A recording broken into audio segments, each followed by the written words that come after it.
Audible Frontiers presents Taltos, written by Stephen Brust, narrated by Bernard Setaro Clark. 1. The Cycle. Dragon, Tsur, and Creotha, Athyra, Hawk, and Phoenix, Tekla, and Jareg. They danced before my eyes. The Dragaran Empire, its population divided into 17 great houses, each with its animal representation, seemed to unfold in my hands. Here was the empire of Dragarans, and here was I, the Easterner, the outsider. It wouldn't get any easier. The eyes of no gods upon me, I began. Some 200 miles to the north and east of Adralanka, there lies a mountain, shaped as if by the hand of a megalomaniacal sculptor into the form of a crouching, gray Tsur. You've seen it, I'm sure, in thousands of paintings and psi prints from hundreds of angles, so you know as well as I that the illusion of the great cat is as perfect as artifice or nature could make it. What is most interesting is the left ear. It is fully as feline as the other, but is known to have been fabricated. We have our suspicions about the whole place, but never mind that. We're sure about the left ear. It is here, say the legends, that Sethra Lavode, the enchantress, the dark lady of Tsur Mountain, sits like a great spider in the center of an evil web, hoping to snare the true-hearted hero. Exactly why she would wish to do this the legends don't make clear, as is their right, of course. I sat in the center of my own evil web, jiggled a strand, and caused it to bring forth more particulars about mountain, tower, and lady. It seemed likely that I was going to have to visit the place, webs being the fragile things that they are. Of such things are legends made. I was going over a couple of letters I'd received. One was from a human girl named Zandi, thanking me for a wonderful evening. On reflection, I decided it had been pretty nice at that. I made a mental note to write back and ask if she'd be free sometime next week. The other was from one of my employees, asking if a certain customer could have an extension on a loan he'd taken out to cover gambling losses to another of my employees. I was thinking about this and drumming my fingertips when I heard Kragar clear his throat. Loyosh, my familiar, flew off his coat rack and landed on my shoulder, hissing at Kragar. "I wish he'd stop doing that, boss," said Loyosh psionically. "Me too, Loyosh." I said to Kragar, "How long have you been sitting there?" "Not long." His lean, 7-foot-tall Dragaran frame was slouched in the chair opposite me. For once he was not looking smug. I wondered what was bothering him but didn't ask. If it was any of my business, he'd tell me. I said, "Do you remember a Creotha named Finov? He wants to extend his loan from Makan, and I don't know." "There's a problem, Vlad." I blinked. "Tell me about it." "You sent Kuyan to collect the receipts from Nilar, Makam, Tor." "Right. What happened?" "He scooped them up and ran." I didn't say anything for a while. I just sat and thought about what this implied. I'd only been running this area for a few months, since the unfortunate death of my previous boss, and this was the first time I'd had this sort of problem. Kuyan was what I call a button man, an ambiguous term which in this case meant he was responsible for whatever I wanted him responsible for, from one day to the next. He was old, even for a Dragaran, I guess close to 3,000 years, and had promised when I hired him that he'd stopped gambling. He was quiet, as polite as Dragarans ever are to humans, and very experienced at the sorts of operations I was running. Untaxed gambling, unlicensed brothels, making loans at illegal rates, dealing in stolen goods, that sort of thing. And he'd seemed really earnest when I'd hired him, too. Shit. You'd think after all these years I'd know better than to trust Dragarans, but I keep doing it anyway. I said, "What happened?" "Timek and I were protecting him. We were walking by a shop, and he told us to wait a minute, went over to the window like he wanted to look at something, and teleported out. He couldn't have been snatched, could he? I don't know of any way to teleport someone who doesn't want to be teleported. Do you? No, I guess not. Wait a minute. Temek's a sorcerer. Didn't he trace the teleport? Yeah, said Kragar. Well, why didn't you follow him? Vlad, neither of us has any interest in following him when he went. Yeah? Well? He teleported straight to Tsur Mountain. Tsur Mountain, I repeated a long moment later. Well, I'll be dragon fodder. How could he have known the teleport coordinates? How could he have known he'd be safe from what's-her-name? How— Her name is Setaro, and I don't know. We'll have to send someone after him. No chance, Vlad. You won't convince anyone to go there. Why not? We've got money. Vlad, it's Tsur Mountain. Forget it. What's so special about Tsur Mountain? Setaro, said Kragar. All right, what's so special about— She's a vampire, a shapeshifter, holds a great weapon, is probably the most dangerous wizard living, and has the habit of killing people who get near her, unless she decides to turn them into Norska or Jareg instead. There are worse fates than being a Jareg boss. Shut up, Loyosh. I said, how much of this is fact and how much is just rumor? What's the difference if everyone believes the rumors? I know I won't go near the place. I shrugged. Maybe if I were Dragarin I'd have understood. I said, then I'll have to go myself. You want to die? I don't want to let him get away with— How much did he take? More than 2,000 Imperials. Shit. I want him.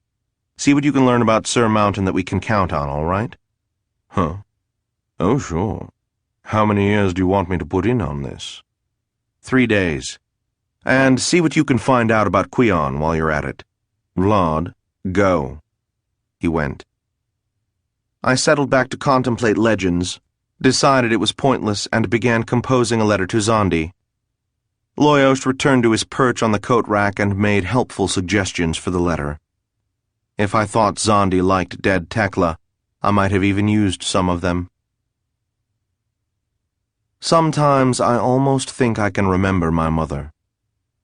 My father kept changing his story, so I don't know if she died or if she left him, and I don't know if I was 2, 4, or 5 at the time. But every once in a while I get these images of her, or of someone I think is her. The images aren't clear enough to describe, but I'm sort of happy I have them. They aren't necessarily my earliest memories. No, if I push my mind back, I can recall endless piles of dirty dishes and dreams of being made to wash them forever, which I suppose comes from living above a restaurant. Don't get me wrong, I wasn't really worked all that hard. It's just that the dishes made an impression that has stayed with me. I sometimes wonder if my entire adult life has been spent in an effort to avoid dirty dishes. One could, I suppose, have worse goals. My office is located in back of a psychedelic herb shop. There's a room between the shop and the office that houses an almost continuous Sharabah game, which would be legal if we paid taxes, and would be shut down if we didn't bribe the Phoenix Guards. The bribes are less than the taxes would be, and our customers don't have to pay taxes on their winnings. The office portion consists of a set of several small rooms, one of which is mine, another of which is Kragar's. I have a window that will give me a wonderful view of an alley if I ever decide to unboard it. It was about an hour after noon 3 days later when Kragar came in, and a few minutes after that, I suppose, when I noticed him sitting there. I said, "What did you find out about Tsur Mountain?" He said, "It's big." I said, "Thank you. Now what did you find out?" He pulled out a notebook, flipped through it, and said, "What do you want to know?" "Many things. To start with, what made Quion think he'd be safe going to Tsur Mountain?" Was he just getting old and desperate and figured what the hell? Craigar said, I've reconstructed his movements for the past year or so, and in 3 days? Yeah. That's fast work for a Dragaran. Thanks too much, boss. Loyosh, perching on his coat rack, sniggered into my mind. So, what were you saying about his movements? The only really interesting thing I found was that about a month before he started working for you, he was sent on an errand to a certain Marolan. I chewed this over, then said, I've heard of Marolan, but I can't remember how. Big shot wizard of the House of the Dragon and a friend of the Empress. Lives about 150 miles inland in a floating castle. Floating castle, I repeated. That's it. The only one since the interregnum. Bit of a show-off, then. Craigar snorted. To say the least. He calls the place Castle Black. I shook my head. Black is, to a Dragaran, the color of sorcery. Okay, what does Marolan have to do with... Technically, Sir Mountain is part of his fief. It's about 50 miles from where his castle usually is. Interesting, I said. I wonder how he collects taxes, said Loyosh. It's the only thing that stands out, said Craigar. I nodded. Mountains have a way of doing that. But all right, Craigar, it's a connection anyway. What else do you know about Marolan? Not much.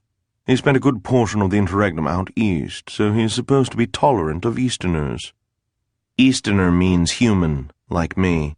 But Dragarans call themselves human, which is plainly ridiculous, so it can get confusing.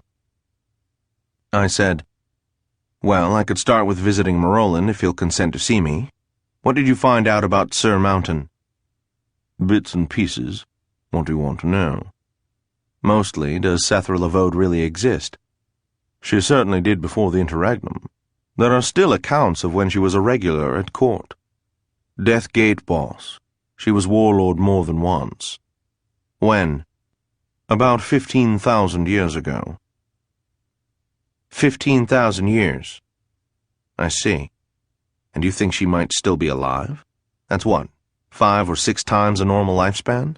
Well, if you believe the rumors, fledgling heroes from the House of the Tsur like to chase up the mountain every so often to fight the evil enchantress, and they're never heard from again.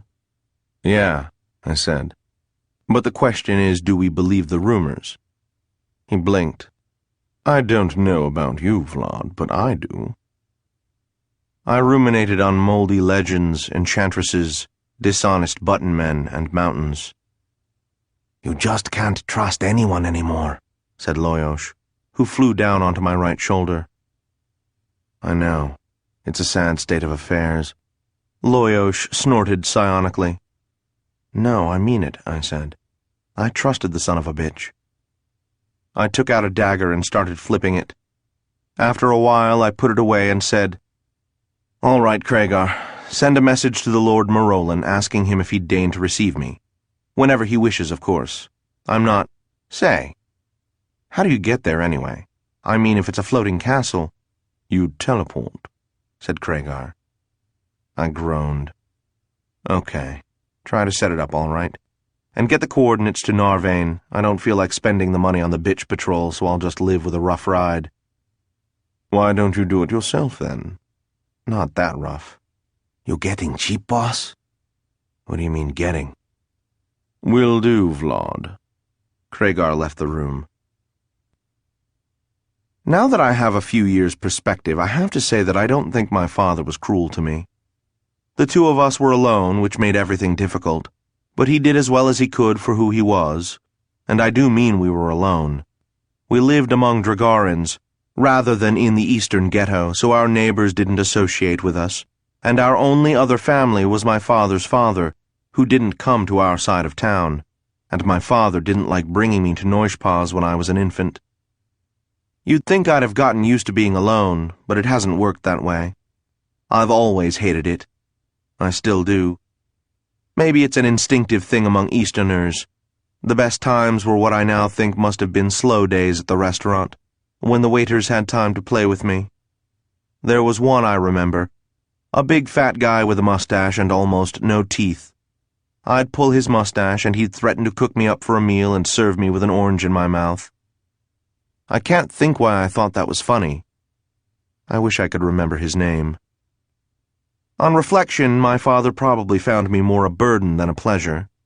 If he ever had any female companionship, he did a good job of keeping it hidden, and I can't imagine why he would. It wasn't my fault, but I guess it wasn't his either. I never really liked him, though. I suppose I was 4 years old before my father began taking me regularly to visit my grandfather. That was the first big change in my life that I remember, and I was pleased about it. My grandfather did his job, which was to spoil me, and it is only now that I'm beginning to realize how much more he did. I must have been 5 or 6 when I began to realize that my father didn't approve of all the things Noishpa was showing me, like how to make a leaf blow slightly askew of the wind just by willing it to, and even more, the little slap games we'd play that I now know to be the first introduction to Eastern-style fencing. I was puzzled by my father's displeasure, but, being a contrary little cuss, this made me pay all the more attention to Noishpa. This may be the root of the problems between my father and me, although I doubt it. Maybe I looked like my mother, I don't know. I've asked Noishpa who I resemble, and all he ever says is, "You look like yourself, Vladimir." I do know of one thing that must have hurt my father. One day, when I was about 5, I received my first real beating, which was delivered by, I think, 4 or 5 punks from the house of the Orca. I remember that I was at the market running an errand of some sort, and they surrounded me, called me names I can't remember, and made fun of my boots, which were of an Eastern style. They slapped me a few times, and one of them hit me in the stomach hard enough to knock the wind out of me. Then they kicked me once or twice and took the money I had been given to make the purchases. They were about my own size, which I guess means they were in their late teens, but there were several of them, and I was pretty banged up, as well as terrified of telling my father. When they were finished with me, I got up, crying, and ran all the way to South Adralanka, to my grandfather's house. He put things on the cuts that made me feel better, fed me tea, which I suspect he spiked with brandy, brought me home, and spoke to my father so I didn't have to explain where the money had gone.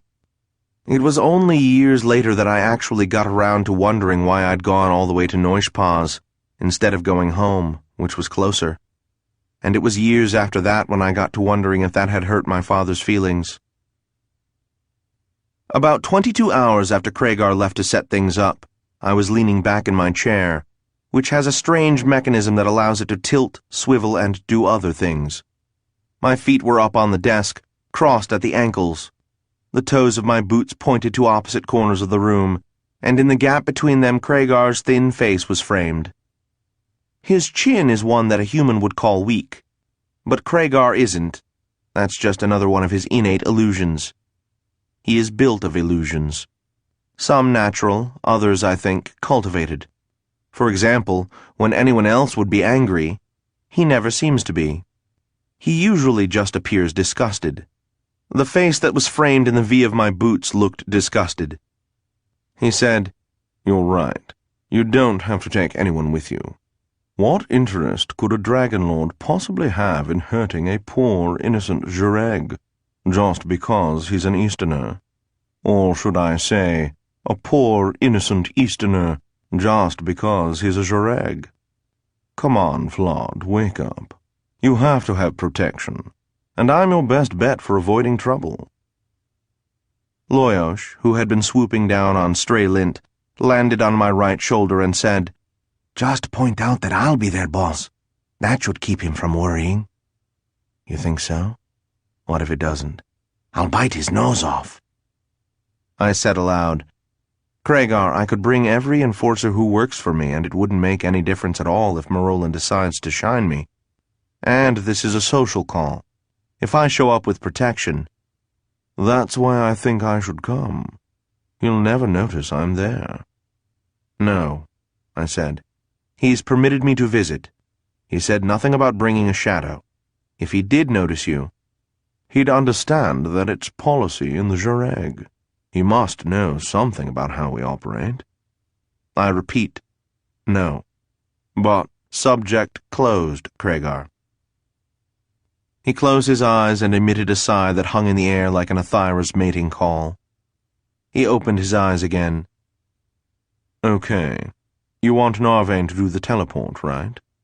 Yeah, can he handle the coordinates? Marolan said one of his people would put them straight into the mind of whoever we want to do the spell. I blinked. How can he do that? How can one of his people achieve that close a psionic link with someone he doesn't know? Kragar yawned. Magic, he said. What kind of magic, Kragar? He shrugged. How should I know? Sounds like witchcraft, boss. That's exactly what I was thinking, Loyosh. You think he might be employing a witch? Remember, he spent a lot of time out east during the interregnum. Yeah, that's right. I flexed my fingers. In any case, I said, I do want Narvain to do the teleport. I'll want him here tomorrow an hour ahead of time. Kragar nodded and looked bored, which meant he was unhappy. Loyosh was going to be unhappy too pretty soon. Them's the breaks.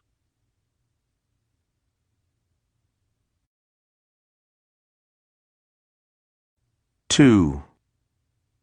I began laying out what I would need for the spell. I concentrated only on my goal and tried not to think about how silly it was to arrange tools, objects, and artifacts before I had any idea how I intended to use any of them.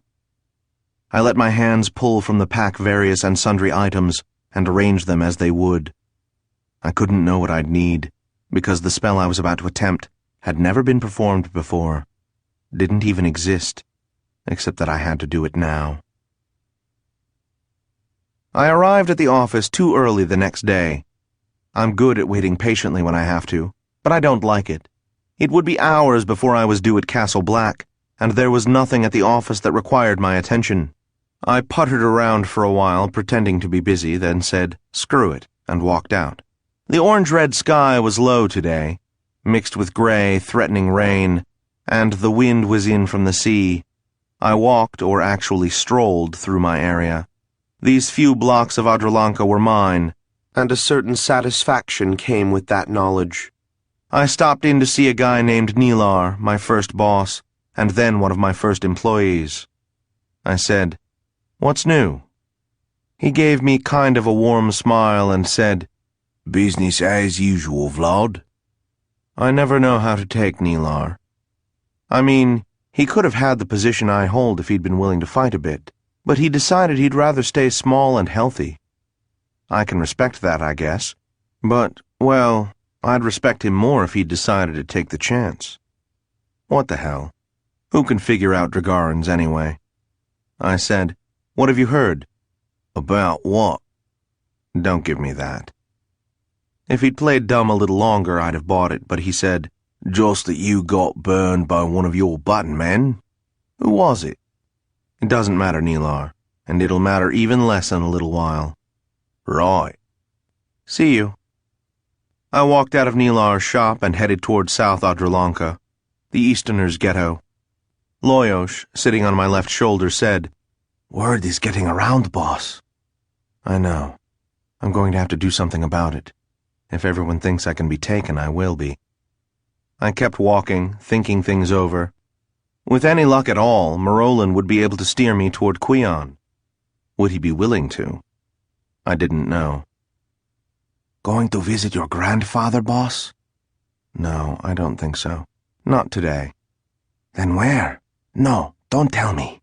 A brothel or an inn? Good guess. An inn. Who's going to carry you home? I'm only going to have one or two. I'll bet. Shut up, Loyosh. Boss, you are going to Castle Black, aren't you? If I can work up the nerve.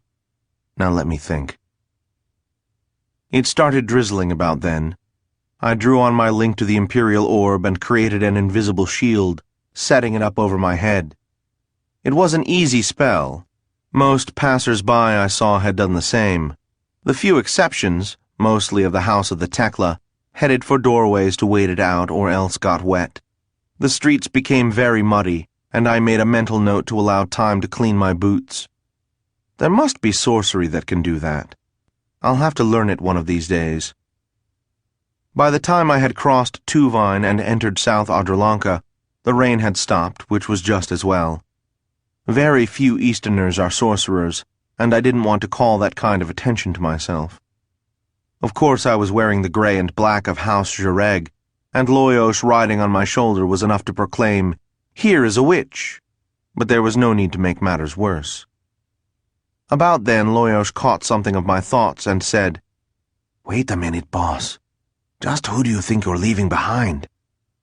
"You, chum. Sorry." "Crap! You can't." "Yes, I can. One does not bring a Jareg to visit a Dragon Lord. At least not on a first visit. But you're not expendable. You're not stupid, and you're not going." This gave us something to argue about until I reached the place I was looking for, which helped distract me. The thing is, I was really terrified. I very badly wanted not to go, but I couldn't think of any way out of it. I tried to picture myself showing up there, and I couldn't. Yet if I didn't follow up on Quion, my reputation would suffer, and in the Jareg, reputation means money and safety. I found Pharynx, which was right where I'd been told it would be, and I stepped inside, pausing to let my eyes adjust to the relative darkness.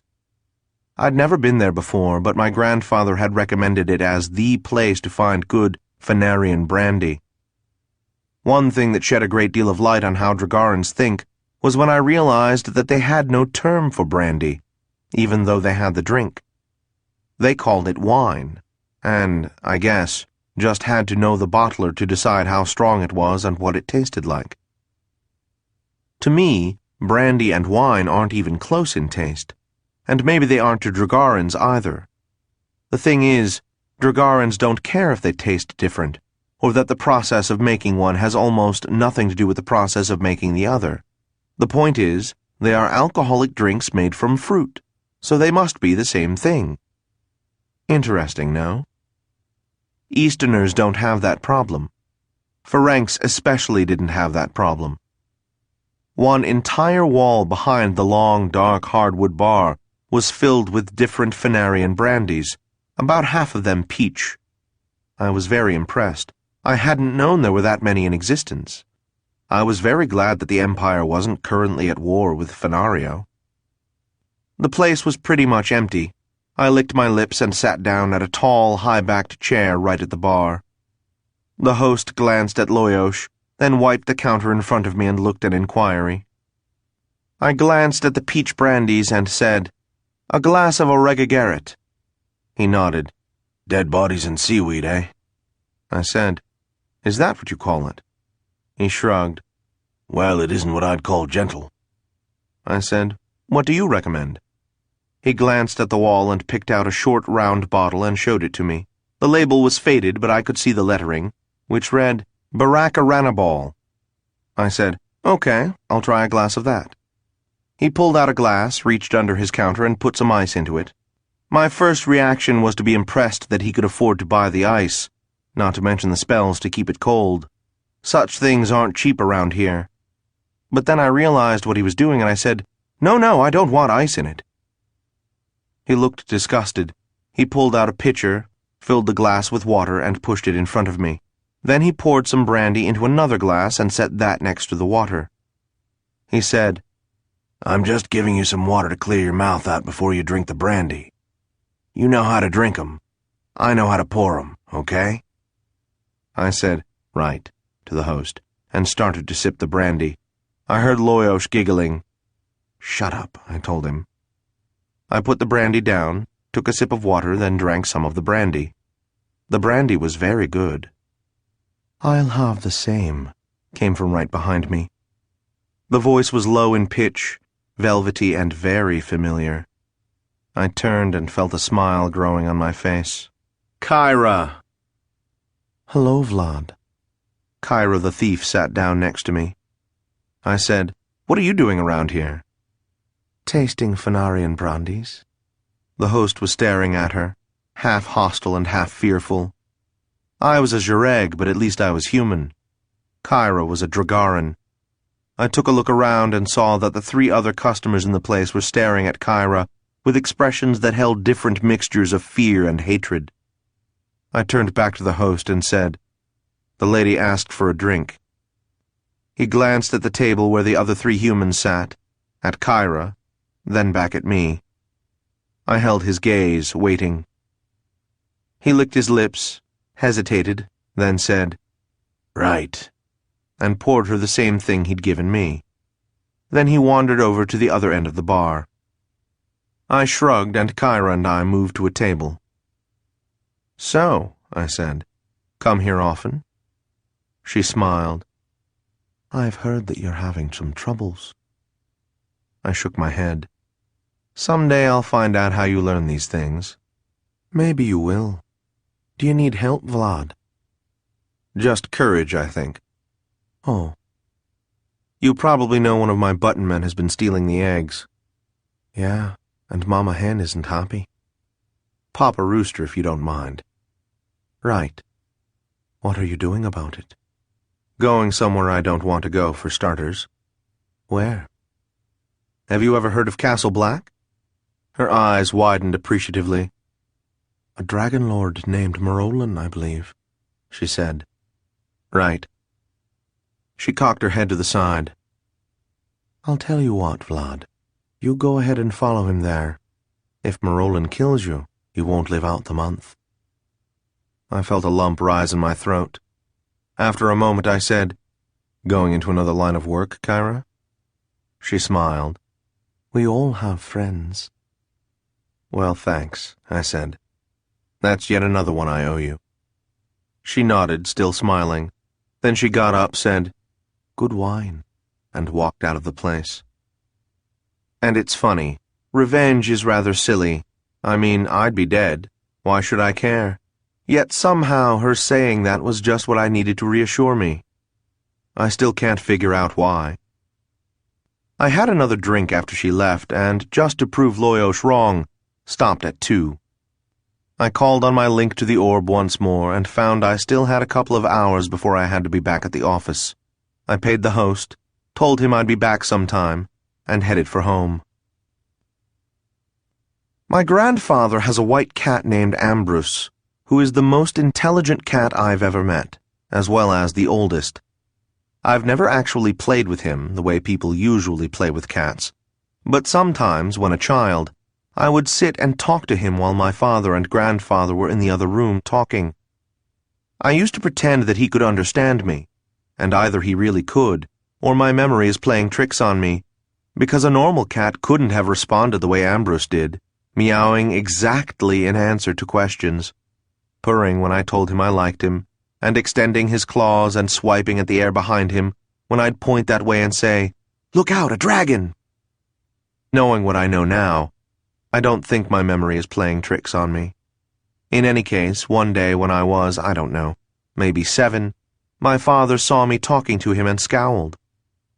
I said, "You don't like cats, Papa?" He said, "It isn't that. Never mind." I think I remember seeing Noish Pa standing behind him, watching the scene and maybe smiling just a little. Humans do witchcraft, Dragarans do sorcery. I do both, which is unusual, so I'm in a good position to compare them. The one difference that keeps hitting me is that witchcraft is more fun. If a witch could teleport, a thing that seems impossible, but I could be wrong, it would involve hours of preparation, rituals, chanting, and filling all the senses with the desired result until the spell would work in a blinding explosion of emotional fulfillment. Narvain, one of my enforcers and an excellent sorcerer, just said, "Ready?" I said, "Yeah." He casually raised his hand, the office vanished around me, and I felt a lurch in my gut. There was a day when I did something, I don't remember what, and my father slapped me for it. I probably deserved it. It wasn't the first time he'd slapped me, but this occasion I recall specifically. I think I must have been about 7 or 8. What I remember is that I looked up at him curiously and shook my head. His eyes grew wide, and maybe a little fearful, and he stood there staring at me for a moment before turning and walking into the other room. I guess he wanted to ask about the look on my face, but he didn't, and I didn't say anything. You must understand, I was very young, so I'm reconstructing a lot of this from memory, but I retain the impression that my reaction frightened or puzzled him a little. But what was going through my mind was something like, "You call that hitting someone? That hardly hurt. I get beat worse than that every time you send me to the market for bay leaves." I didn't notice where I was at first because I was too busy feeling sick to my stomach. Dragarans don't have this reaction to teleports, but I do, and every other human I know does too. I kept my eyes closed and resolved not to throw up. Maybe the brandy had been a mistake. I risked a quick look and saw that I was in an open courtyard. Then I realized that I was standing on air and closed my eyes again. Whatever was holding me up felt solid. I took a deep breath and opened my eyes again. The great double doors of the castle were about 50 yards in front of me. High, high walls were all around. Why did Morolin have walls around a castle that floated? I risked a look down and saw orange-red clouds. Above me was more of the same. There was a cool breeze on my face, bringing a faint, smoky smell. I saw no one else in the courtyard. I glanced around the walls and saw towers placed at the corners. Towers, walls, and the castle itself were of the same black stone. Obsidian, I think, much of it carved into figures battling or hunting or just lounging on the walls. Pretentious bastard. I saw a pair of guards in one tower. They both wore the black and silver of the House of the Dragon. One carried a spear, the other a staff. Wizards, employed as guards. Well, he'd certainly convinced me that he was rich, if nothing else. The guard with the spear saw me looking at him and saluted. I nodded back, wishing Loyosh were with me, and started walking toward the great double doors of Castle Black. If I look back on my life as if it were that of a stranger, I'd have to say that I grew up around violence. That sounds peculiar to me, because I've never really thought of it that way. But as far back as I can remember, I had a fear of Dragarans. Home was above Father's restaurant, which was in an area where Easterners, humans, didn't live. I spent most of my time in the restaurant even before I started helping around the place, and I can still remember the thrill of fear every time I left it, and long chases through alleys, and beatings at the hands of Dragarans who didn't like humans, or other humans who thought we were getting above ourselves. This latter, being beaten up by other Easterners, didn't happen often. The first time I think I was about 8. My father presented me with an outfit in the colors of House Jareg. I remember that day because it was one of the few times I can recall seeing my father happy. I picked up his mood and went strutting around in my new clothes, and was found by a few human kids about my own age who, well, you can guess. I'll spare you the details. The funny thing is that I remember feeling sorry for them, because I'd been beaten by Dragarans, and was thinking that these poor, puny Easterners couldn't even beat me up as well as Dragarans could. My boots went clack-clack against thin air, which was a bit unnerving. Things became even more unnerving as I got closer to the doors and recognized marks around them as witchcraft symbols. I licked my lips. I was about 10 feet away when both doors swung open with great, silent majesty. They didn't even squeak. This was very unnerving. I immediately ran one hand through my hair and adjusted the clasp of my cloak with the other. This allowed my arms to brush over various goodies that I conceal about my person, because it's better to give than to receive surprises. But I didn't spend much time thinking about the doors, as there was someone standing in the doorway, framed like a picture by the tall arch. She had the fine, fair skin of the house of the Isola, and wore the white and green of that house in the form of a half-gown, half-sari. Her eyes were clear blue, her hair a light brown, and she was beautiful even by human standards. Her voice was low and sweet. "Greetings, noble Jareg," she said, apparently deciding the term was less insulting than Easterner. To Castle Black. I am Teldra. We have been awaiting you, and it is our hope that you will allow us to make your stay pleasant. I hope the teleport was not too discomforting." As she finished this amazing speech, she bowed in the manner of the Isola. I said, No, it was fine." She smiled as if that actually mattered to her. In fact, I really think it did. She said, "Please come in at once, and I'll send for the Lord Marolan." She extended her hand for my cloak, and I'll be damned if I didn't almost give it to her just out of reflex. My reflexes don't generally work that way. That's all right," I said. "I'll keep it." "Of course," she said, smiling. "Please follow me." It crossed my mind then that she hadn't called me by name, which probably meant she didn't know how to pronounce my patronymic, which meant that Marolan probably didn't know a lot about me. That was most likely good. I crossed the threshold of Castle Black. I was in a vast hall, with white marble stairways curling up to my right and left, a large arched exit before me, smaller ones to the sides, balconies above me, and a few landscape paintings, no prints, on the walls. At least everything wasn't done in black. Then one of the landscapes caught my attention. It had a huge yellow sun at the upper right, and the wisp of white clouds in the sky. I'd seen such sights before, through my grandfather's eyes. It was a scene done in the east. Teldra escorted me through the tall arched doorway in the center, down about 20 paces of wide, unadorned but well-lit hallway into what was clearly a sitting room. The predominant color here was pale yellow, and the room was filled with overstuffed chairs, buffets, liquor cabinets, and tables. I gave up looking for potential traps in the first 10 seconds. I wished Loyosh were with me. Teldra indicated a chair that looked comfortable and afforded a view of the door. I sat down. She said, "The Lord Marolan is expected in a moment.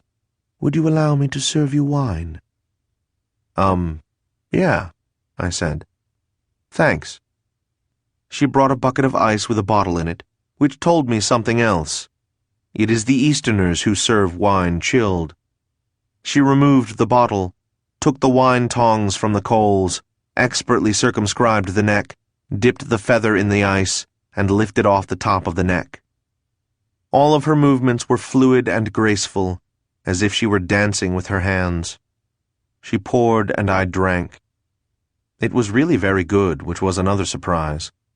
I studied the bottle but didn't recognize the label. "Is there anything else I can get for you, my lord?" No, I said. "I'm fine, thank you." "Until later then, my lord." I rose as she left, although I wasn't sure if it was proper. Teldra nodded as if it was, but I suspect that if I'd remained seated that would have been proper too. Dragon lords don't use poison. I drank some more wine.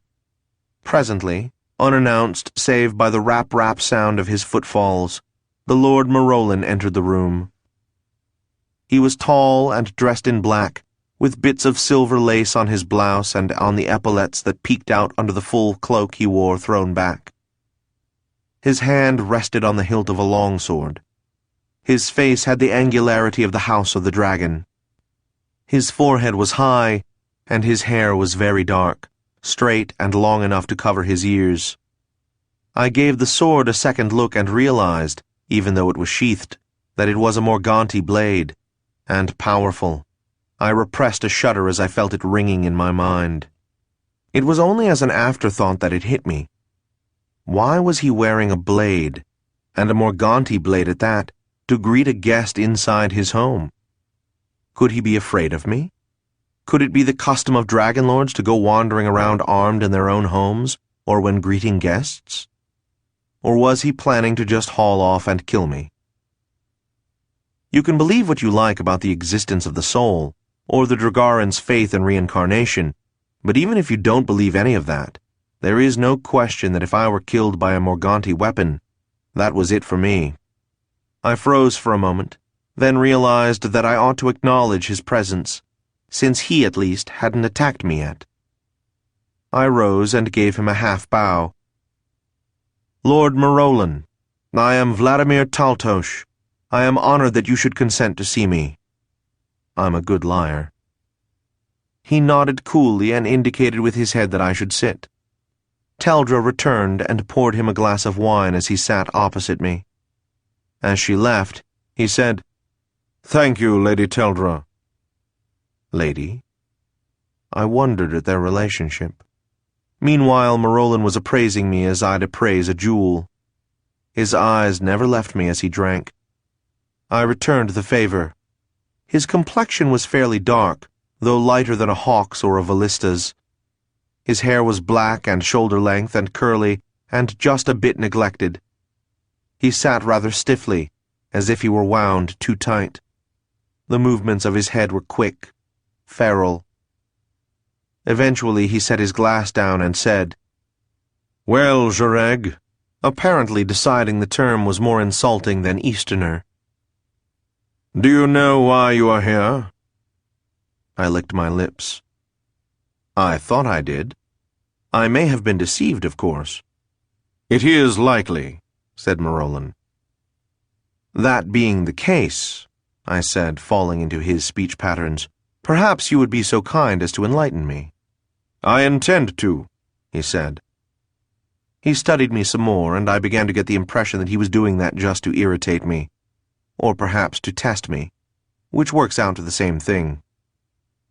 If you're a Jareg and an Easterner, you have to expect to be insulted from time to time. If you want to live, you have to learn not to take offense at every slur and sneer. But this was beginning to get annoying. I said, "It seems to me, most noble dragon, that you are about to tell me something." A corner of his mouth twitched. "Yes." Then, "A certain employee of yours was traced to Tsur Mountain. You have learned that some time ago he paid me a visit as part of negotiating a small land transaction. You are anxious as to his whereabouts. It seems he has run off with the family silver, as the saying goes." "It turns out," I said, "that I knew that much already." "Quite. Now, however, you wish to find him to kill him. You can find no one willing to travel to Tsur Mountain, so you thought to visit me, perhaps to learn what I know of the truth behind the legends of Sethra-Lavode." I was beginning to get downright irritated, as well as frightened, by how close his guesses were. I mean, what a pompous, supercilious jongleur. But the thought came to me that he was a pompous, supercilious jongleur with a very powerful Morganti blade, and he was a sorcerer, and I was in his keep. I resolved to stay polite. I said, "It is certainly the case that I am curious about Tsur Mountain, and I would appreciate any information you can give me on it and its inhabitants." Marolan, by this time, was giving me a look that couldn't decide if it was a mild sneer or an attempted scowl. He said, "Very well, Jareg. A question. Would you like to find this straying employee of yours?"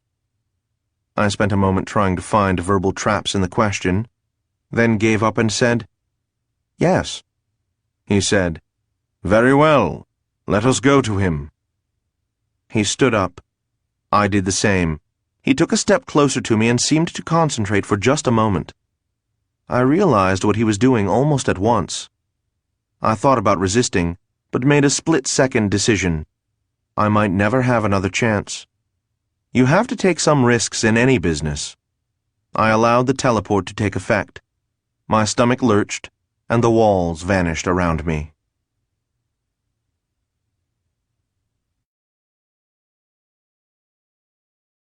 3. The knife went near my right hand. Various herbs and things went near my left hand. I didn't yet know precisely which of my supplies I'd pulled out, nor did I want to. But I noted the string with 9 knots, the ash twig shaped like a bull's head, the miniature copper kettle, the toe bone of an elk, the piece of braided leather, and a few other things. I wondered what I'd do with them. Marolan said, "Welcome to Tsur Mountain." My stomach said, Why do you keep doing this to me? My knees felt weak, and I braced myself against a damp stone wall. We were on a small landing, surrounded by stone, with a single narrow stairway leading up. High above me, diffuse light trickled in through a tiny window. There was a torch burning on the wall along the stairway, and the soot on the wall above it was old. This place, then, was not used often, but had been prepared. I hid my discomfort as best I could and said, "Charmed." I did not want to throw up. I repeated this to myself a few times. Marolan set his foot on the lowest stair. "This way," he said. To gain time, I said, "Setaro Lavode?" "She awaits us." "Oh," I said. I took a couple of deep breaths and began following Marolan up the stairs, which were deep as well as narrow, designed for Dragarans rather than humans. There were many steps. The stairway curved gently to our left. At one point we passed a window, and I took the opportunity to look out. We were indeed high up in the mountains. If I had had more time, I think I could have enjoyed just looking, as I caught a glimpse of pine trees and a green valley. There was also snow, however, as well as a cold, sharp breeze that struck me through the window. The chill from it continued up the stairs with us, but my stomach was settling down, so I couldn't complain. Marolan continued 2 steps ahead of me. I decided he must be pretty trusting to walk with his back to me. On the other hand, my eyes were on a level with the hilt of his longsword. This kept my tongue in check for some time. Eventually, however, I risked saying, "With all respect, my Lord Marolan." He stopped and turned. "Yes, my good Jareg?" "Would you mind giving me some idea as to what, by all the demons of Terlacha, is going on?" He smiled an enigmatic smile and resumed his climb. I followed. Over his shoulder he said, "What do you wish to know, my lord?" There was, I think, a bit of ironic emphasis on the last 2 words. I said, "For instance, why did you agree to see me?" I saw, rather than heard, a chuckle at that. "It would have been foolish not to, after going to all that trouble." I'd be lying if I said this didn't send shivers down my back. A few steps more and I was able to say, "So you planned to bring me to you?" "Of course. If we couldn't convince you to come directly to Tsur Mountain." "Oh, of course. Foolish of me." "Yes." I clenched my teeth and said nothing. The hilt of his blade was still before my eyes, and I could feel its hunger. I shivered. Then, "All right, Lord Marolan, you have me here. Why?" Over his shoulder he said, "Be patient, my lord. You will know soon." "All right." I said nothing for another turn of the stairs, thinking about Setaro Lavode. In all probability, I would soon be meeting her. Why? These people had no cause to kill me, and they could have done so already if they'd wanted. What were they after? I said, "What about Quion, then?" "Who?" "The button man, the employee of mine who vanished in Tsur Mountain." "Ah, yes. He was set up, of course. He came across certain information implying that he could expect sanctuary here. The information was incorrect." "I see." Another turn of the stairs. "How much farther up are we going, Lord Marolan?" "Not far, I think. Are you getting tired?" "A bit, but never mind." He'd said, "I think." I pondered that and said, "So, are you a regular visitor to this place?" "Oh, yes," he said. "Sethra and I see each other often." That set me a pretty mystery with which I was able to occupy myself for another turn or 2 of that endless stairway. Why was he unsure of the length of the stair if he was often at Tsur Mountain? Obviously because he didn't usually come this way. We passed a heavy wooden door on the left side but didn't stop. Why was he coming this way now? In order to tire me out, or else to size me up? Or both? This realization, which ought to have put me more on guard, actually did nothing except make me more angry. But with some difficulty, I kept my voice even as I went back to an earlier subject of conversation. Lord Marolan, I think I can understand how it was that you knew Quion would come to Sir Mountain with the gold. I am pleased for you. But what I don't understand is how you knew he was going to grab the money in the first place. Oh, that part was easy. You see, I am something of a witch. As are you, I believe. Yes, I said. Well then, as you know, with witchcraft it is possible to plant an idea in someone's head. We let it occur to him that it would be a good and safe thing to do, and he did it. You bastard! This burst out of me before I could stop it. I regretted it at once, but it was too late. Marolan stopped and turned toward me. His hand rested easily on the hilt of that sword. He looked down at me, and the expression on his face was not pleasant. He said, I beg your pardon. I watched his eyes and didn't answer. I allowed my shoulders to relax and mentally fingered my nearest weapon, a stiletto with a 4 1/8 inch blade, located in my left sleeve and set to draw with my right hand. My best chance was to lunge for his throat. I estimated my chance of killing him to be fairly good if I drew first. On the other hand, looking at the way he stood, the lack of tension in his neck, shoulders, and arms, and the balanced power of his stance, I guessed that he had very good odds of giving me a cut as I nailed him. And with a Morganti blade, one cut would do the job. Let me put it this way, I said. If you mess with one of my people again, I'm going to cut your heart out. I let my breathing relax and watched him. Are you really? He said, making it more a statement than a question.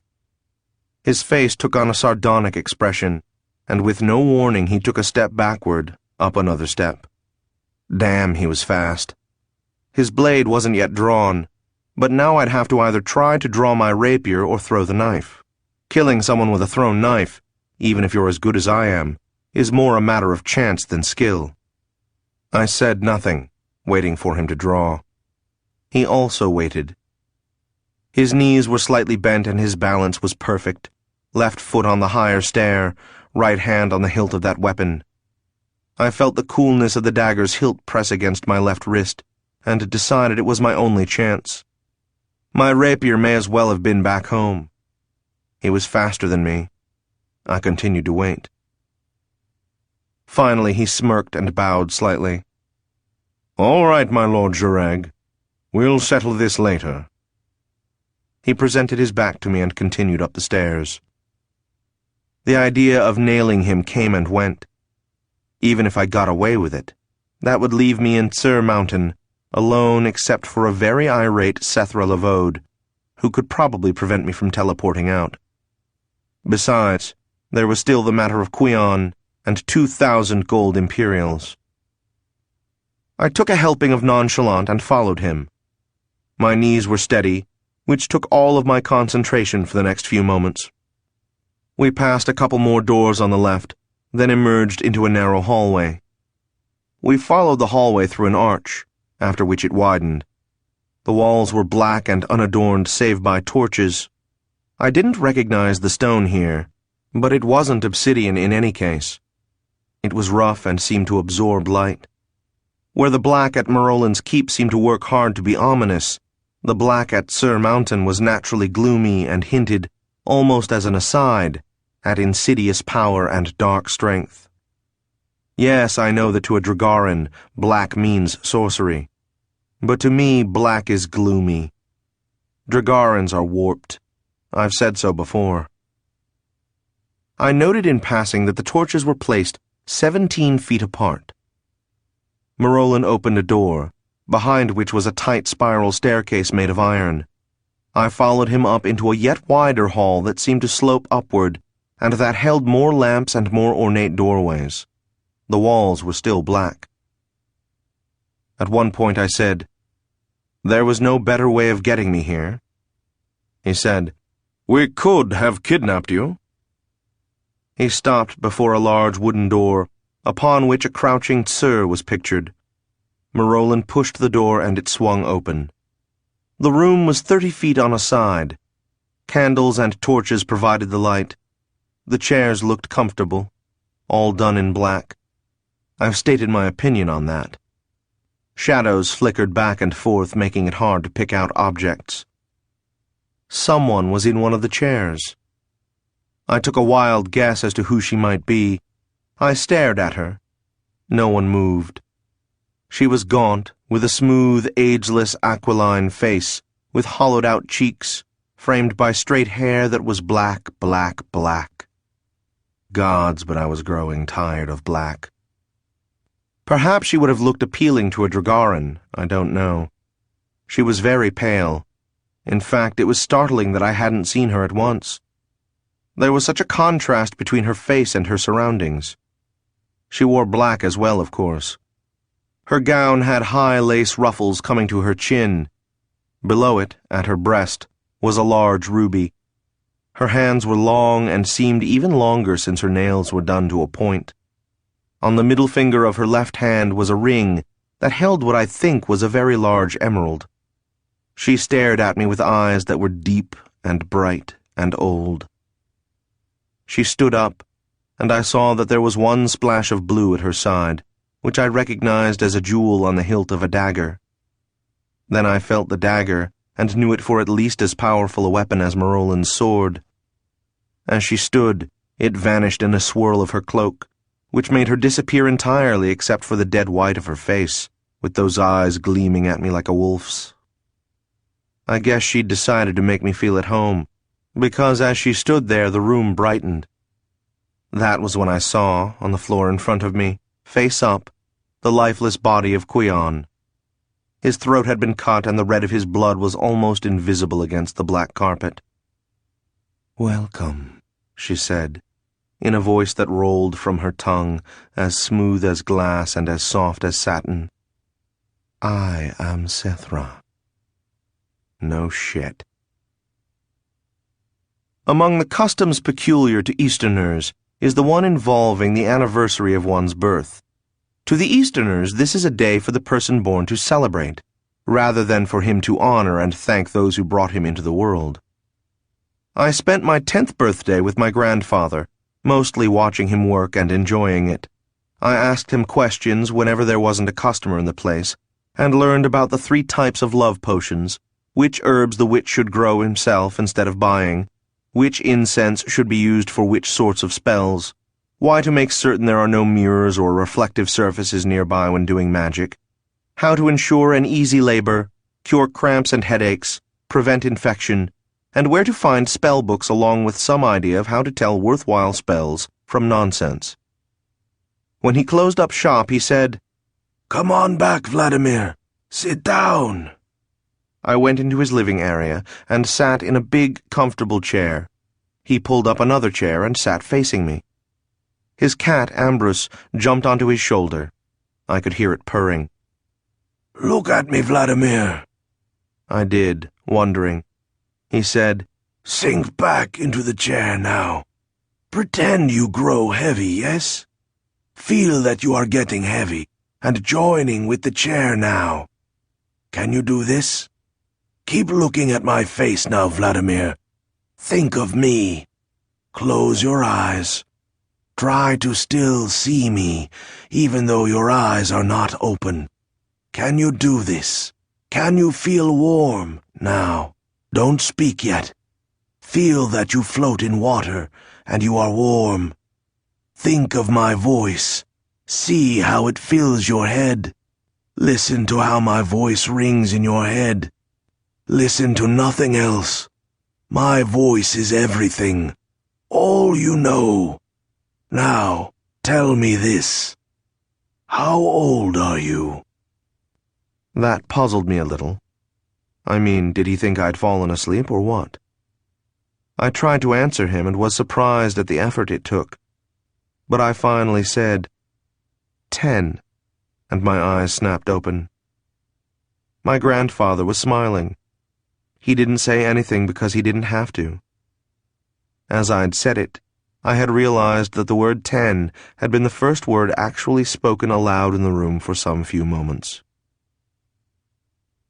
I stepped over the body as carefully as I could because it would have been embarrassing to slip. The dark lady of Tsur Mountain indicated a chair for me. I sat in another one, only partly to be contrary. The one I chose wasn't as soft, and thus easier to get out of quickly. In case you haven't figured it out yet, I was, scared. And I'll tell you another thing that surprised me. I felt bad about Quion. Sure, I'd been planning to kill him as soon as I caught up with him, but seeing him lying there dead like that, I don't know. I remembered how he'd been when he'd pleaded with me to let him work, and how he'd stopped gambling and all that, and it didn't seem as important that he'd stabbed me in the back by running off with my money. I suppose the fact that Marolin had set him up for it made some difference. But yeah, I was scared. I was also mad as a tsur in a Kriotha net. The Lord Marolin sat facing me, working his chin and jaw. When I do that, it means I'm nervous. I was inclined to think it meant something else in Marolin, but I couldn't say what. A servant came in, dressed in black livery with a dragon's head on the left breast. I wondered what sort of man would be a servant to Sethra Levode. From the roundness of his eyes and fullness of his face, I would have guessed him to be a Salmoth. He walked with his face cast down, and his eyes squinting out from beneath tufts of hair sticking out from his brows. He seemed old. His tongue kept flicking out of his mouth, and I wondered if he were of sound mind. There was just the slightest bend to his waist. His walk was mostly a shuffle. He presented us with aperitif glasses half filled with something the color of maple floors. He somehow managed to step over the body without appearing to notice it. He served me first, then Marolin, then Sethra. His hands were splotched with white and shook with age. After serving us, still holding the tray, he stood behind Sethra and to her left, his eyes flicking around the room, never resting. His shoulders seemed permanently hunched. I wondered if he coordinated his eye motions with his tongue, but I didn't take the time to check. The drink turned out to be a liqueur that was sweet and tasted just a little like fresh mint. I didn't want to stare at Sethra or Marolin, so I found myself staring at Quion's body. I don't know about you, but I'm not used to having a quiet social drink with a corpse on the floor. I wasn't sure what appropriate behavior was. After a couple of sips, however, I was relieved of the worry by Sethra taking charge. She whispered to the servant and put a purse on his tray. He shuffled over and, making eye contact with everything in the room except my face, delivered the purse to me. Sethra Levode said, "We had cause to borrow some of your funds." How nice. I chewed on the inside of my lip and tried to think about things that would distract me before I lost my temper completely and got myself killed. I hefted the bag while the servant bowed and returned to his place behind Sethra. On reflection, I decided that the hunching of his shoulders occurred when he stopped, rather like a runner sets himself to spring off the starting line. I signaled to him. He hesitated, glanced at his mistress, blinked about 12 times, and returned to me. "Hold out the tray," I told him. He did, still not looking at me, and I slowly counted out 1,500 gold imperials in 50s and 10s. "Give this to the lady," I said. His mouth worked for just an instant, as if he had to think about it. Then I noticed that he was missing some teeth. But then he brought the tray over to her. The entire scenario felt like a poorly blocked play. Sethra stared at me. I held her gaze.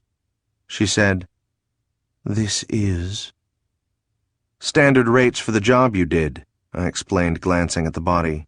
"You do good," at which point the tray with the money went flying as Sethra Levode struck it. She stood and her hand went to the hilt of her weapon.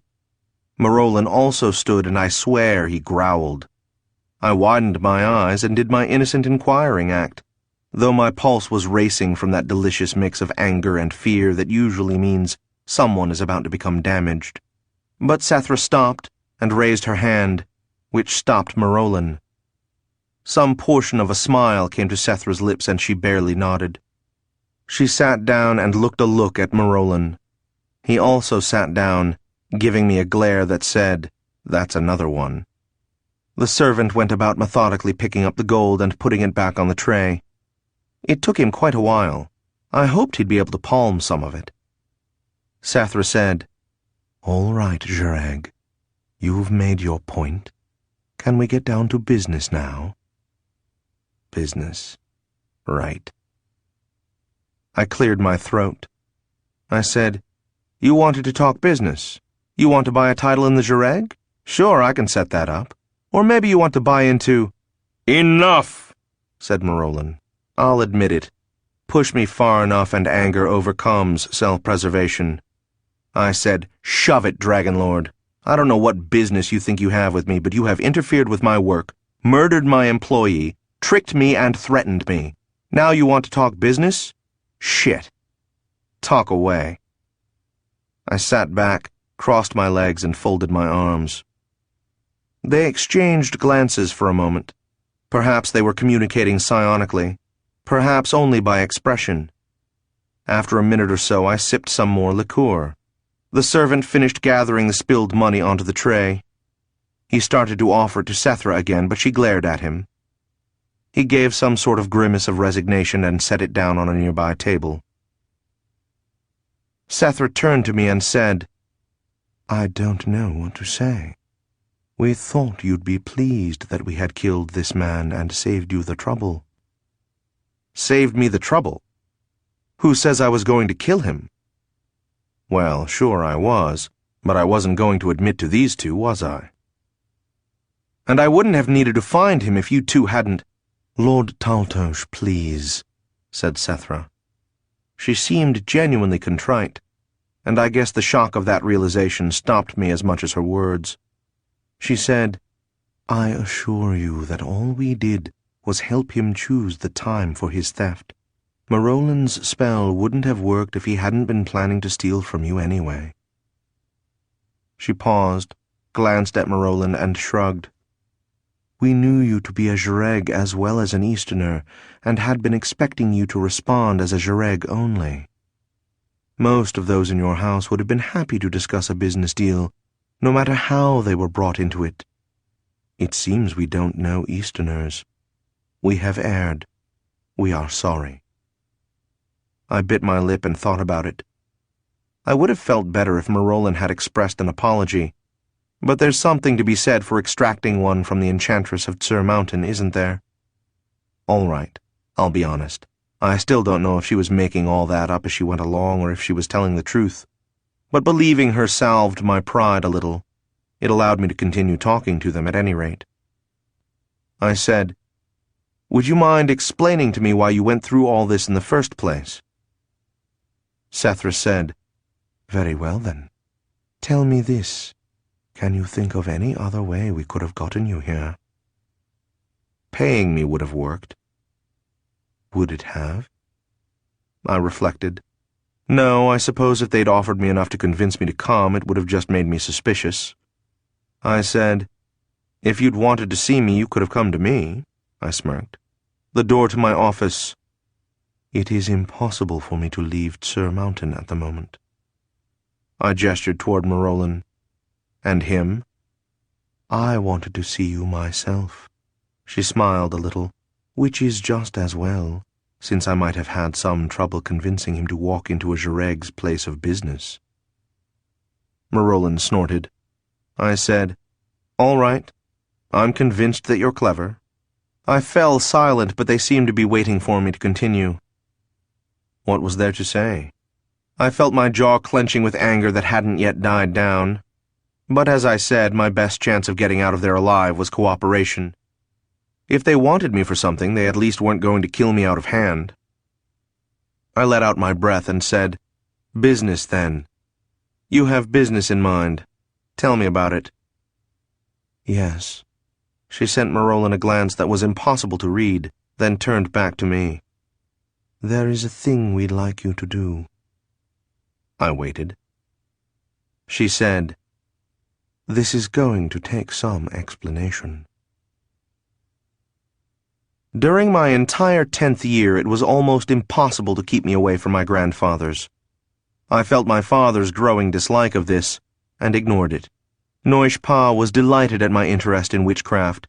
He taught me to draw things that I only saw in his mind, and gave me tours of his memories of his homeland.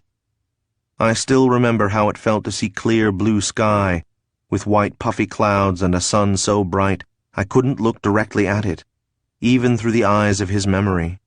And I remember the stars as vividly as if I were there, and the mountains and the rivers. Finally, my father, in an effort to distract me, hired a sorcerer to teach me. He was a snide young Jagala whom I hated, and who didn't like me, but he taught me anyway, and I learned anyway. I hate to think of what that cost my father. It was interesting, and I did learn something, but I resented it, so I didn't work as hard as I could have. In fact, I think I was working not to like it. But on the other hand, I enjoyed the closeness with my grandfather much more than I enjoyed making pretty flashing lights in the palm of my hand. This process continued for quite some time, until my father died, in fact. My grandfather had started teaching me fencing, in the one-handed side-stance Eastern rapier style. When my father learned of it, he hired a Dragaran sword teacher to show me the full-forward cut-and-slash sword and dagger method, which turned out to be a fiasco since I hadn't the strength to use even the practice sword of the Dragarans. The funny thing is, I suspect that if my father had ever actually told Noish Pa to stop, he would have. But my father never did. He only glowered and sometimes complained. I think he was so convinced that everything Dragaran was better than everything Eastern, he expected me to be convinced of it too. Poor fool. Sethra Lavode studied the floor, and the expression on her face was the one I wear when I'm trying to figure out a delicate way to say something. Then she nodded, almost imperceptibly, and looked up. "Do you know the difference between a wizard and a sorcerer?" I said, "I think so." "There aren't many who can achieve the skill in sorcery, necromancy, and other disciplines to combine them effectively. Most wizards are of the house of the Ethyra, or the house of the Tsur. Loran is an Ethyra." "What was the name?" "Loran. I've never heard of him." "No, you wouldn't have. He has never done anything remarkable, really. He is a researcher of magic, as are most Ethyra wizards. If it means anything to you, he discovered the means by which the last thoughts of the dying may be preserved temporarily in fluids. He was attempting to find more reliable means of communicating with the dead by introducing a means of—" After a few minutes of getting lost in a description of strange sorcery that I'll never need to know, I interrupted. "Fine," I said. "Let's just say he's good at what he does. What do you want from me?" She smiled a little. Her lips were very thin and pale. She said, "He has in his possession a certain staff or wand containing a necromantic oddity, the soul of a being who is neither alive nor dead, unable to reach the plane of waiting souls, unable to reach the paths of the dead, unable to—" "Fine," I said. "A staff with a soul in it. Go on." Marolin shifted, and I saw his jaw working. He was staring at me hard, but I guess exercising restraint. It occurred to me for the first time that they wanted me pretty badly. Sethra said, "We have spoken to him at great length, but he is determined to keep this soul imprisoned. The soul is a wealth of information for him, and his work is all he cares about. He happened to acquire it shortly after the end of the interregnum, and has no interest in giving it up. We have been trying to convince him to sell or trade it for several weeks now, ever since we discovered where it was. We have been looking for it for more than 200 years. I began to get the picture, and I didn't like it at all. But I said, "Okay, go on. How do I fit in?" "We want you to break into his keep and steal the staff." I said, I'm trying to find a polite way of saying drop dead and not having much luck." "Don't bother being polite," said Setaro with a smile that sent chills up and down my spine. "I died before the interregnum. Will you take the job?"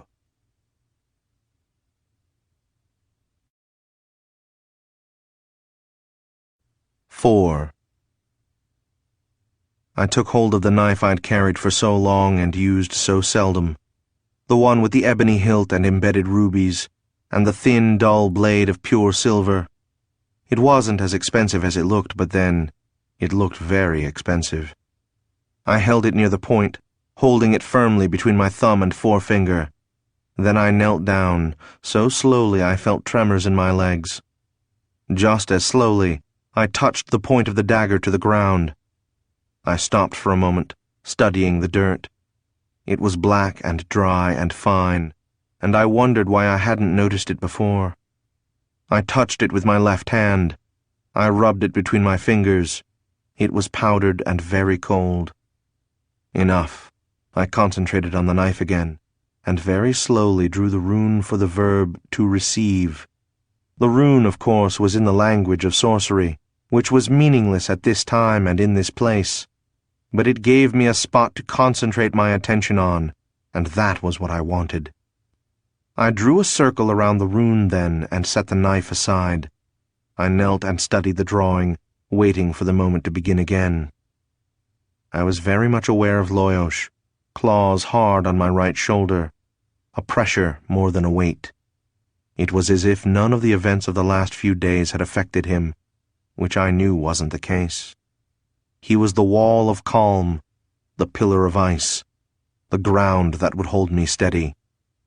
If you think that isn't important, you're a bigger fool than I am. Moments went by in contemplation, and I began the next step. There were no windows in the room, yet we must have been near the outside, because I could hear distant cries of ravens and the occasional roar of a hunting tsur. I wondered if there were dragons on the mountain, present company accepted, of course.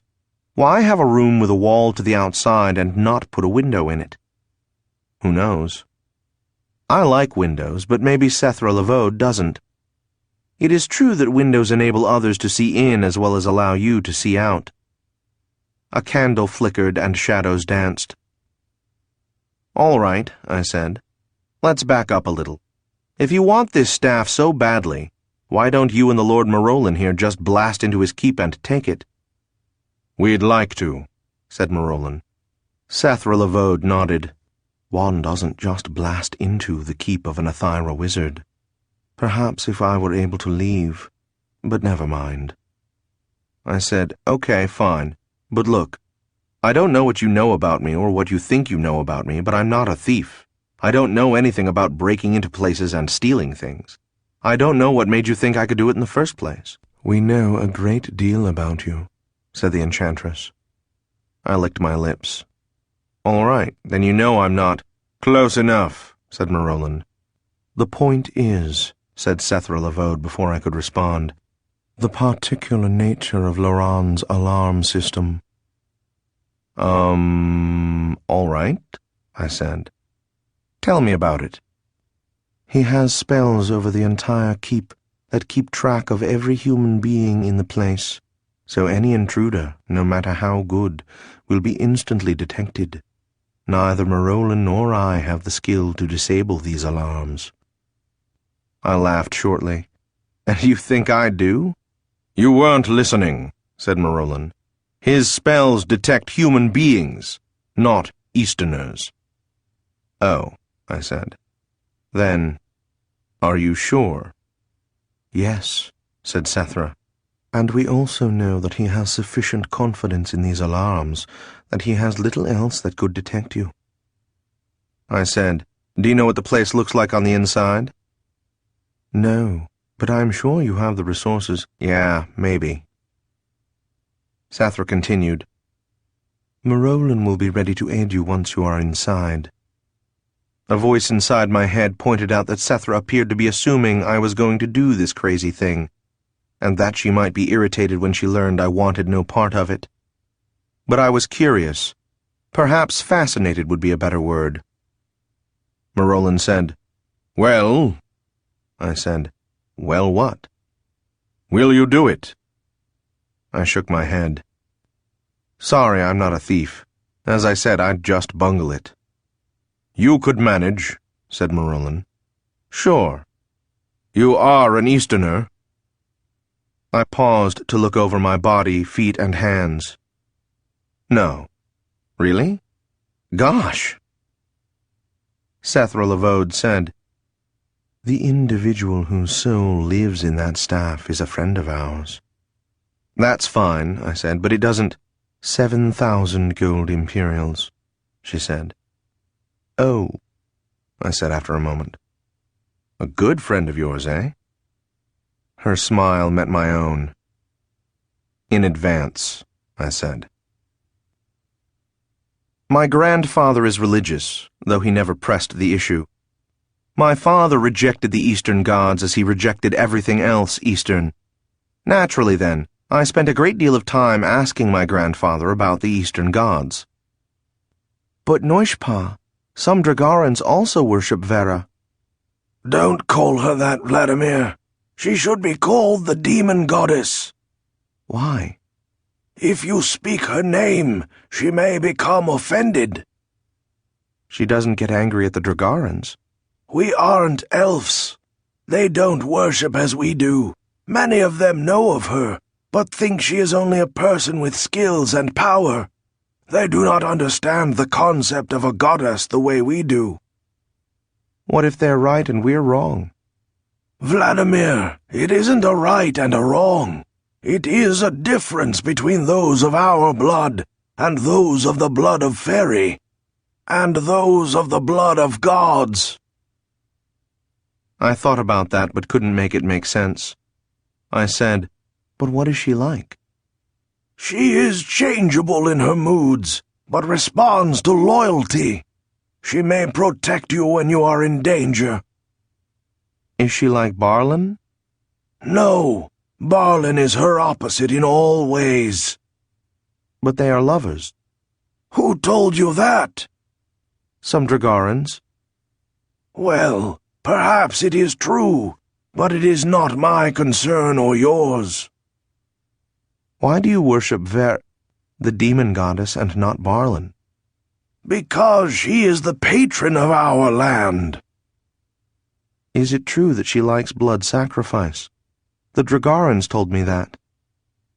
He didn't answer for a moment. Then he said, "There are other ways to worship her and to attract her attention. In our family, we do not commit blood sacrifice. Do you understand this?" "Yes, Noishpa." "You will never sacrifice a soul to her, or to any other god." "All right, Noishpa, I promise." "You swear on this, on your powers as a witch, and on your blood as my grandson?" "Yes, Noishpa, I swear." "Good, Vladimir." "But why?" He shook his head. "Some day you will understand." That was one of the few things about which my grandfather was wrong. I never have understood. The teleport back to my office was no more fun than any of the others. It was early evening, and the Sharabah game in the room between the fake storefront and real office was in full swing. Melistov had left, so I thought the office was empty until I noticed Kragar sitting behind Melistov's desk. Loyosh flew onto my shoulder and rubbed his head against my ear. "You okay, boss?" "Well, "What is it?" it's hard to explain, Loyosh. Want to become a thief?" "How'd it go, Vlad?" "The good news is that no one hurt me." And? "And Setaro Lavode is certainly real." He stared at me but said nothing. "Well, what happened, boss?" "I'll get to it, Loyosh." "Kragar," I said, "this is going to get complicated." I paused and considered. "All right. Sit back and relax. I'll tell you about it." It would be nice if I could identify the point when I stopped fearing Dragarans and started fighting back, but I can't. It certainly was before my father died, and that happened when I was 14. He'd been wasting away for quite a while, so it was no surprise, and in fact it didn't really bother me. He'd picked up some sort of disease and wouldn't let my grandfather perform the cures, because that was witchcraft, and he wanted to be Dragaran. He'd bought a title in the Jireg, hadn't he? Crap. Anyway, I can't really pinpoint when I started hating Dragarans more than I feared them, but I do remember one time, I think I was 12 or 13, when I was walking around with a lepip concealed in my pants. Lepip? It's a hard stick or piece of metal covered with leather. The leather keeps it from cutting. It's for those occasions when you don't want to leave scars, you just want to hurt someone. I could have used a rapier effectively, but my grandfather insisted that I not carry it. He said it was asking for trouble, and that drawing it would signal a fight to the death when otherwise someone would only be hurt. He seemed to feel that life should never be taken unless necessary, not even that of an animal. In any case, I remember that on this occasion I deliberately walked through some areas where toughs of the House of Orca liked to hang out, and yeah, they started harassing me, and yeah, I creamed them. I think they just didn't expect an Easterner to fight back, and a heavy stick can make a big difference in a fight. But that wasn't the first time, so I don't know. What's the difference anyway? I leaned back in my chair and said, "Kragar, I have another research project for you." He rolled his eyes skyward. "Great. Now what?" "There is a wizard named Loran of the House of the Athira." "Never heard of him." "Get busy then. I need a complete drawing of his keep, including a floor plan, and a guess as to where he'd do his work." "Floor plan? Of an Athira wizard's keep? How am I supposed to get that?" "You never let me in on your methods, Kragar. How should I know?" "Vlad, why is it that whenever you get greedy, I have to risk my hide?"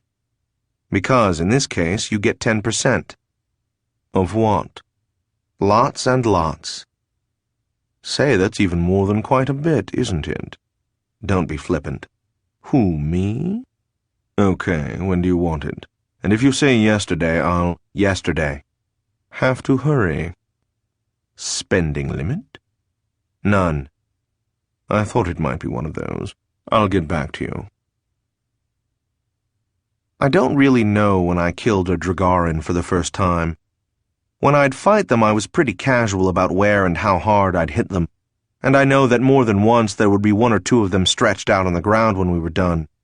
Thinking back on times I'd cracked them on the top of the head with my lepip, I'd be surprised if none of them died, but I never found out for sure. Every once in a while that bothers me. I mean, there's something frightening in retrospect in not knowing whether you killed someone. I think of some of those fights, and I remember most of them quite clearly, and I wonder where those people are today, if anywhere. I don't spend a lot of time wondering, though. What the hell? The first time I knew that I had killed someone was when I was 13 years old. There is an interesting story in how Kragar managed to get the information I wanted, but I'll leave it to him to tell. He has peculiar friends. In the 2 days it took, I finished closing a deal on a gambling operation I'd been hungry for, convinced someone who owed money to a friend of mine that paying it was the gentlemanly thing to do, and turned down a lucrative proposal that would have taken 3 weeks and a Morganti dagger. I hate Morganti weapons. When Kragar returned with the drawings, we spent a whole day going over them and coming up with stupid ideas. We were flatly unable to think up an intelligent one. We put the whole thing off for a day and tried again with the same results. Finally, Kragar said, "Look, boss, the idea of breaking into an Athira's keep is stupid. Naturally, any idea for how to do it is also going to be stupid." I said, yeah. "So just close your eyes and pick one." "Right," I said. And that's pretty much what I did. We spent a few hours polishing it down to the point of least possible idiocy. When Kragar went off to make some of the arrangements, I closed my eyes and thought about Sethra Lavode. I called up a picture of her face, tried to hear her voice, and sent my mind out, questing. Sethra Lavode? Where are you, Sethra? Hello? Vlad here. Contact came remarkably easily. She said, Who is it? Vlad Taltos. Ah, what do you want? I have a plan for getting in. I need to make arrangements with you and Marolin for timing and backup and stuff like that. Very well, she said. It took about an hour, at the end of which I was no more confident than I'd been before speaking with her. But there you are. Orders went out, arrangements were made, and I reviewed my will. The stuff of life.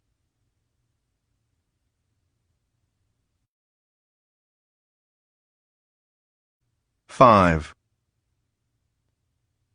I felt very close to Loyosh, in tune with him.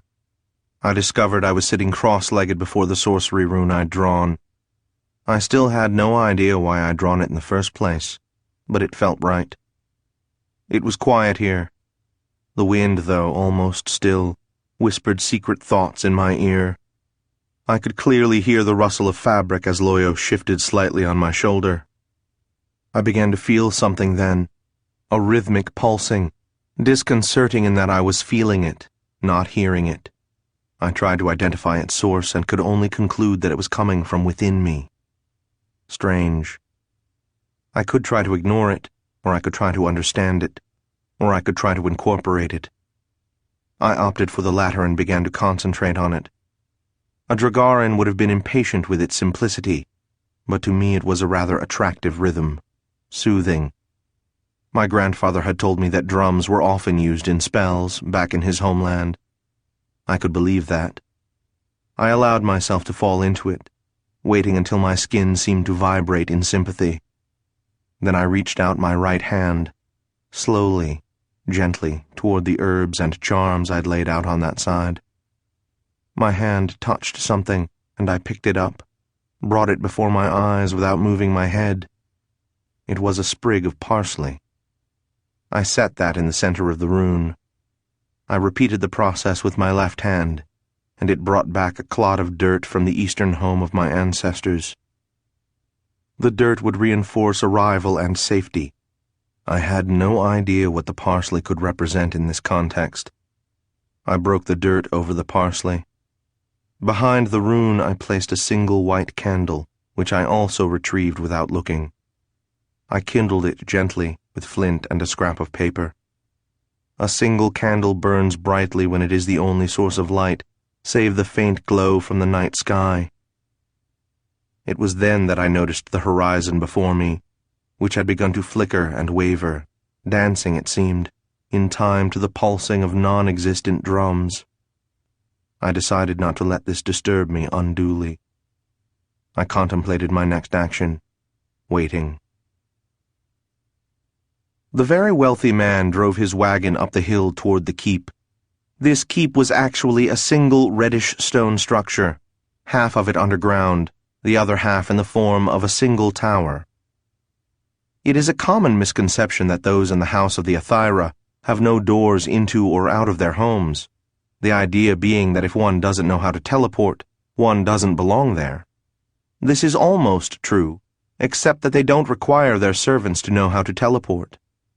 There is almost always a door or two for deliveries of those goods the wizards and sorcerers of the keep consider too demeaning to fetch for themselves. Trivial things such as food, drink, and assassins. These items are delivered by wagons to a special receiving area in the rear, where they are received, each in its own way. Of course, the assassins aren't usually expected, and one hopes, not noticed.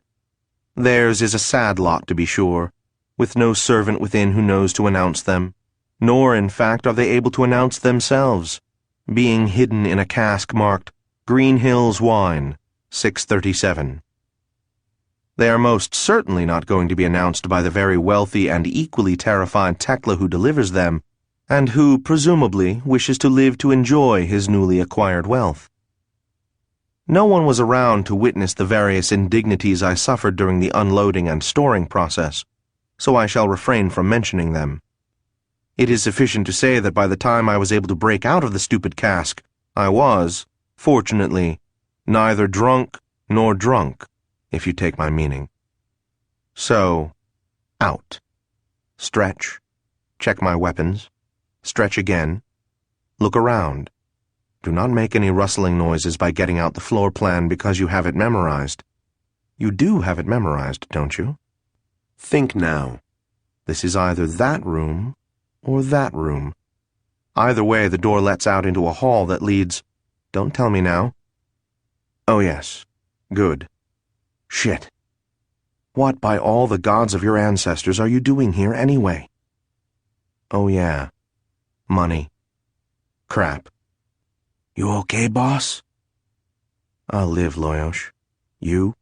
I think I'll live. Good. First step is getting the door open. Laurent may not be able to detect it when someone uses witchcraft within his keep, but I'm not going to bet my life on it, at least not unless I have to. So I pulled a vial of oil from within my cloak, opened it, smeared its contents on the hinges, and tested the door. No, it wasn't locked, and yes, it opened silently. I put the oil away, sealing it carefully. Kyra had taught me that. This, you understand, is how assassins are able to sneak around so quietly. We cheat. There was no light in the hall, and there shouldn't be any random boxes either, according to Kragar's source. My favorite kind of door, an unlocked one, guarded the room where I chose to spend the remaining hours until the early morning hour I had selected. More oil, and I was inside. There was about a 10-to-1 chance against anyone disturbing me in this room. If anyone did, Loyosh would wake me up and I'd kill the intruder. No sweat. Assuming no trouble, Loyosh would keep track of time for me and wake me at the right hour. I spread out my cloak, closed my eyes, and rested. Eventually I slept. The city of Adralanka is most of County Whitecrest, which is a thin strip of land along the southern seacoast. The name Adralanka means bird of prey in the secret language of the House of the Orca, which no one speaks anymore. The story is that the mariners who first sighted the area along the red cliffs thought it looked like such a bird, with bright red wings held high, head down at the sea level where the Sunset River cut through the land. The low area around the river is where the docks were built, and the city grew up from it. Until now, most of the city is high above the docks and a long way inland. The two wings of the bird don't look much like wings anymore, since the northern wing, called Chiron's Watch, collapsed into the sea a few hundred years ago. The southern wing has many good places from which to watch the waves crashing and ships coming and going and like that. I remember sitting there doing that sort of watching and not thinking about anything in particular when a Dragaran, an orca and probably a seaman, came staggering up next to me. I turned and looked him over and decided he was drunk. He was pretty old, I think. At least his face had turned into a prune, which doesn't usually happen to orcas until they're at least a couple thousand years old. As he came up, his eyes fell on me and I backed up a couple of steps from the cliff edge out of an instinctive mistrust of Dragarans. He noticed this and laughed. "So, Whiskers, you don't want to go swimming today?" When I didn't say anything, he said, "Answer me. You want to go swimming or not?" I couldn't think of anything to say, so I remained quiet, watching him. He snarled and said, "Maybe you ought to just leave, Whiskers, before I send you for a swim whether you want one or not." I don't know for sure why I didn't leave. Certainly I was frightened. This man was much older than the punks I usually had to deal with, and he looked tougher too. But I just stood there, watching him. He took a step toward me, perhaps just to frighten me away. I took my lepip from my pants and held it at my side. He stared at it, then laughed. "You think you're going to hit me with that, is that it? Here, I'll show you how to use one of those things." And he came at me with his hand out to take it away.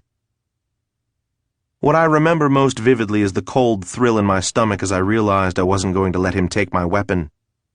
This wasn't a bunch of kids out to have a lark and vent their frustration at whatever it was they were frustrated about.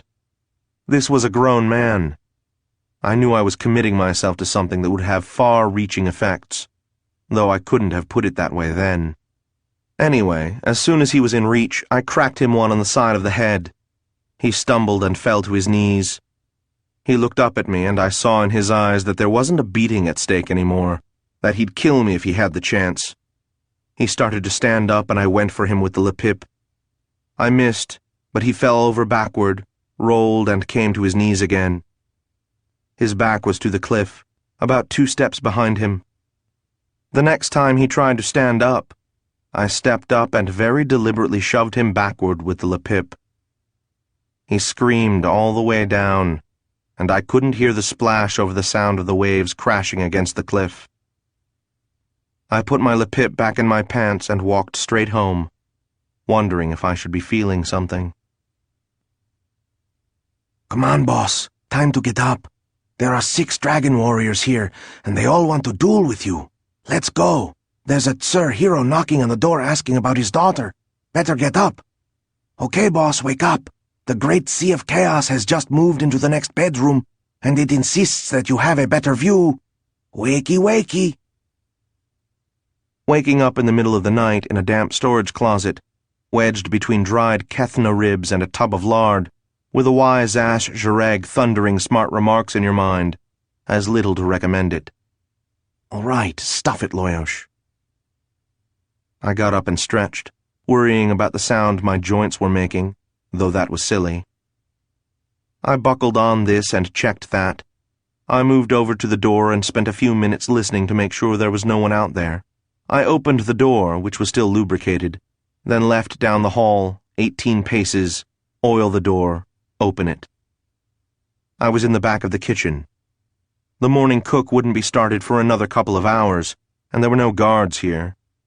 I moved across the kitchen and found the door I wanted. Oil, open, walk. If the bastard had been a little poorer, he would have had leather hinges on his doors, which are easier to deal with, or even empty doorways with curtains. Oil, open, walk. First checkpoint. This door led down into the sublevels, and there were a pair of Dragaran guards here, in addition to sorceress alarms. The sorcery was simple and straightforward, mostly token, and I had what the left hand of the Jareg calls a device, and an Eastern witch would call a charm for dealing with it. The guards would be more difficult. They were more or less facing me and unfortunately awake. I kill people for money. I don't like doing it when I don't have to. But sometimes there just isn't any other way. I studied the guards standing there and tried to think of a way to avoid killing them. I did not succeed. Some time before this, I had assassinated a certain moneylender who, it turned out, had been skimming more than his share out of the profits. His employer had been very upset and wanted me to make a zample out of the son of a bitch. The boss arranged to meet the guy in a big crowded inn at the busiest time. The boss didn't show. Instead, I did. When my target sat down, I walked straight up to him, put a dagger into his left eye, and walked out of the place. One thing I remember about that is the wave of reaction that followed me out the door, as the patrons of the inn noticed the blood, the body, the event. None of them were able to describe me, though many of them saw me. What I'm getting at is the advantage of surprise, of the attack that comes with no warning whatsoever. One moment all is peaceful, the next there is an Easterner in your face, knives flashing. I hauled the bodies of the guards into the kitchen so they wouldn't be quite so obvious. Then I picked the lock and headed down into the dungeon. I guess it was my grandfather who really helped me keep going after my father died. It was funny how he did it. I mean, I've always hated being alone.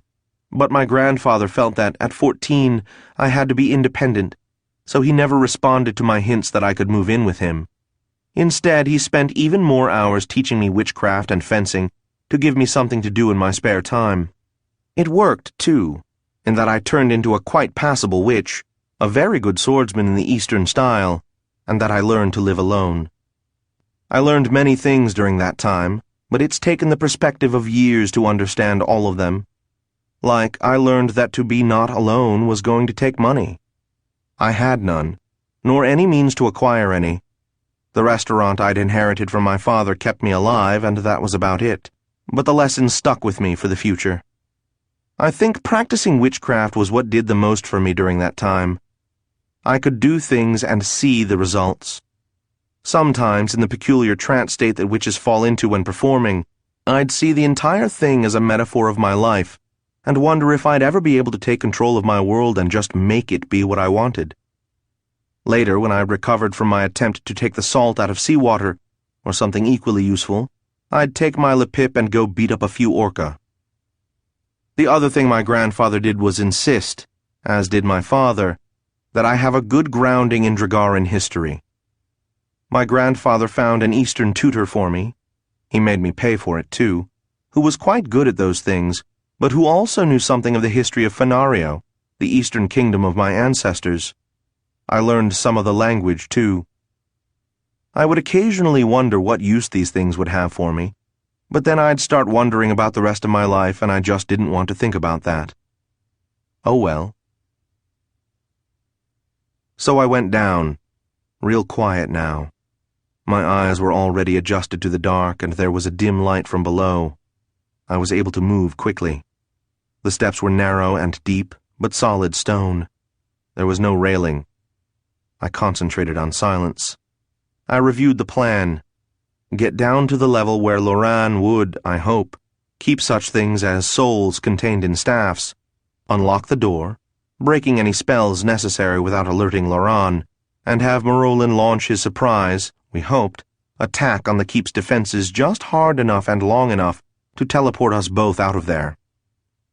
It occurred to me again that I'd never before depended on any form of magic to get me out of something. I didn't like it. I reviewed the various ways I could ditch and run at this point, which took no time at all. The bottom. There was one guard here. Unlike the two upstairs, he was dozing, which saved his life. I made sure he wouldn't wake any time soon and continued. Left for 25 paces and to a door. This one was big and strong, and the lock, I'd been told, was serious. I studied it, and it was. But then, I'm pretty good. My fingers twitched as I studied the deadbolt and the hinges. Frankly, though, I was more worried about the spells that sealed it as well as any that might trigger alarms. I estimated the door itself to weigh about 40 pounds. It was composed of thick wooden planks with iron bands around them. It wasn't perfectly sealed, though, since light was coming from the other side of it. I didn't know what that meant. This was where my information ended. I licked my lips and started working. Kyra the thief had not only found a set of burglar tools for me, but had trained me in their use. I'm not a thief, but I get by. I hoped the device was up to overcoming the alarms, because I wasn't. Defeating the lock was the most I could hope for. A good lock combines a fine mechanism with a heavy bolt. This one had indeed a very fine mechanism and 3 separate deadbolts, so the pick had to be strong enough to turn the bolts but light enough to go into the lock. It turned out to be a 3-tumbler system, requiring a spring pick and 3 rods, all of which had to be pressed against tumblers going in different directions, while being turned in yet a 4th direction. If my fingers had been much smaller and I'd had an extra pair of arms, it would have been much easier. As it was, it took me 20 minutes. But I got it, and no alarms went off as far as I could tell. I would have forgotten to oil the hinges, but Loyos reminded me. On the other side was a landing with several lamps blazing, and stairs leading down to a set of 3 doors, all of which looked, from up here, to be rather flimsy. I spent about 15 minutes locking the heavy door again. This may have been a waste of time. I couldn't decide. Then I took a couple of deep, silent breaths, closed my eyes, and— "What is it, Vlad?" One is always on a first-name basis in psionic communication, because magic transcends courtesy. "I'm past the big door." "All right. I'll inform Marolin. We'll stay in contact. As soon as you have the staff in your hand, we'll break the teleport block. It won't be down for long." "So you've said. And I repeat it. Be careful." "Yeah." Once at the bottom, I had to pick a door. None of them were locked or enchanted, so I chose the middle one. I oiled the hinge and slipped it open. 45 minutes later, I was back in front of the 3 doors, and I had a much better idea of the sorts of seashells Loran liked to collect. and a very good idea of his taste in art, but no better idea of where the staff was. I wondered how long it would be until someone discovered the bodies in the kitchen, or noticed that the guards weren't at their posts. I really hated this. I tried the left-hand door. The room was lit, though I couldn't see the light source. It was about 40 paces square with another door opposite me. A large table, say 10 feet long, dominated the middle of the room. There were globes suspended from the ceiling, emitting narrow beams of light that were concentrated on a single point at one side, and near this point was a stack of thick, heavy tomes. There was another tome on the table, open, with a quill pen next to it and half a page written in. Small, glittering stones were scattered on the table. 3 wands, none of which matched the description of what I was looking for, stood against the wall to my left, and a pedestal at the end of the table held what seemed to be a chain made of gold, suspended in air except for the end that touched the pedestal.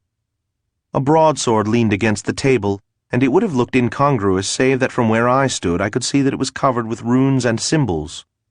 Against another wall was a large basin, probably holding something unnatural to which unmentionable things had been done. In case you haven't figured it out yet, this was Laurent's work area. I studied the floor in front of me for a long time, checking the path to the door opposite. It seemed to be clear. I let my observations flow back to Setaro. She acknowledged but didn't comment. I crossed very carefully and reached the other door without making a sound. I studied this door for quite a while. No spells, no bolts, no alarms. I oiled the hinges just to be safe, then opened it. I was in a slightly smaller room, not as cluttered. The only thing of note was what seemed to be a cube made of orange light, about 6 feet on a side in the middle of the room. In the center of the glowing cube was a white 5-foot-long staff. At one end I could almost make out the rusty star I'd been told to look for.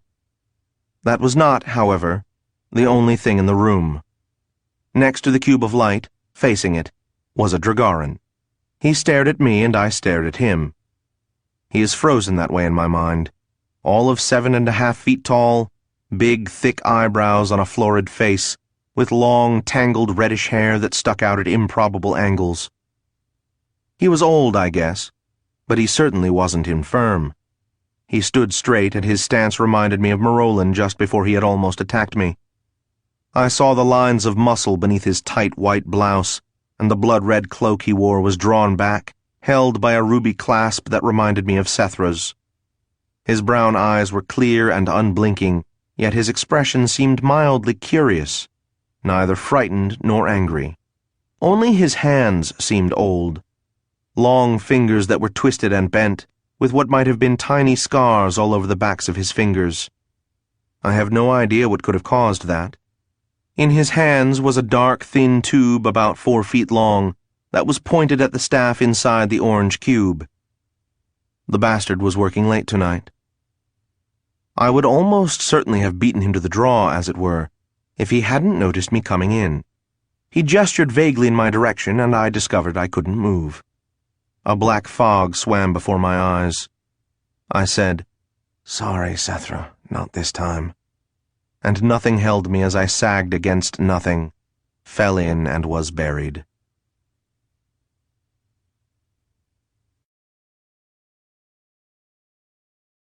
Six. I stared at the flickering, weaving dance of the horizon and tried to decide if I liked it or if it mattered. The thought that I was losing my mind came, and I pushed it aside. It is a not uncommon fear in such circumstances, largely because it sometimes happens. But I just didn't have time to deal with it then. My eyes were drawn from the wavering landscape to the sorcery rune I had, for whatever reason, drawn on the ground before me. I blinked and it didn't go away. I licked my lips. The rune was glowing. I hadn't asked it to, but I guess I hadn't asked it not to either. I brought my palms together in front of me, fingers pointing out, and in the air I drew another rune, this one the verb, to summon. I considered what nouns I might hang from it, shuddered, and almost lost control of the spell. Loyosh pulled me back and I dropped my hands back to my lap. The rhythm was still with me, and the landscape still wavered, and the rune on the ground still glowed. I think the other sound was my teeth grinding. I was unconscious for about 20 seconds, near as I can figure it. The side of my face still stung from slapping the floor, as did my right hand. I awoke slowly, and swirls of black dissipated before me. I know better than to shake my head under such circumstances. My eyes cleared. Laurent was leaning up against the far wall, staring past me, both his arms raised. I turned my head and saw Marolin, who seemed to be fighting something invisible that was trying to entangle him. Sparks flashed in the air between them, that is, directly over my head. I was being rescued. Oh, rapture. I was about to try to convince my body to function, at least enough to get out from between the two of them, when Laurent gave a kind of cry, struck the wall behind him, bounced, and came careening at me. I would have put a knife into him then and there, but he fell on top of me before I could go into action. This is called not being in top form. Laurent was quite agile, though, especially for a wizard. After landing on me, he kept rolling until he ended up in the room with Marolin, as well as the table, the sword, the staves, and all that stuff. He came smoothly to his feet and faced Marolin. There was a bit of confused action lasting maybe 10 seconds, including smoke and sparks and fire and loud noises, and when it was over, Marolin had his back to me and Laurent was too far away for any of my goodies to be effective. Loyosh, who had been so quiet I'd all but forgotten him, said, "Should we get the staff now?" Oh yeah, right, the staff. What we came for. I got to my feet, a little surprised that they worked, and moved toward the cube of orange light. I began studying the enchantment on it, and muttering curses to myself. I didn't know what it was or how it had been accomplished, but I could tell it wouldn't be safe to put my hand in there. I could also tell that breaking it would be way over my head. I wondered if Marolin would be open to taking a job. I turned back to the fight to ask him. I was almost 16 when I decided I was old enough to ignore my grandfather's advice and start carrying my rapier. It wasn't a very good one, but it had a point, an edge, and a guard. I'd been carrying it for less than a week before I learned that my grandfather was right. I was heading back to the restaurant from the market at the time. On reflection, an Easterner with a sword at his hip carrying a basket full of fish, meat, and vegetables must have looked a bit absurd, but at the time I didn't think about that. I heard laughter as I was near the door and saw two kids, roughly my age, taking different growth rates into account, dressed in the livery of the House of the Hawk. They were clearly laughing at me. I scowled at them. One laughed harder and said, "Think you're pretty dangerous, don't you?" I noticed he was also wearing a blade. I said, "Could be." He said, "Want to show me how dangerous?" I set the basket down and walked into the alley, turned and drew, my pulse racing. The pair of them walked up to me and the one with the weapon shook his head in mock sadness. He was quite a bit taller than I and may have had good reason to be confident. He took his sword in his right hand and a long fighting knife in his left. I noted that he probably wasn't going to use sorcery, or his left-hand weapon would have been different. My grandfather's words came back to me, and I put a little more mental emphasis on the word probably. He faced me, full forward, both arms extended, right arm and right leg a bit more. I came into a guard position, presenting only my side, and a look of puzzlement came over his features. I said, "Get on with it." He took a step toward me and began an attack. At that time, I had no idea of just how much of an advantage in speed and technique there was to the Eastern style of fencing. I actually wondered why he was taking such big actions, and wondering prevented me from stop-cutting his exposed forearm. However, I still had time to shift backward, which I did, and his cut missed. He came at me again, in the same slow, stupid way, and this time I did put a cut on his arm before pulling back out of the way. He made a sound of some sort and dropped his knife out of line. His heart was wide open, with absolutely no protection. How could I resist? I nailed him. He gave out a yell, dropped both of his weapons, fell over backward, and began rolling on the ground. Before he hit the ground, I was pointing my weapon at his companion, who was staring at me wide-eyed. I approached the uninjured one then, and as he stood there, cleaned my blade on his garments, still staring him in the eye. Then I sheathed my rapier and walked out of the alley, picked up my basket, and continued home. On the way, I decided that my grandfather had certainly known what he was talking about. Wearing a weapon is asking for trouble. I continued to wear it. Everyone should, at least once, have the chance to witness a fight between two wizards. I'd have preferred to watch this one from more of a distance, though. The air between them seemed to dance, and my eyes had trouble focusing. Laurent held a staff with his right hand in front of him. The tip of it was glowing with a sort of gold, and images behind the glow were blurred and out of focus. His other hand continually made motions in the air, and sometimes my ears would pop. From what, I'm not sure. I could see that Marolin was hard-pressed. He had lost whatever advantage he had gained and was leaning against a wall. There was a black mist in front of him, pushing against something invisible that was trying to get through to him. From 30 feet away, I could make out the sweat on his forehead. Laurent took a step forward. Marolin raised his hands. The black mist in front of him grew thicker. I recalled an old maxim: never attack a wizard in his keep. The black mist dissipated completely, and Marolin seemed to shrink against the wall. Laurent took another step forward and raised his hands.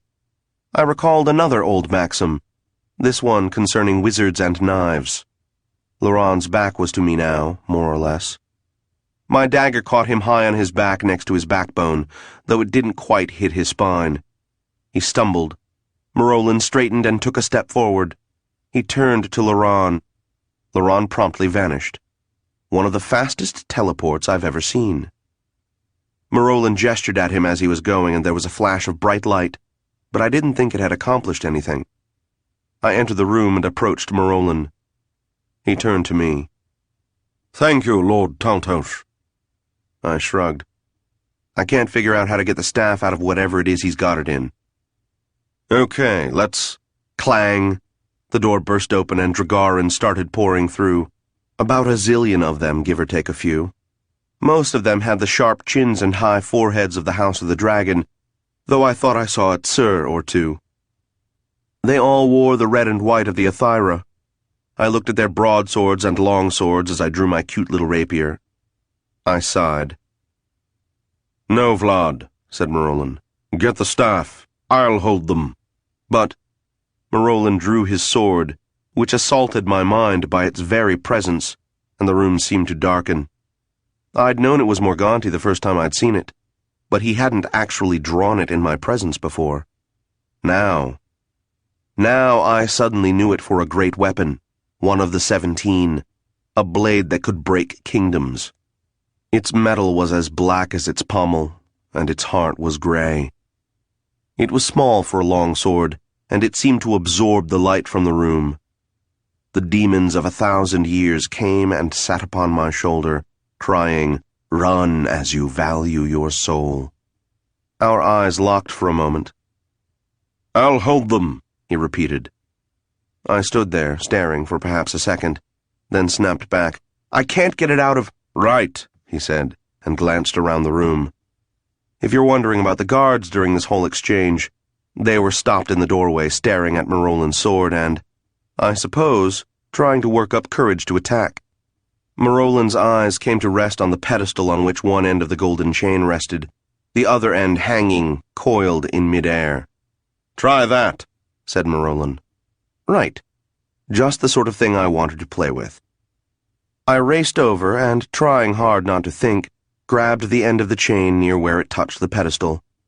It wasn't fastened, coming away easily in my hand, still coiling in midair like a snake about to strike. I crossed over to the door beyond which was the cell. I paused long enough to look at the tableau of guards and Marolin. All of their eyes were riveted on that blade. Perhaps their courage would have failed them and they wouldn't have attacked. I don't know. But while they were considering, Marolin charged. One sweep of that blade and one fell. his body almost cut in half from right shoulder to left hip. Marolin lunged and took the next through the heart, and he screamed. A stream of what I can only describe as black fire came from Marolin's left hand, and more cries rose. I turned away, not doubting that he could hold them off, as long as Laurent didn't show up again. I hurried to the glowing cube. The chain looked like it was made of gold links, each link about half an inch long, but as I held it, it seemed much harder than gold. I wished I'd had the time to study it, at least a little. I ran my left hand over it in a kind of petting motion. It wasn't held in the air rigidly, so I pushed it down. There was a bit of resistance, then it hung free, like a chain is supposed to. I felt worlds better. I took a moment to reflect and to allow my life to pass before my eyes if it chose to. It didn't. And then, for lack of any other ideas, struck the chain against the orange glow, bracing myself to take whatever kind of backlash it generated. A light tingling ran up my arm. The glow became a flare and was gone. A white staff with a rusty star at the end lay on the floor. I swallowed and picked it up. It felt a bit cold and was perhaps heavier than it ought to have been, but nothing happened to me when I touched it. I turned, holding my trophies, toward the sounds of mayhem. As I walked back into the room, I was nearly blinded by a flash of light.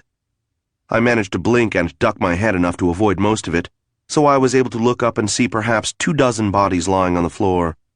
Marolin was standing, feet braced, his sword acting as a shield to hold off a barrage of white light coming from Laurent. I cursed softly to myself. He now held both a red staff and a small rod or wand. The light was coming from the staff, and as I entered, I saw him look at me and look at the staff in my hand. His eyes grew wide. Then he saw the chain, and they grew wider, and I even saw him mouthing a curse, which I recognized and won't repeat. He turned the rod toward me. I fell over backward as a blue sheet of something came rolling toward me. I might have screamed. I threw my hands up in front of my face. The golden chain was still in my right hand. As I threw my hands up, it swung out in front of me and struck the sheet of blue, which promptly evaporated. All I felt was a tingling in my arm. It's all in the wrist, see? By this time I was flat on my back. I raised my head in time to see Marolin step toward Laurent, stop, curse loudly, and begin to gesture with his left hand. Laurent was still looking at me, which I didn't like at all. Then he turned the staff so it was pointed at me, which I liked even less. I felt as if I'd been kicked in the head and stomach at the same time, lying there on my back, waiting for him to do whatever it was he was going to do. Somehow he was holding off Marolin, who would have killed him then if it were possible, so the wizard must have had some sort of sorcerer's defense against physical attacks. Suggestions, Loyosh? I'll bet he doesn't have any defense against witchcraft, boss. Sure. Now just give me an hour or two to set up a spell and... No, wait. Maybe it wasn't such a bad idea after all. Witchcraft is controlled psychic energy. Maybe I could... I sat up, setting the chain to spinning in front of me, hoping that would prevent whatever Laurent wanted to do to me. I saw him gnash his teeth and turn back and gesture with the rod at Marolin, who gave a cry and fell against the far wall. I allowed my psychic energy to flow into a dagger I pulled, and I think I chanted something too. Then I let the chain fall and threw the dagger. Laurent waved his arms and something hit me and I fell backward, cracking my head against the floor. I wondered which one of us would get it. Maybe both. I heard a scream from what seemed to be the right direction, and then Marolin was hauling me up. I shied away from his sword, but he held me. My left hand still gripped the chain. Come on, damn it! Stand up! He summoned help and I've been holding him off for the last minute. We have to get out of here. I managed to support myself and saw Laurent. My knife was in his stomach, and there was a large cut as from a sword in his chest, directly over the heart. He seemed to be rather dead.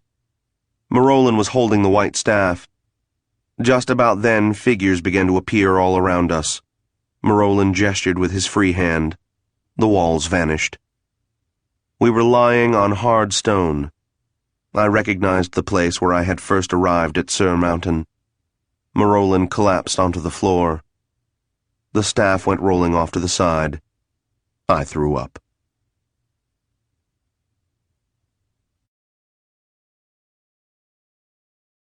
Seven. I began to feel a slight giddiness, but that was to be expected, and I could ignore it if it didn't get any worse. I dropped my eyes from the empty spot in front of me and studied the glowing rune. If the rune was here, then the object of my desire was there. I touched the spot, making a small impression with my forefinger. I picked up one of the knives I'd laid out, the small, sharp one, and made a cut in the palm of my left hand.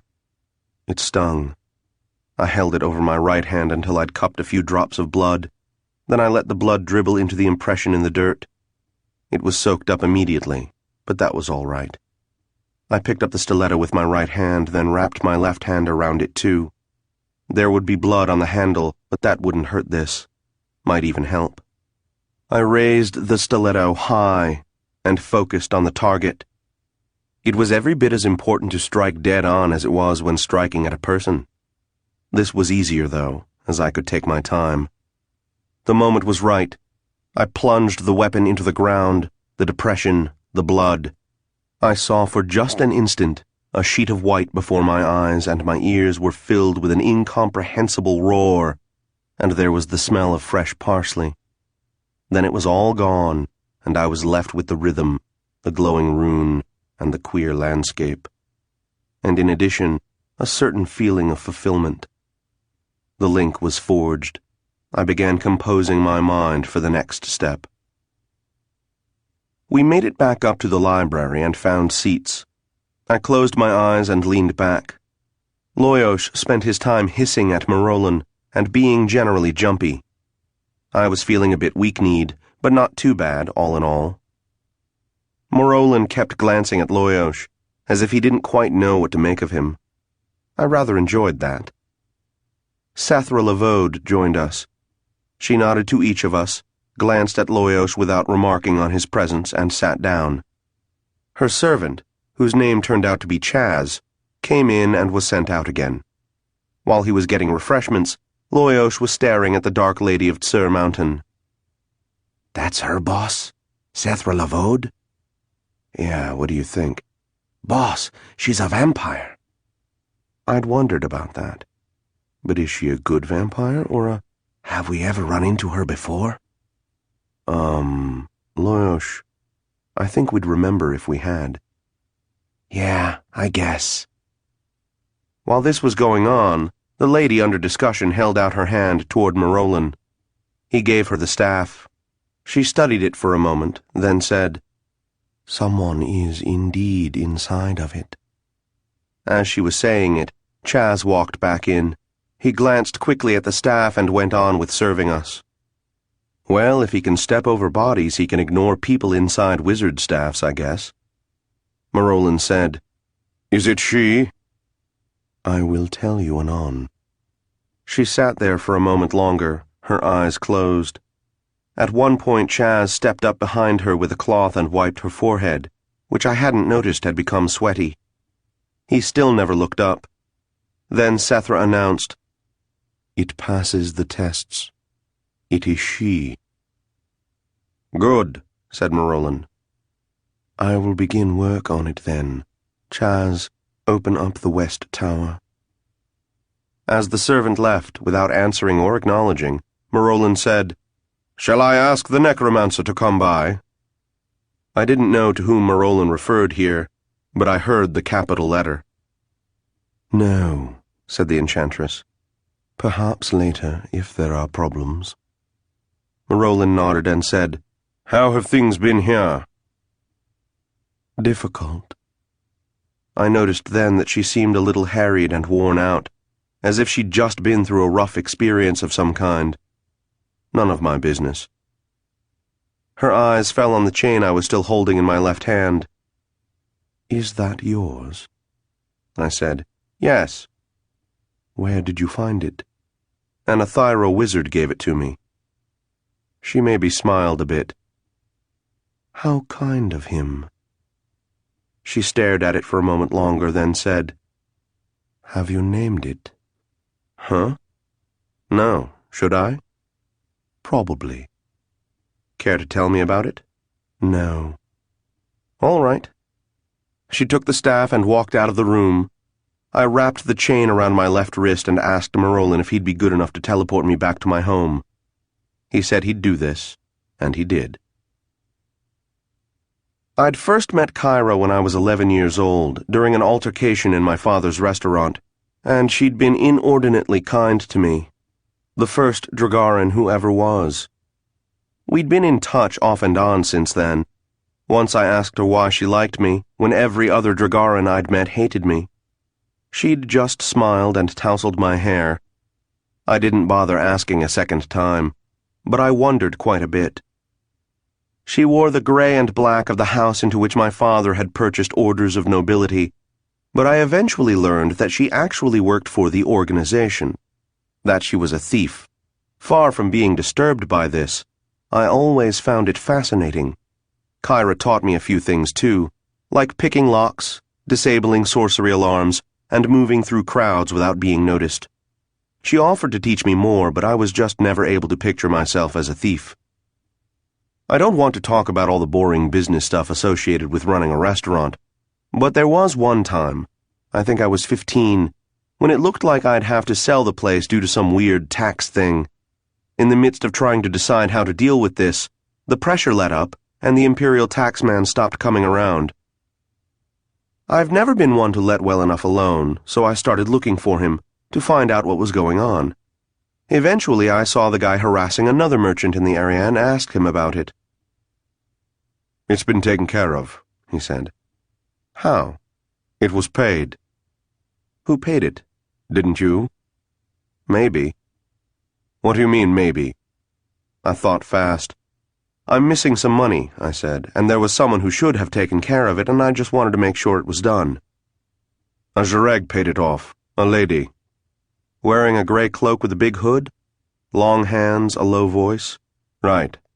"Okay, thanks." A week or so later I noticed Kyra in an alley leaning against a building. I walked up to her and said, "Thanks." She spoke from out of her hood. "For what?" "Paying off my taxes." "Oh, that," she said. "You're welcome. I want you to owe me a favor."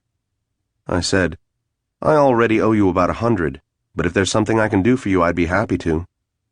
She hesitated, then said, "There is." I got the vague impression that she was making this up as she went along, but I said, "Sure, what is it?" She pushed the cowl back and stared at me. She chewed her lip, and it suddenly startled me that Dragarans did that too. It always surprises me how young she seems, if you don't look into her eyes. She made a slow, careful scan of the alley. When she turned back to me, she was holding something in her hand. I took it. It was a small, clear vial with a dark liquid inside, perhaps an ounce. She said, "Can you hold this for me? I don't think it will be dangerous to you. It is dangerous for me to hold it just now." I studied the vial to see how breakable it was. It wasn't very. I said, "Sure. How long do you think you'll want me to hang on to it?" "Not long. 20, 30 years, maybe." "Huh?" "Kyra." "Oh, yes. I guess that is a long time to you. Well, perhaps it won't be that long. And as I say, it shouldn't be dangerous for you." She handed me a small pouch on a cord. I slipped the vial into it and put it around my neck. I said, "What's in the vial?" She paused, appearing to consider, then covered her head again. "The blood of a goddess," she said. "Oh." And, "I don't think I'll ask." I woke up the night after my altercation with Laurent feeling a peculiar half-thought growing in the back of my head, and realized that someone was trying to reach me psionically. I woke up more fully, saw that it was almost dawn, and allowed the contact to occur. "Who is it?" "Setaro Lavode." "Oh. Yes?" "We need your help." Several remarks came to mind, but I didn't make any of them. "Go on," I said. "We'd like to bring you here." "When?" "Right away." Mind if I break my fast first? That will be fine. Would you like us to have a bucket ready for you to throw up in? Bitch. I sighed. All right. Give me 10 minutes to wake up and become human. What? Become Eastern, then. Never mind. Just give me 10 minutes. All right. I rolled over and kissed Zandy's neck. She mumbled something incomprehensible. I said, I have to run. Help yourself to breakfast and I'll see you later, okay? She mumbled again. I got up and took care of necessary things, including wrapping the gold chain around my left wrist and putting various weapons in place. Loyos landed on my shoulder as I was finishing. What is it, boss? Back at Sur Mountain, chum. I don't know why. I walked down to the street and around a corner and waited. Sathra reached me again right on time, and then I was at Sur Mountain. I wondered about the vial Kyra had given me, holding what she claimed to be the blood of a goddess. When I got back home, I took it out of its pouch and studied it. It was dark and could have been blood as easily as anything else, I suppose. I shook it, which was perhaps foolish, but no harm came of it. Yeah, maybe it was blood. Then again, maybe not. I put the vial back in the pouch. I chose not to open it. I wondered if I would ever learn the story behind why Kyra had it but didn't want to hold on to it and couldn't sell it and like that. I realized that it made me feel good to do something for her for a change. I put it in a chest where I kept my few precious objects and didn't think about it again for some time. I had other things to keep me occupied. My grandfather had decided that, as part of my ongoing training in witchcraft, it was time for me to acquire a familiar. 10 minutes after I got there, I was deciding that I could come to like Sethra after all. They brought me straight into the library this time, and after giving me 10 minutes to recover from the teleport, Chaz showed up with hot, good clava. Clava is a strange Dragaran brew made from Eastern coffee beans. It tastes like Eastern coffee, but without the bitterness. She had thick cream and honey to put into it, and hot biscuits with butter and honey. Maroland and I sat around eating and sipping for a good long while. Chaz stood behind Sethra, occasionally eating bits of the crumbs off the tray and flicking his eyes around the room. I studied Maroland because he still fascinated me. He seemed to be working to keep any expression off his face, which probably meant that he was pretty concerned about something. I speculated idly but came up with no good guesses, so I concentrated on eating and drinking. I have to say I was quite surprised by the food, and even more surprised and pleased when the servant brought Loyos a fresh dead Tekla. He presented it to me and indicated Loyos with a sort of half-flick of his head, as if he thought I might not know for whom it was intended. He set the tray down and Loyos started in on it, displaying his best table manners. Neither Sethra nor Maroland seemed put off at eating with him. These people are okay, boss. I was just thinking that. What shocked me even more, however, was the sight of Lord Maroland, wizard and witch, Duke of the House of the Dragon, licking honey off his fingers. It's a shame Dragarans don't have facial hair, because Maroland ought to have had a black goatee to get honey in. If the whole thing was a scheme to put me in a better mood for helping them, I can only say it worked. I found it, at least, far preferable to the last idea they'd come up with. When the bowls of warm water with the steamed towels came around, I was pretty much willing to listen to any crazy idea they'd come up with. It was plenty crazy, too. The spell to acquire a familiar is as old as witchcraft, and has as many variations as there are types of familiars and families of witches.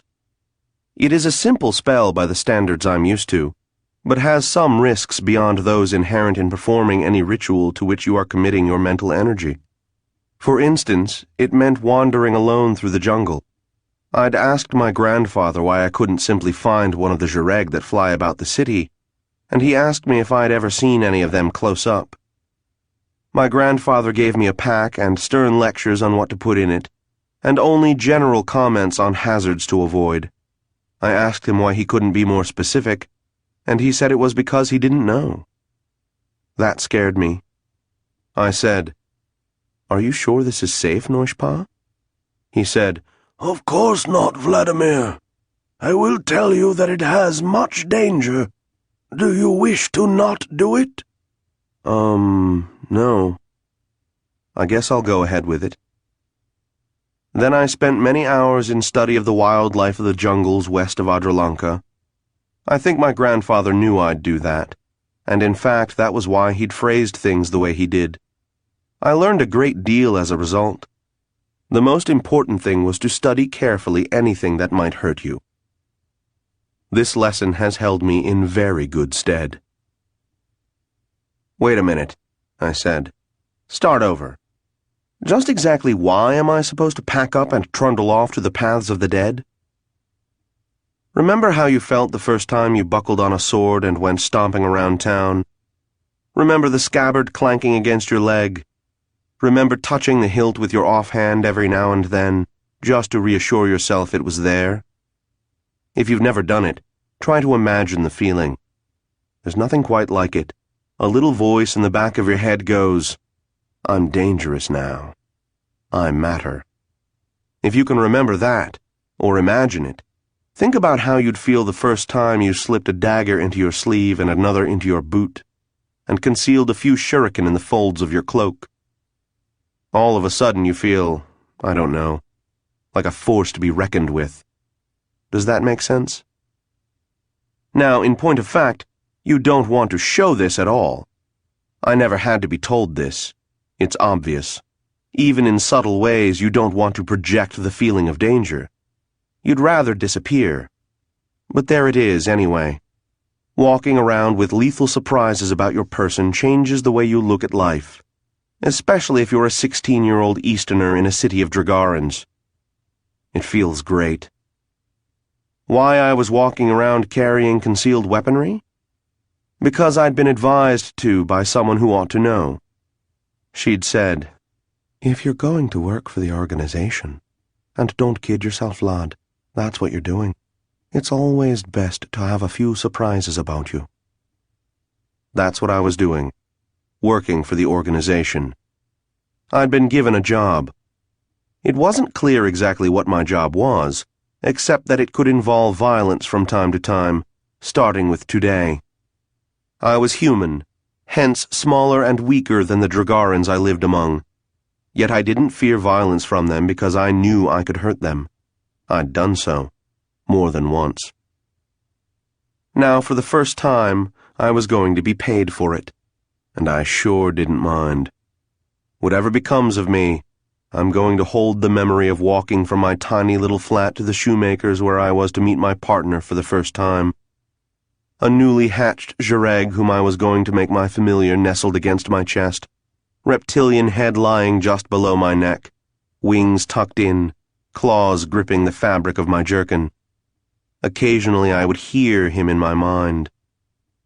"Mama?" I'd send back comforting thoughts that somehow didn't conflict with the rather violent frame of mind I was in. It was the sort of day you look back on later and see as a pivotal point in your life.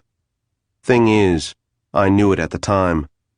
It was a day when magic things were happening. Every time I swung my left arm, I'd feel the hilt of a dagger press against my wrist. With every step, my rapier would thump against my left leg.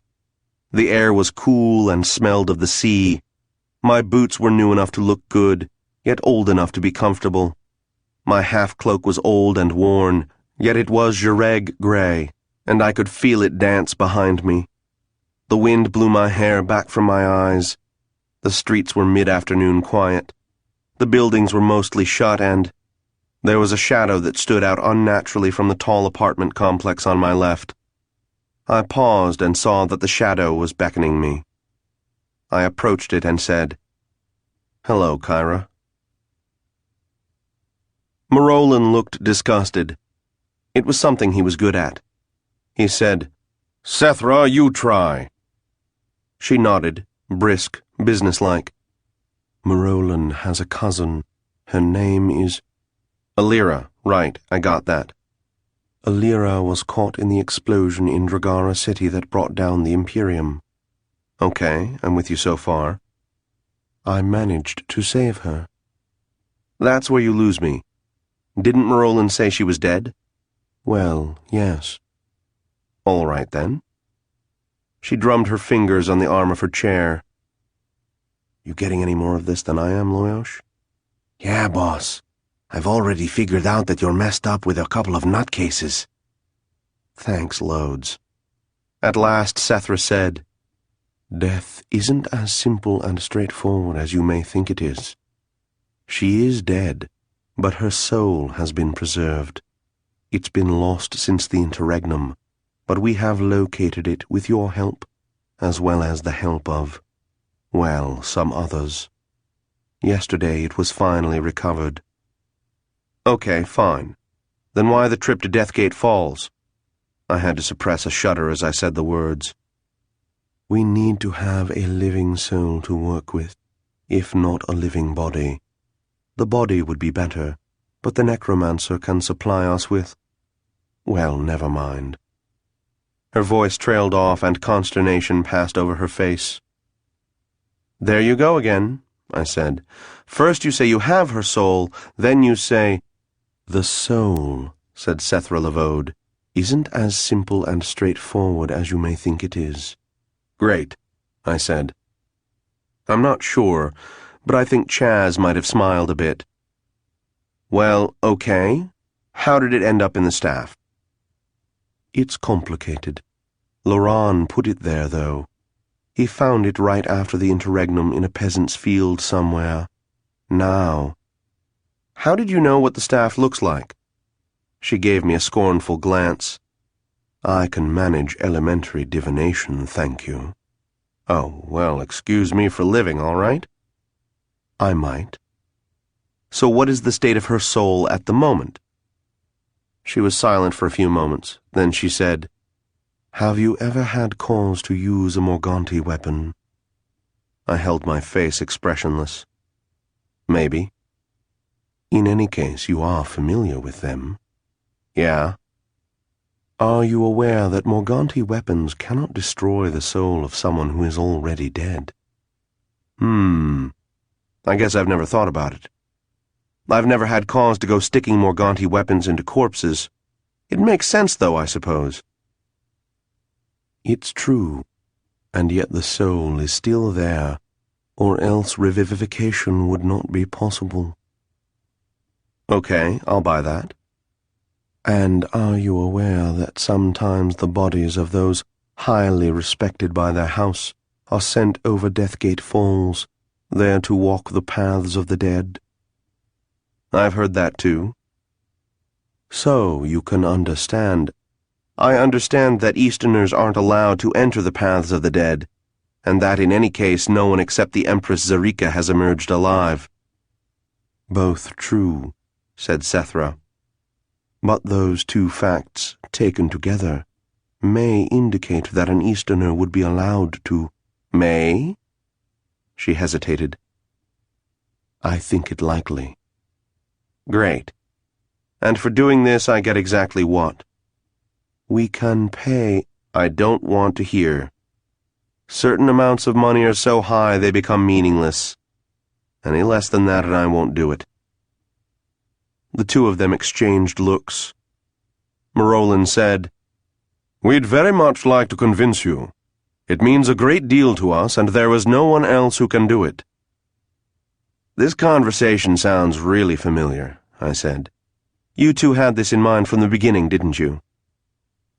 We considered it a possibility, said the Dark Lady of Tsur Mountain. And now you're saying that you'll kill me if I don't do it. No, said Marolin. Only that we'll be very grateful if you do. They were learning how to deal with me. This could be good or bad, I suppose. I said, Your gratitude would be nice, but if I'm already dead... I think you can survive, said Sethra. How? I've been there. I can tell you which paths to take and which to avoid, and warn you of dangers you are likely to encounter, and how to protect yourself. That will leave you with only one danger, and I think the fact that you are an Easterner who doesn't belong there will be enough to... What danger is that? From those who run the place. The Lords of Judgment. I didn't like the sound of that. There was a sharp intake of breath from Chaz, who'd been standing in his usual position during the whole interchange. I said, "The Lords of Judgment?" "You know," said Sethra, "the gods."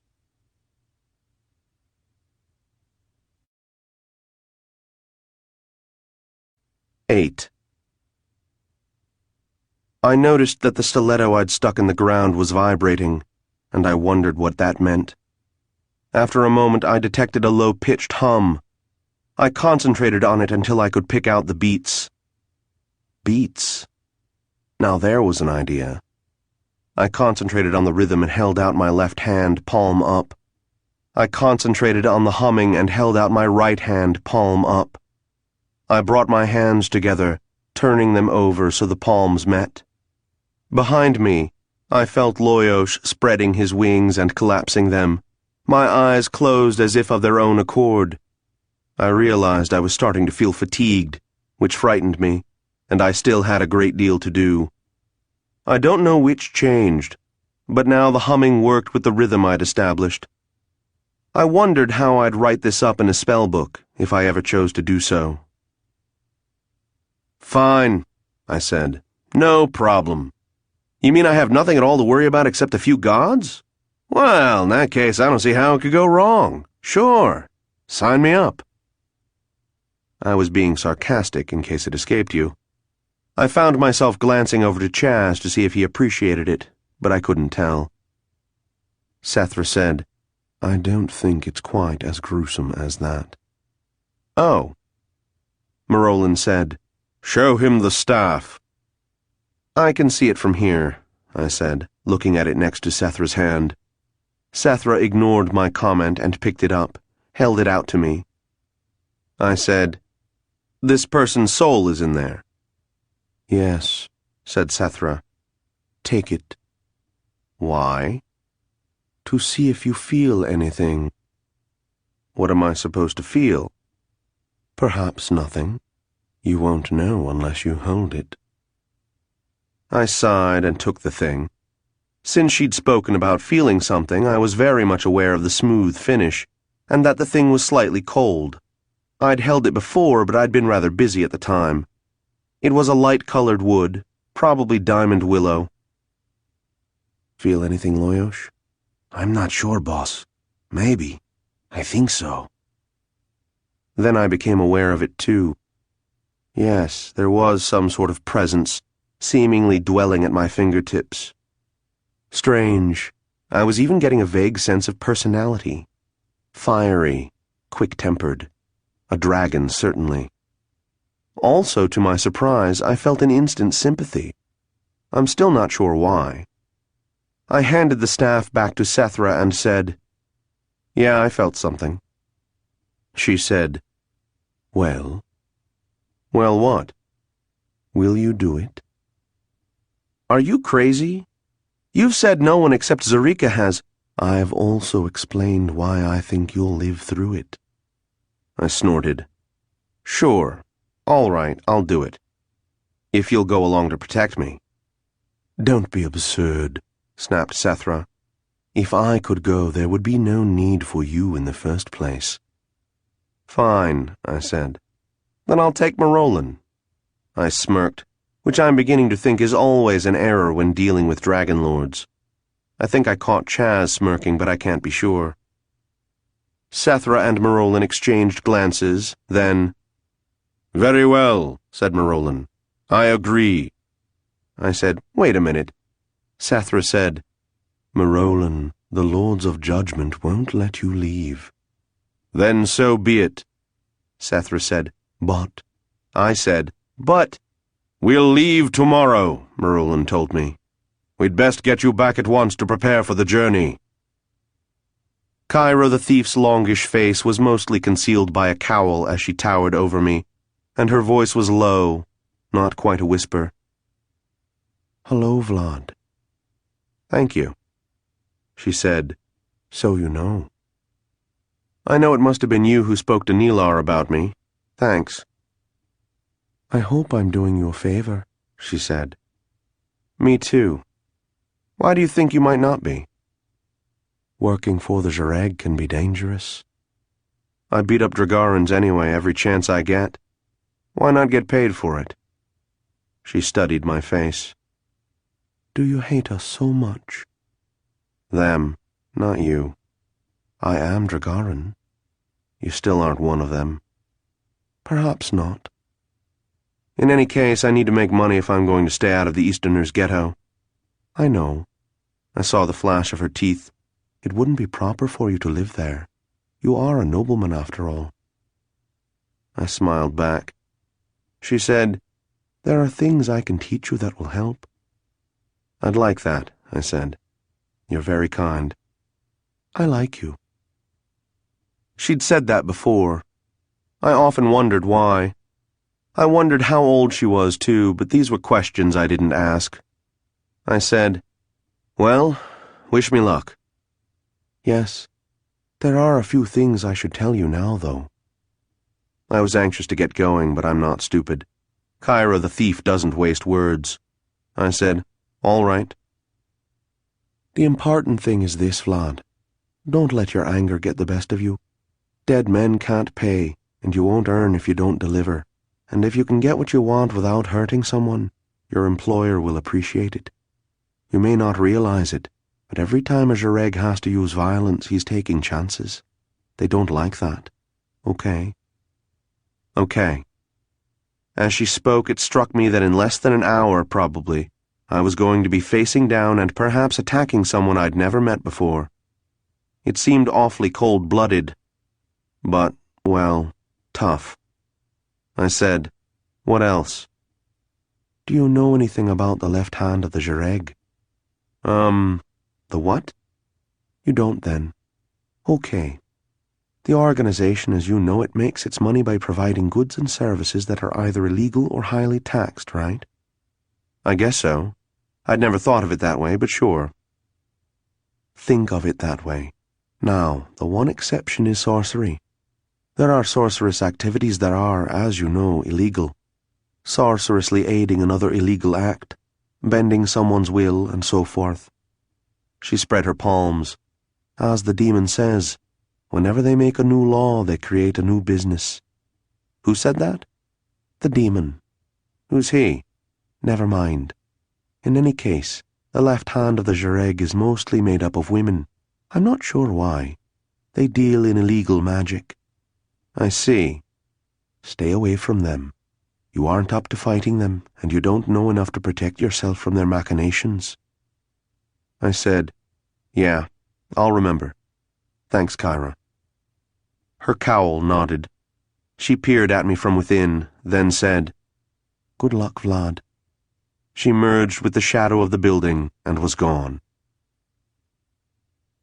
How ought one to prepare for a journey to the land of the dead?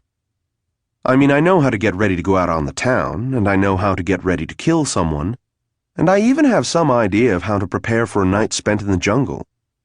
But if you're going to visit the shades of the once living, the servitors of the dead, and the gods, what do you want to bring with you? How ought you to dress? I wore my Zhireg colors, with a stylized Zhireg on the back of the gray cloak I wear when I want to carry concealed this and that with me, and black Eastern riding boots that are comfortable, even if I wasn't going to be doing any riding, which was just as well. I've been on horseback before, and if I never am again, that'll be fine. Just don't tell my grandfather I said that. He thinks Fenarians are supposed to be naturally great horsemen. I wondered at Marolin's agreement to accompany me. From everything I understood, his chances of emerging alive were worse than mine, and mine didn't seem to be all that good.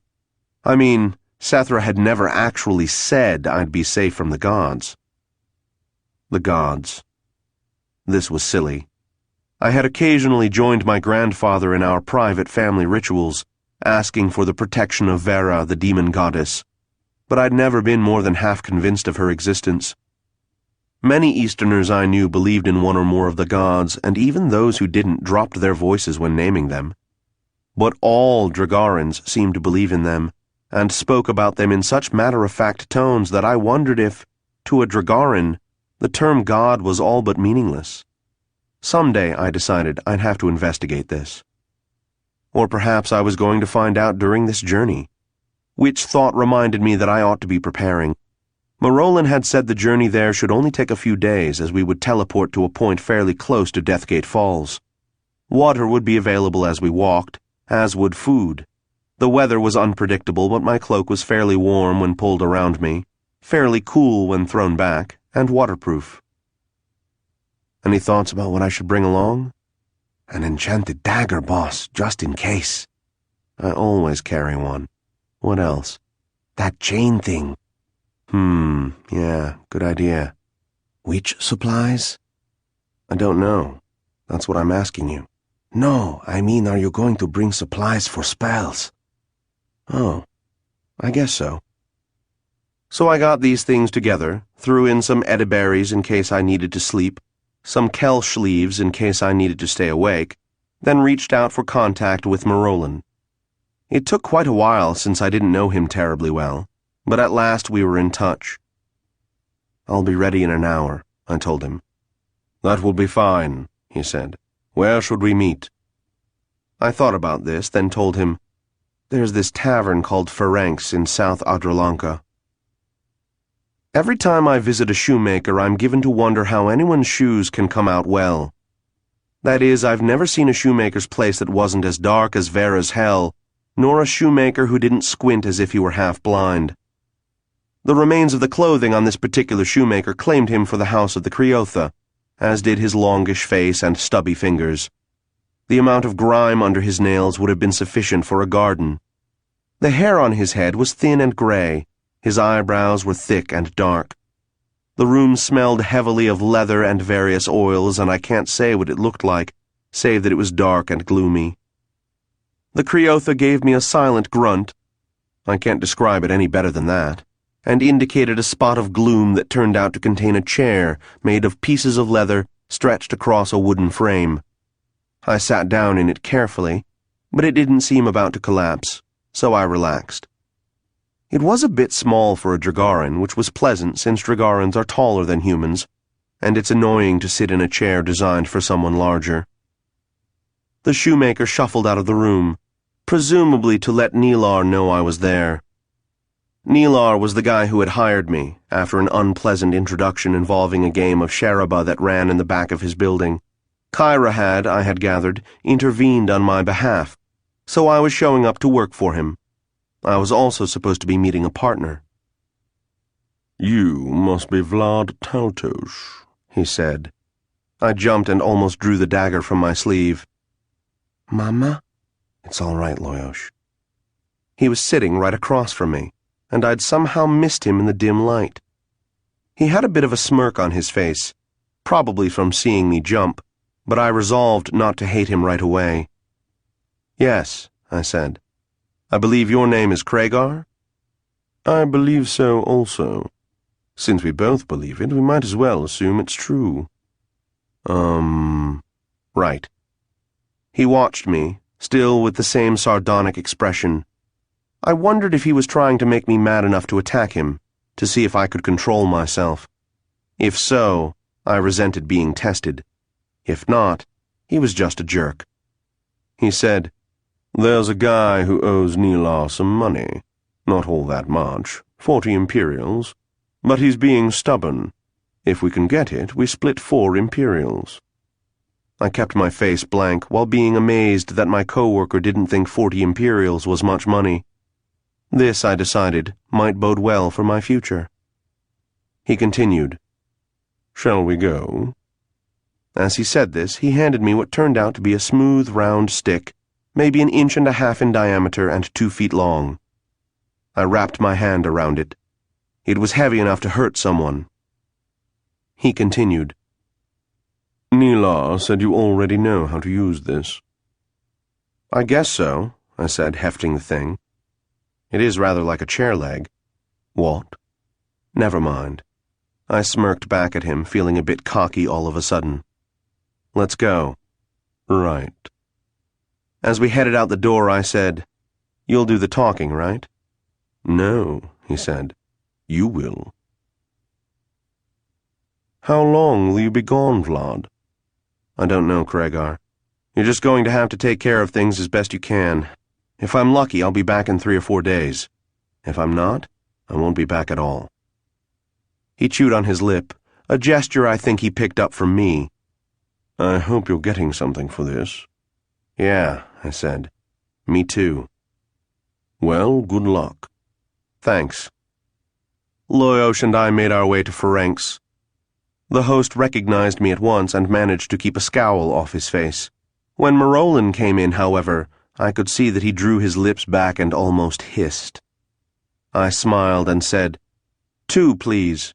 We want dead bodies and seaweed. I'm sure you still know how to pour them.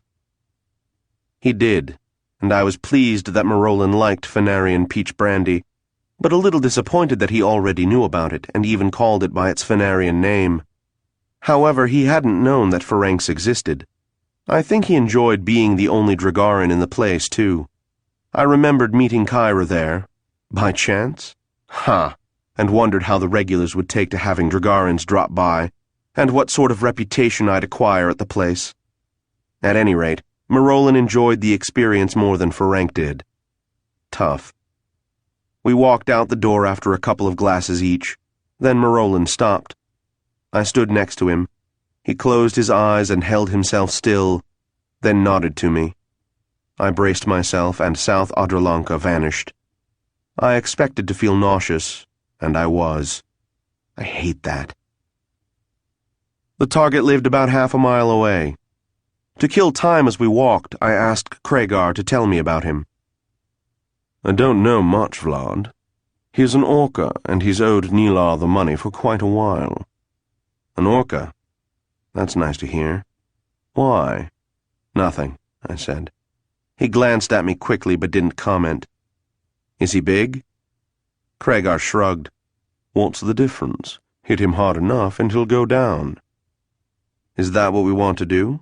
I asked, remembering Kyra's advice. Start swinging? I discovered I was feeling nervous. When I'd taken to beating up the Dragarins who'd been beating me up, it always happened suddenly. I'd never actually set out to get one. It makes a difference. Kregar said, Up to you. I stopped. What is this? You've done this before, I haven't. Why am I making all the decisions? That was my deal when I agreed to work for Nilar, that I never have to give an order. Huh? Why? None of your business. I stared at him. Then I noticed that the House of the Dragon was so clearly marked on his face I couldn't understand how I'd missed it before. There was almost certainly a story there. As we resumed our walk, I pondered Kregar. He was almost exactly 7 feet tall, had medium straight brown hair, brown eyes, and, well, really nothing else to distinguish him. Questions buzzed around my head without attending answers. Where had he come from? How had he found himself in the Jareg? He touched my shoulder and pointed to a building. It bore the insignia of a wolf howling and seemed to be a pretty nice place from the outside. The inside was also in good repair. We walked through the main room, earning some scowls from patrons who didn't like Easterners, Jareg, or both. We went up the stairs. As we climbed the 3 flights and turned to the left, I was still wondering about Kregar, and I continued to wonder until we had clapped outside the door and it had opened. The Orca looked at me and blinked. He said, Yeah, Whiskers. Oh, here I was. I'd been so distracted thinking about Kregar that I hadn't considered how to approach the Orca. Well, since I didn't know what to say, I hit him in the stomach with a stick. He said something like, Oof, and buckled over. I think I might have cracked a couple of ribs. My aim wasn't all that good. I wondered if he was the right guy. In any case, the top of his head was right below me. I almost brought the club down, but I remembered Kyra's words and didn't. Instead, I put my foot against him and pushed. He fell over backward, and it occurred to me how easy it had been to take the guy when he wasn't expecting an attack. He rolled over onto his stomach, coughing. I'd gotten him pretty good, but Orca are tough. I put my foot on his back. Kregar came up next to me and put a foot on the guy's neck. I removed my foot and walked around, then knelt down in front of him. He seemed startled and craned his neck, looking around. I guess he hadn't realized there were two of us. Then he glared at me. On impulse, I reached into my cloak, pulled out my zhireg, and held him in front of the guy. I said, "Hungry, Loyosh?" "Mama, it's okay." Loyosh flicked a tongue out toward the orca, whose eyes were now wide with fear. I said to him, "You owe people money." "Let me up," he croaked. "I'll give it to you." "No, I don't want it. I want you to pay it. If you don't, we'll come back. You have 24 hours. Do you understand?" He managed to nod. "Good." I stood up and put Loyosh away. I headed out to the stairs, Kragar behind me. Once we'd left, Kragar said, "Why didn't you take the money?" I said, "Huh? I don't know. I guess it would have felt like robbing him." Kragar laughed. Well, I suppose on reflection it was funny. I was trembling a bit. If Kragar had commented on it, I would have smashed his face in, but he didn't. I had settled down by the time we were back where we'd started. The shoemaker wasn't around when we returned, but Nilar was. He studied me, ignoring Kragar, and said, "Well?" I said, "I don't know." "You don't know?" "Does the guy have dark hair that he wears plastered straight back, kind of a wide face, big shoulders, a short neck, and a little white scar across his nose?" "I've never noticed the scar, but yeah, that sounds right." "Then we talked to the right guy." "That's good. What did you talk about?" "We asked him if he wouldn't mind paying what he owes." "What did he say?" "He seemed to consider the matter carefully." Nilar nodded slowly. "Okay. Where's Kragar?" "Right here," said Kragar, sounding amused. "Oh. What do you think?" "He'll pay. We gave him a day." He paused then. "Vlad does good work." Nilar studied me for a moment. "Okay," he said. "I'll be in touch with you guys." I nodded and walked out of the shop. I wanted to thank Kragar, but I couldn't find him. I shrugged and went home to feed Loyosh and wait. I got home feeling a bit exhausted but good. I was pretty pleased with life for a change. I fed Loyosh some cow's milk and fell asleep on the couch with him on my stomach. Perhaps I was smiling. The first thing I noticed was the sky. It was still the ugly reddish-orangish thing that hangs over the Empire, but it was higher and somehow cleaner. We were surrounded by grasses that reached to my waist. There was not a tree or a mountain or a building in sight. We stood there for a few minutes, Marolin politely remaining silent while I took several deep breaths, trying to recover from the after-effects of the teleport. I looked around and something occurred to me. I tried to figure it out, then said, "All right, I give up. How did you get a teleport fix on a spot with absolutely no distinguishing features?" He smiled. "I didn't. I just fixed on approximately where I wanted to go, visualized the area, and hoped nothing would be there." I stared at him. He smiled back at me. "Well," I said after a while, "I guess it worked." "I guess so. Shall we begin walking?" "What direction?" "Oh, right." He closed his eyes and turned his head slowly from side to side. He finally pointed off in a direction that looked like any other. "That way," he said. Loyosh flew overhead. The breeze was cool but not chilly. Marolin cut back on the length of his strides so he wouldn't keep getting ahead of me. I tried not to think of the whithers or the wherefores of the journey, but the staff in Marolin's left hand kept reminding me.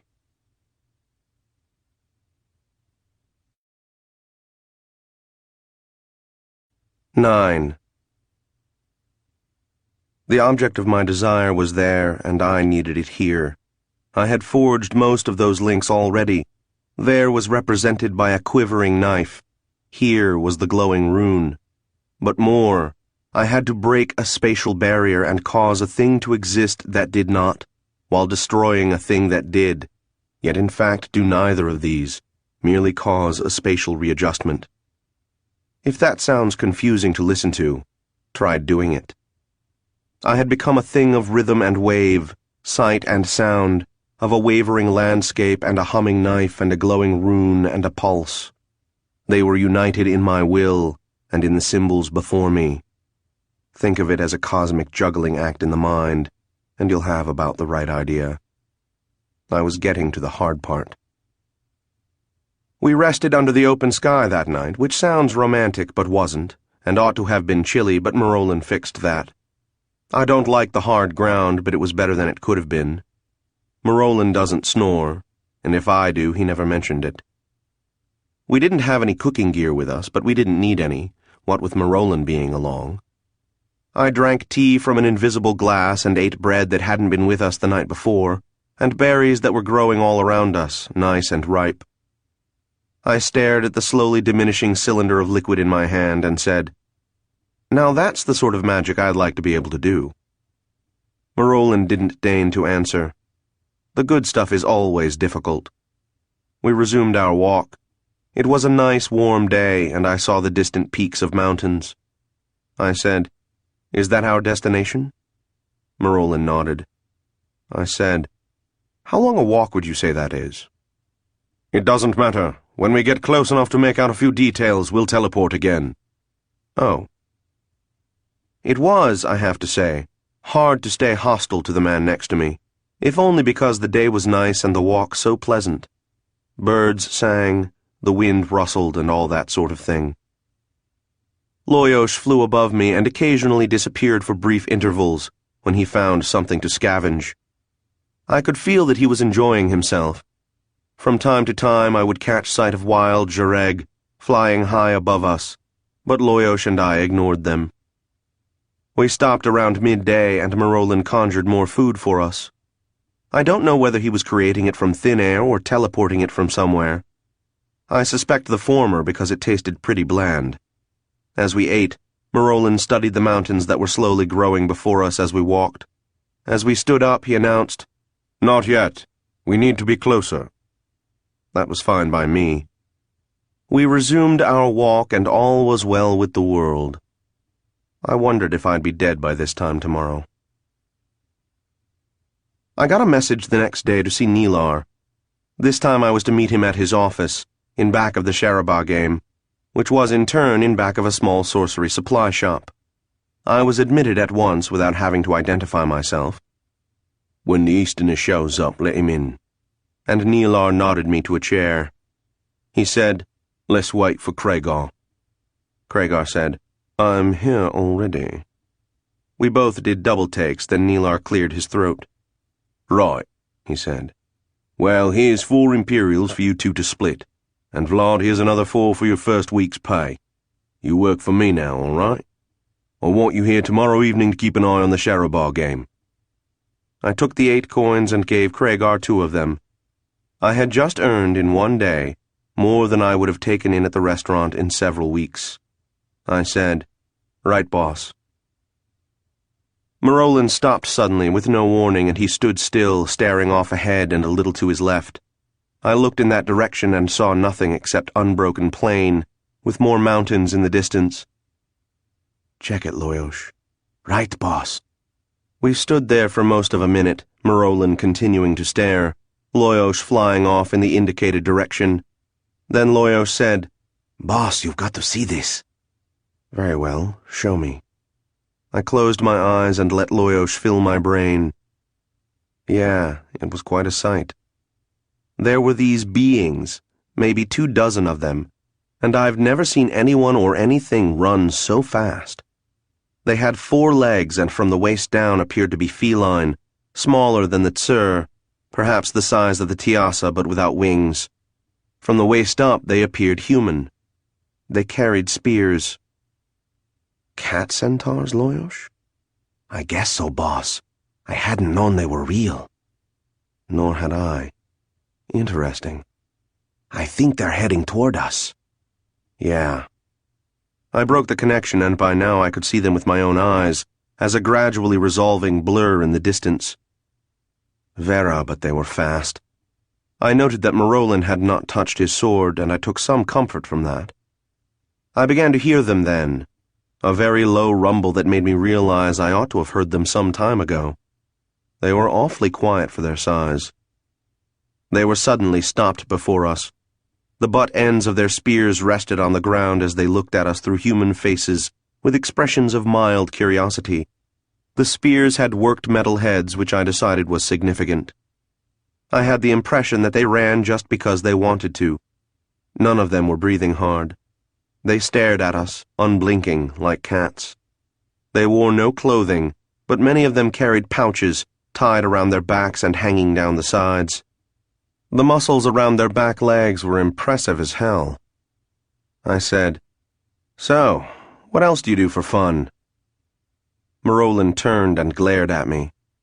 The cat centaur who was at their head, and who was emphatically female, looked at me and smiled a little. "Chase things," she said. She spoke Dragaran without any trace of accent. Loyos landed on my shoulder and the leader's eyes widened. I said, "My name is Vlad Taltos." Marolin said, "I am Marolin." She said, "I am called Mist." A cat centaur with red eyes said, "That's because when she throws her spear—" "Shut up, Brandy." There was some laughter, which included Loyos, though only I was aware of that. Mist said, "The Zhireg on your shoulder, he is your friend?" I said, "Yeah." "Zhireg feed on dead cat centaurs." I said, "Dead men, too," which seemed to satisfy her. She said, "What brings you to the Forever Plains?" Marolin said, "We journey to Deathgate Falls." And the entire collection of cat centaurs took a step back from us.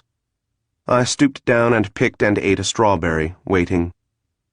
After a moment, Mist said, "I assume you have a good reason." Marolin started to answer, but another cat centaur said, "No, they're just out on a lark." Mist said, "Keep still, Birch." I said, "Say, are those real spears?" Marolin said, "Shut up, Vlad." Loyos seemed about to have hysterics. Some of the cat centaurs appeared to be in the same situation. Me too. Marolin and Mist caught each other's eyes and shook their heads sadly. Mist said, "If you wait here, we're following a very large wild Kethna. When we bring it down, we'll share it with you." "We shall get a fire going," said Marolin. Then, you do cook your meat, do you not?" Brandy said, "No, we prefer to let the raw, fresh blood of our kill drip down our—" "Shut up, Brandy," said Mist. "Yes, a fire would be nice." "See you soon, then," said Marolin. "Quite soon, I expect," said Mist, and they turned and sped off the way they'd come. There was a good tailor who lived near my flat. I went to see him late in the afternoon of the next day and ordered a full gray cloak. I also ordered a new jerkin, with ribbing parallel to the collarbone. I lusted after a hat with a tall plume, but didn't get it. The tailor said, "Coming to some funds, eh?" I didn't know what to say, so I just gave him a terse nod. I don't know what he read into that, but his eyes widened just a bit, showing what could have been fear. A small thrill passed through me as I turned away and said, "I'll expect them in a week." He said, "Yes, they'll be done." He sounded just a bit breathless. I went a bit farther down the street and bought a brace of throwing knives. I resolved to start practicing with them. Then I reported in to Nilar. He nodded to me and sent me to the room with the Sharabah game. 2 days before I'd been playing there, and a large Zhireg had thrown me out after I'd gotten into a tussle with another customer. Now I was sitting where the Zhireg had sat. I tried to look as relaxed and unconcerned as he'd been. I guess I was partially successful. But hell, I enjoyed it. We lost most of the day eating and socializing with the cat centaurs and enjoying it, although it got us no closer to our goal. I don't usually gamble, but these poor uncivilized creatures didn't even know how to play Siang stones, so I had to show them, didn't I? We had a good medium of exchange, too, as there are certain cuts of Kethna that are better than others. The cat centaurs were fairly dexterous, so I quit when they were starting to catch on. Mist said, I suspect that I won't be thanking you for teaching us this game in another few weeks. It's just harmless fun, I said, between bites of my fresh roasted winnings. As they say, gambling isn't fun, winning is fun. It was fun exchanging banter with them, and I learned to know when I was pushing one too far by watching the tail, which would have been very strange if I'd stopped to think about it. Marolin did some healing spells on 3 of the cat centaurs, whose left legs had been injured in one way or another. "There's been a rash of that lately," said Mist after thanking him. "A curse?" said Marolin. "Just bad luck, I think." "There's a lot of that going around," said Marolin. "Especially where you're going." Marolin shrugged. "I don't imagine you know much more about the place than we do." "I usually avoid it." "We would too if we could," said Marolin. Mist stared at the ground, her tail flicking. "Why are you going there?" Marolin said. "It's a long story." Mist said, "We have time for long tales. Shut up, Brandy." Marolin seemed disinclined to talk about it, so a silence fell. Then a male I didn't recognize approached Mist and handed her something. She took and studied it. I hadn't noticed before how long and sleek her hands were, and her fingernails made me wince, recalling a girl I once knew. What Mist held seemed to be a piece of bone. After some study, she said, "Yes, this will do." She handed it to Marolin. He took it, puzzled, while I went around behind him and stared at it over his shoulder. It probably had been broken from the skull of the Kethna. It was very roughly square, about 2 inches on a side, and I could see some thin tracings on it. I could make nothing whatsoever of the markings. Marolin said, "Thank you. What?" "Should you come across Kelchor in the paths of the dead, show her this token. It may be that she'll protect you." She paused. "On the other hand, she may not." "Gods are like that," said Marolin. "Aren't they, though?" said Mist. I had my doubts about whether either of them actually knew anything. "Here's something you can do if you ever get the mood. Find a Dragaran who isn't inclined to beat you up and start talking about magic. Watch the curl of his lip when he hears about witchcraft.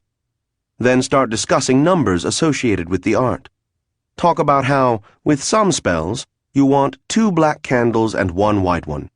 Other times you want 2 white ones and no black. Mention that, for instance, in one of the simpler love spells you must use 3 pinches of rosemary. The size of a pinch doesn't matter, but the number 3 is vital. In another spell you can tell him you must speak in lines of 9 syllables, although what you say doesn't matter. Long about this time he'll be unable to hide his contempt, and he'll start going on about how silly it is to attach significance to numbers. That's when you get to have your fun. Cock your head to the side, stare at him quizzically, and say, "Why is the Dragaran population broken up into 17 great houses? Why are there 17 months in the Dragaran year? Why is 17 times 17 years the minimum time for a house to hold the throne and the orb, while the maximum is 3,000 something, or 17 times 17 times 17? Why are there said to be 17 great weapons?" He will open his mouth and close it once or twice, shake his head and say, "But 17 is the mystical number." Now you can nod wisely, your eyes twinkling, say, "Oh, I see," and walk away. I mention this only because I have a little nagging feeling that the Dragarans may be right. At least it does seem that the number 17 keeps popping up when I least expect it. At any rate, I was 17 years old the first time I was paid to kill a man. We made our farewells to the cat centaurs the next morning. Mist and Marolin exchanged words that struck me as a bit formal and pompous on both sides. Brandy and I enjoyed making fun of them, though, and Loyosh had a few remarks as well. Then Mist came up to me, her tail swishing, and she seemed to be smiling. She said, "You are a good companion." I said, "Thanks." She paused, and I was afraid she was gathering herself together for some speech that I'd have trouble keeping a straight face for, but then she lowered her spear until its point was a few inches from my breast. Loyosh tensed to spring. Mist said, "You may touch my spear." Oh. Peachy. I had to restrain myself from glancing over at Brandy to see if he was sniggering. But what the hell? I touched it, then drew my rapier. I said, "You may touch my sword." She did so, solemnly. And you know, all sarcasm aside, I was moved by the whole thing. Mist gave Marolin and me a last nod, then she led her friends or tribe or companions or whatever back into the plain. Marolin and I watched them until they were out of sight, then got our things together and set off for the mountains. After walking a few more hours, Marolin stopped again and stared straight ahead, toward the base of the mountains. He said, "I think I can make out enough details to teleport us safely." I said, "Better be sure. Let's walk another few hours." He glanced at me. "I'm sure." I kept my moans silent and merely said, "Fine. I'm ready." He stared hard at the mountains ahead of us as I drew next to him. All was still except for our breathing. He raised his hands very slowly, exhaled loudly, and brought his arms down. There was the sickening lurch in my stomach, and I closed my eyes. I felt the ground change beneath my feet, opened my eyes again, looked around, and almost fell. We were on a steep slope, and I was facing down. Loyosh shrieked and dived into my cloak as I fought to recover my balance. After flailing around for a while, I did so. The air was cool here and very biting. Behind us was an incredible expanse of green. All around us were mountains, hard and rocky. I managed to sit without losing my balance. Then, using my backpack as a pillow, I lay on my back on the slope, waiting for the nausea to pass. After a few minutes, Marolin said, "We're about as close as we can get." I said, "What does that mean?" "As you approach Grey Mist Valley, sorcery becomes more difficult. From the time you reach the Death Gate, it is impossible." I said, "Why is that?" "I don't know." "Are you certain it's true, or is it just rumor?" "I'm certain. I was at the top of the falls with Zarika holding off some local brigands while she made her descent.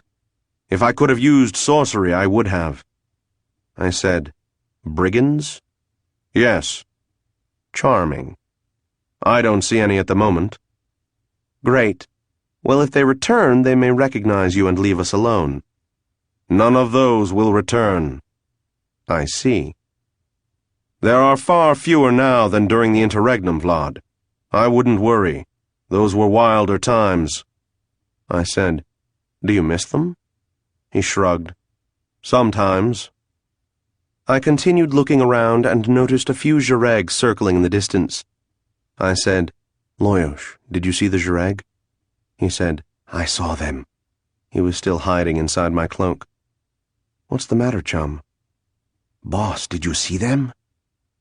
I looked up at them again, but couldn't figure out the problem until one of them landed on a cliff far above us. Then, suddenly, the scale made sense. "By the Phoenix, Loyosh, those things are bigger than I am." "I know. I don't believe it. Look at them." "No." I stood up slowly, put my pack on, and nodded to Marolin. We continued up the slope for another couple of hours, then it leveled off. The view was magnificent, but Loyosh couldn't appreciate it.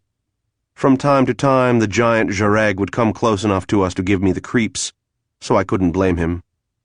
After another hour or so, we came to a wide, fast stream coming from up a slope we didn't take. Marolin turned with the stream, and in a couple more hours it had become a small river. By dark it was a big river, and we found a place to make our last camp. As we were settling in for the night, I said, "Marolin, does this river have a name?" He said, "Blood River." I said, "Thought so," and drifted off to sleep. After walking for an hour or so the next morning, we had followed it to Deathgate Falls.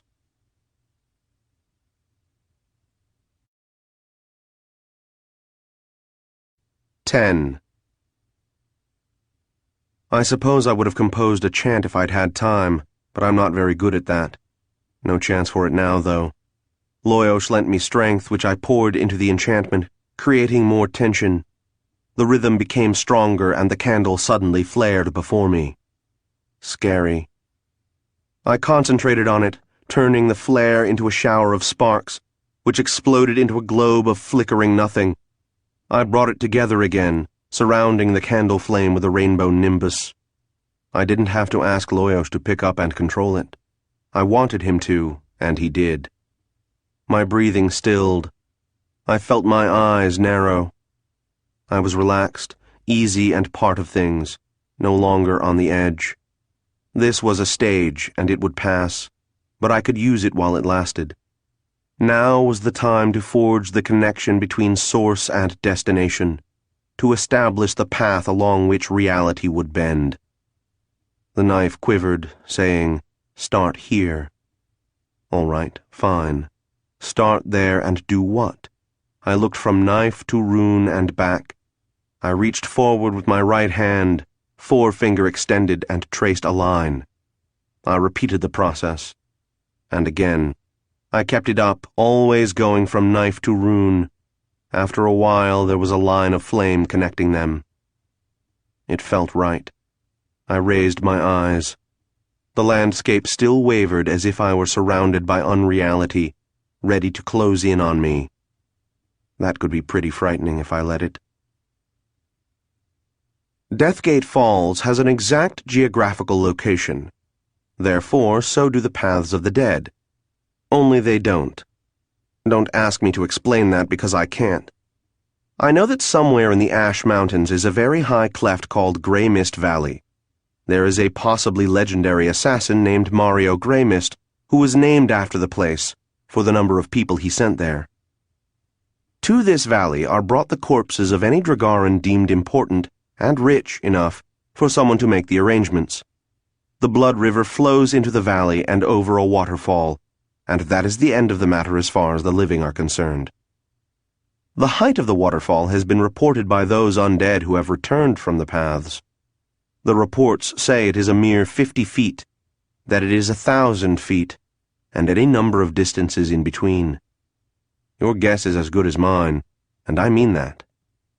No one has ever come to the foot of the falls by any route except the cliff, though many, especially Hawks and Athyra, have tried. For all intents and purposes, the foot of the falls isn't in the same world as the lip. Volumes have been written in the debate over whether this was set up by the gods, or whether it is a naturally occurring phenomenon. To show how futile it is, several of the gods have participated in the debate on various sides. Those few who leave the paths of the dead, undead such as Sethra, and the Empress Zarika who got a special dispensation, do not leave by means of the falls. Instead, they report finding themselves walking out through a long cave they can never find later, or waking up at the foot of the Ash Mountains, or lost in the Forbidden Forest, or even walking along the seacoast 1,000 miles away. It isn't supposed to make sense, I suppose. I stood next to the lip of the waterfall and looked out at an orange-ish horizon interrupted by the occasional jutting of rocky peaks. Below me, gray fogs swirled and rose, obscuring the bottom hundreds of feet below. The din of the falls made talking all but impossible. The Blood River somehow turned white on its thundering way down. I stepped back from the brink. Marolin, next to me, did the same at almost the same instant. We walked away from it. The sound dropped off rapidly, and just as quickly, the river widened and slowed, until only 50 feet from the falls it seemed like you could wade in it, and we could hear ourselves breathe. This did not seem normal, but I saw no reason to ask about it. Marolin was glancing around him, an odd look on his face. I would have said wistful if I could have believed it of him. I noticed him staring at a pedestal set back about 20 feet from the water. I came up next to him, expecting, I guess, to see the name of some dead guy, and to ask Marolin if it was a relative. Instead, I saw a stylized Tsur head. I looked a question at Marolin. He pointed back toward the river where I noticed a flat spot. "It is here where the remains of those of the House of the Tsur are sent onto the river to go over the falls." "Splash," I said. "But at least they're dead already. I doubt it bothers them." He nodded and continued to stare at the pedestal. I said, trying to sound casual, "Know any Lords have come this way?" "Setaro," he said. I blinked. I thought she was a dragon. Morolin shrugged and turned away, and we continued walking away from the falls. We came upon another flat spot against the river, which was starting to curve now, and I saw a stylized Creotha, then later a hawk, then a dragon. Morolin paused there for some moments, and I backed up and gave him room for whatever he was feeling. His hand was white where he gripped the staff that contained some form of the soul of his cousin, in some condition or another. Loyosh still hid inside my cloak, and I realized that the giant Jareg still circled above us, and we could hear their cries from time to time. Presently Morolin joined me in staring at the dark, swirling waters. Birds made bird sounds, and the air was clear and very sharp.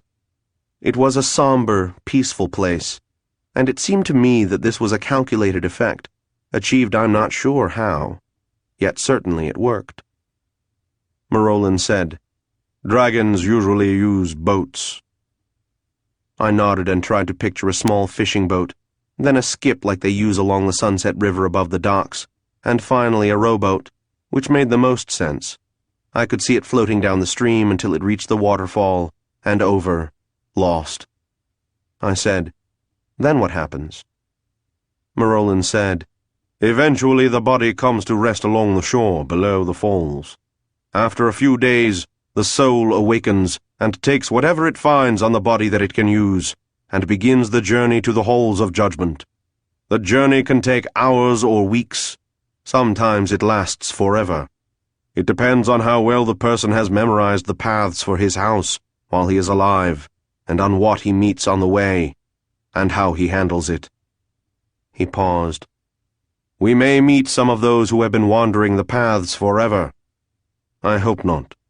I imagine it would be depressing." I said, "What about us?" "We will climb down next to the falls." "Climb?" "I have rope." "Oh," I said. "Well, that's all right then."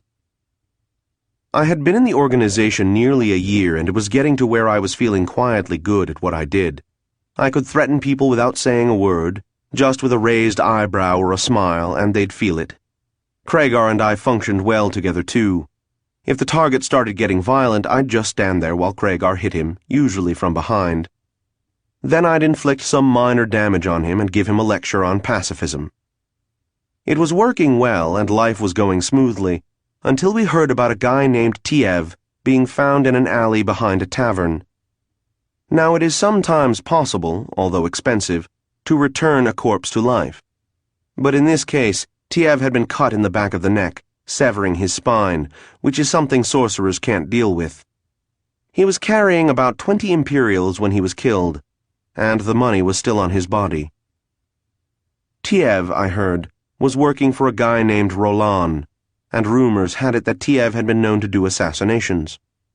Roland was a powerful kind of guy, and Kragar mentioned hearing a rumor that another powerful kind of guy, named Wellock the Blade, had ordered Tiev's killing.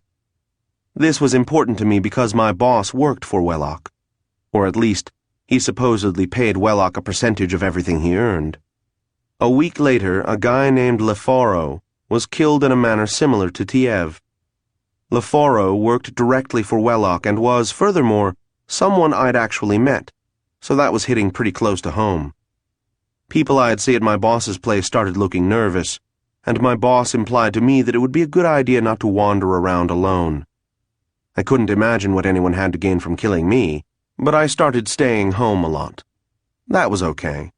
I wasn't making so much money that I was anxious to go and spend it, and Loyosh was by now almost full grown, so it was fun to spend time training him.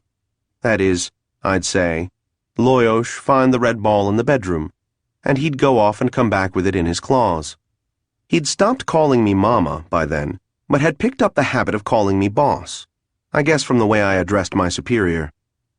Anyway, a couple of weeks later my boss asked to see me. I went over to his office and he said shut the door. I did. We were alone and I started getting nervous. He said, "Sit down, Vlad." I sat down and said, Yeah, boss? He licked his lips. Any interest in doing some work for me? There was just a bit of emphasis on the word work. My mouth went dry. After close to a year, I'd picked up enough of the slang to know what he meant. I was surprised, startled, and all that. It had never occurred to me that anyone would ask me to do that. On the other hand, saying no never crossed my mind. I said, sure. He seemed to relax a little. Okay, here's the target. He handed me a drawing of a Dragaran. Know him? I shook my head. He said, okay, his name is Kine. He's an enforcer for, well, it doesn't matter. He's tough, so don't take any chances. He lives on Potter's Market Street near Undontra. He hangs out in a place called Gruff's. Know it? Yeah. He bounces for a brothel 3 doors up from there most end weeks, and he does collecting and bodyguard work pretty often. But he doesn't keep to a schedule. Is that enough? I said, I guess so. He isn't traveling alone much these days, so you may have to wait for a chance. That's okay. Take as much time as you need to get it right, and don't let yourself be seen. Be careful. And I don't want him revivifiable either. Can you handle that? Yeah. Good. Is he going to have alarms in his flat? Huh? Oh, stay away from his flat. Why? You don't do that. Why not? He looked at me for a moment, then said, Look, he's a Jareg, right? Right. And you're a Jareg, right? Right. You don't do that. Okay. You also don't go near him while he's in or around a temple, an altar, or anywhere like that. All right. He's married, too. You don't touch him while his wife's around. All right. Do I get to use both hands? Don't be funny. I don't get to do that either, huh? Loyosh, who'd taken to wandering around on my shoulder, stared at the drawing and hissed. I guessed he was picking up on more than I thought. My boss started at this, but didn't comment. He handed me a purse. I took it, and it seemed very heavy. I said, What's this? Your payment, 2,500 Imperials. When I could speak again, I said, Oh. We built a fire considerably back from the river and cooked the last of the meat from the Kethna. We ate it slowly, in silence, each busy with his own thoughts. Loyosh sneaked out of my cloak long enough to grab a morsel and dived back in. We rested and cleaned up after eating, then Marolin suggested we rest some more. Some have said it is bad luck to sleep while in the paths. Others have said it is impossible. Still others have said nothing on the subject. He shrugged. I see no reason to take chances. I should like to be as well rested as possible before we begin. Later I watched Marolin as he fashioned a harness to hold the staff to his back, so he could have both hands free for climbing. I unwrapped my chain from around my left wrist and looked at it. I swung it around a few times. It was behaving just like any other chain, which was either because of where we were or because it hadn't anything else to do. I put it away again, considered testing what Marolin had said by attempting sorcery, changed my mind. I caught Marolin staring at me. He said, Have you named it? The chain? No. What's a good name? What does it do? When I used it before, it worked like a shield against whatever that wizard was throwing at me.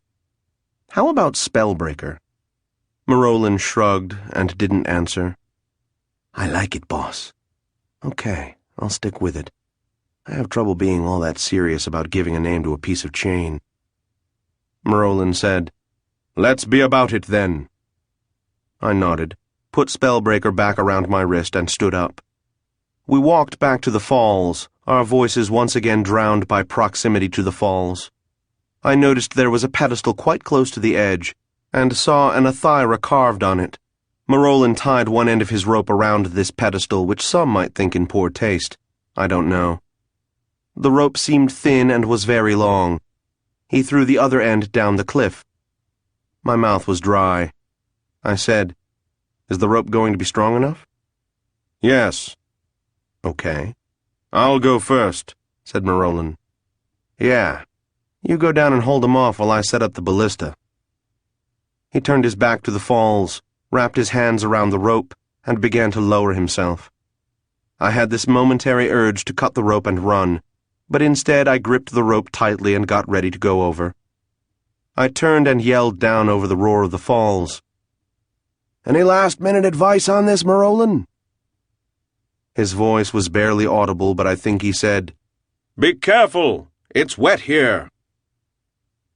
I left my payment for the work in my flat and wandered toward Gruff's. On the way over, I wondered what I'd do there. My first thought had been to find him there, wait for him to leave, and kill him. In retrospect, this wouldn't have been that bad a plan, as the sight of death tends to make witnesses confused about those who cause it. But I was worried that, as an Easterner, I was likely to stand out in the crowd, which meant he'd notice me, which I knew wasn't good. By the time I got there, I still hadn't figured out what to do, so I stood in the shadow of a building across the street from it, thinking. I hadn't come up with anything 2 hours or so later when I saw him leave in the company of another Dragarin in Jireg colors. Just because it seemed like the thing to do, I concentrated on my link to the Imperial Orb and noted the time. I waited for them to get a block ahead of me, then set out after them. I followed them to a building which I assumed was the home of my target's friend. My target. The words had peculiar echo in my head. I shook off the thought and noted that Kyne and his friend seemed to be saying goodbye. Then the friend went upstairs, leaving Kyne alone on the street. This could be good luck for me because now Kyne had to walk back to his own place alone, which gave me several blocks to come up behind him and kill him. I fingered the dagger next to my rapier.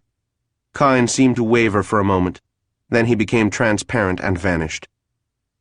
He teleported, of course. Now that was just plain rude. Teleports can be traced, but I'm not a good enough sorcerer to do so. Hire someone to do it? Who?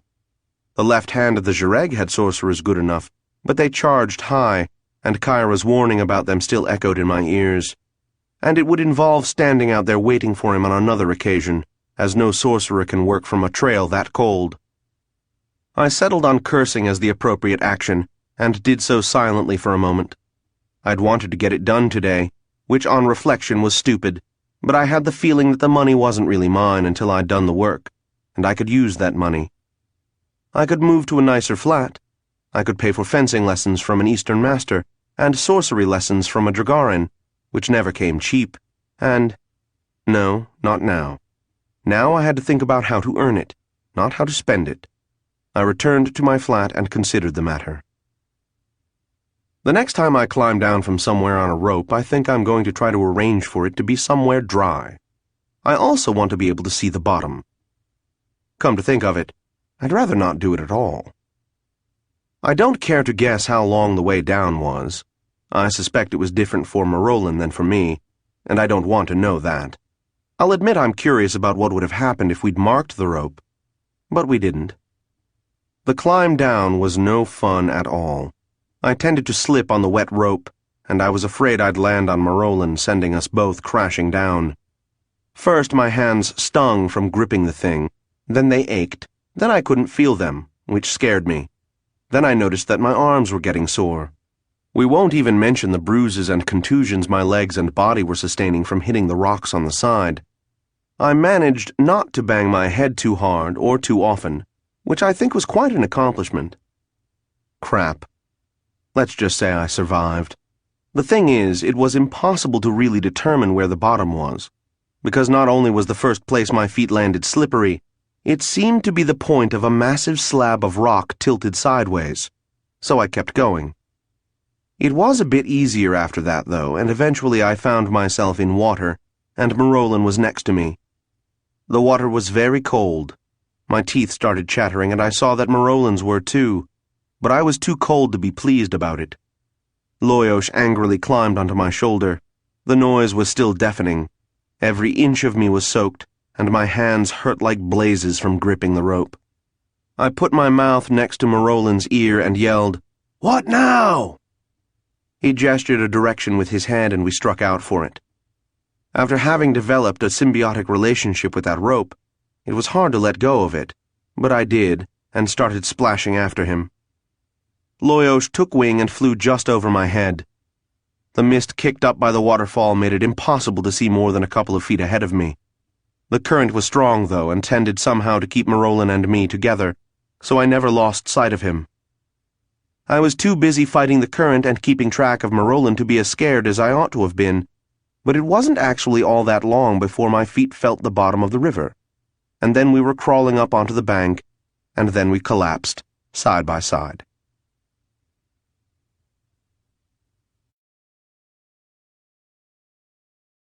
"11.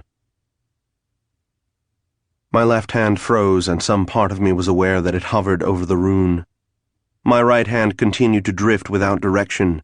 Then it, too, stopped. It was directly over the vibrating knife. Time for one deep breath, which I let out slowly. I don't think I'll ever again see so many corpses in one place. I don't especially want to, either. And they were all in different and interesting stages of decomposition. I'll forego the details if you don't mind. I'd seen bodies before, and sheer number and variety makes them no more pleasant to look at. I should mention one odd thing, though. There was no odor of decay. In fact, as I thought about it, I realized that the only smell I could detect was faint and sulphurous, and seemed to come from the river, which was now fast and white-capped. The river also provided the only sounds I could hear as it sloshed its way over grayish rocks and up onto sandy banks, doing carvings in slate. I felt Loyosh shivering inside of my cloak. "You okay?" "I'll live, boss." I sat up and looked at Marolin. He seemed even more exhausted than I. He was also very wet, as I was, and he was shivering as much as I, which I took a perverse pleasure in noting. Presently he caught me looking at him. I suppose he guessed some of my thoughts because he scowled at me. He sat up and I noticed his hands twitching as another scowl crossed his features. "Sorcery doesn't work here," he remarked.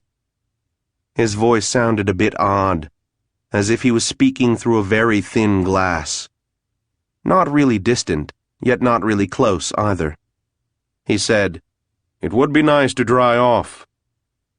"Not much wind either," I said. "I guess we stay wet for a while." My voice sounded the same way, which I liked even less. I still felt cold, but it was warmer here than in the river. "Let us proceed," said Marolin. "After you," I said. We worked our way to our respective feet and looked around. The river behind us, corpses to the sides, and mists ahead. "This place is weird, boss," I've noticed. "Have you noticed that the corpses don't stink?" "Yeah. Maybe it's the soul that gives off the stink, and since these guys don't have any soul, there isn't any smell." I didn't ask Loyosh if he was serious, because I didn't want to know. Marolin touched the hilt of his sword and checked to be sure the staff was still with him, reminding me of why we were here. He nodded to a direction off to his right. I girded my loins, so to speak, and we set off. I sat in my favorite slouch chair at home and considered how I was going to kill Kyne. What I wanted to do was just walk up and nail him, wherever he was, whoever was around. As I've said, this is not, in general, a bad policy. The trouble was that he knew there was a war going on, so he was being careful not to be alone. I don't know how I got so fixed on Gruff's as the place to nail him, and in thinking about the whole thing later I decided that had been a mistake, and made sure to avoid such preconceptions. I knew I could take him in a public setting if I wanted to, because when I was a kid I'd seen someone assassinated in a public place, my father's restaurant. That was how I first met Kyra, too. But never mind that now. I chewed the whole thing over for a while until Loyosh said, "Look, boss, if it's just a distraction you want, I can help." I said, "Like hell you can." We were walking through swirling fog, which was merely annoying until I realized that there was no perceptible air movement to cause the fog to swirl. I pointed this out to Marolin, who said, "Shut up." I smiled, then smiled a little more as the end of a bare tree branch smacked him in the face. He deepened his scowl and we kept walking, albeit more slowly. Fog was the only thing to look at except the ground, which was soft and sandy and looked as if it couldn't contain growing things. As I'd reached this conclusion, a sudden shadow appeared before us which turned out to be a tree, as bare as the first. Boss, why are the trees bare in the summer? You're asking me? Besides, if it were summer, it wouldn't be this chilly. Right. More and more trees appeared as if they were sprouting in front of us, and we moved around them, keeping more or less to a single direction. Morolin stopped shortly thereafter and studied what seemed to be a path running off diagonally to our left. His jaw worked and he said, "I don't think so. Let's keep going." We did, and I said, "How can you tell?" "The book." "What book?" "I was given a book to guide me through the paths. Setaro helped too." "Who gave you the book?" "It's a family inheritance." "I see. How accurate is it?" "We will find out, won't we? You may have been better off without me, for then Setaro would have been able to tell you of safer paths." "Why couldn't she have told you the safer paths?" "I am Dragaran. I'm not allowed to know." "Oh. Who makes up all these rules anyway?" He gave me one of his looks of disdain and no other answer. We came to another path leading off at a slightly different angle. Morolin said, "Let's try this one." I said, "You've memorized this book?" He said, "Let us hope so." The fog was thinner now, and I asked Morolin if that was a good sign. He shrugged. A bit later I said, "I take it there's a good reason for not bringing the book along." He said, "It's not permitted." "This whole trip isn't permitted as I understand it." "So why make things worse?" I chewed that over and said, "Do you have any idea what's going to happen?" "We will appear before the Lords of Judgment and ask them to restore my cousin." "Do we have any good reasons why they should?" "Our nerve for asking." "Oh." Shortly thereafter we came to a flat grayish stone set into the middle of the path. It was irregularly shaped, maybe 2 feet wide, 4 feet long, and sticking up about 6 inches out of the ground. Morolin stopped and studied it for a moment, chewing his lip. I gave him silence to think for a while, then said, "Want to tell me about it?" "It indicates a choice. Depending on which way we go around it, we will be taking a different way." "What if we walk directly over it?" He gave me a withering look and no other answer. Then he sighed and passed around the right side of it. I followed. The path continued among the naked trees with no difference that I could detect. Shortly thereafter we heard wolves howling. I looked at Morolin. He shrugged. "I'd rather deal with an external threat than an internal one at this point." I decided not to ask what he meant. Loyosh shifted nervously on my shoulder. I said, "I'm getting the impression that these things have been set up deliberately, like a test or something." He said, "Me too." "You don't know?" "No." More howling and... Loyosh, can you tell how far away that was? Around here, boss? 10 feet or 10 miles. Everything is weird. I'd feel better if I could smell something. This is scary. Feel like flying around for a look? No, I'd get lost. Are you sure? Yeah. Okay. I caught a flicker of movement to my right, and as the adrenaline hit me, I realized that Morolin had his sword out and that I did too. Then there were grayish shapes appearing out of the mist and flying through the air at us, and there was a horrible moment of desperate action, and it was over. I hadn't touched anything, and nothing had touched me. Morolin sighed and nodded. "They couldn't reach us," he said. "I'd hoped that was the case." I sheathed my blade and wiped the sweat from my hands.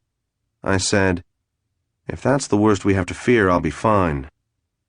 Loyosh came back out of my cloak. Morolin said, "Don't worry, it isn't." Loyosh explained to me that he was now more than a year old. I allowed as to how this was true. He went on to say that he was damn near full grown and ought to be allowed to help. I wondered in what way he could help. He suggested one. I couldn't think of a good counter-argument, so there we were. The next day, early, I returned to Gruff's. This time I went inside and found an empty corner. I had a mug of honey wine and left again. When I left, Loyos wasn't with me. I walked around to the back of the place and found the back door. It was locked. I played with it, then it was unlocked. I entered very carefully. It was a storeroom, filled with casks and barrels and boxes with bottles, and it could have kept me drunk for a year. Light crept past a curtain. So did I, finding myself in a room filled with glasses and plates and things one needs to wash dishes. I decided the area wasn't arranged very efficiently. I would have put the shelves to the left of the drying racks and... never mind.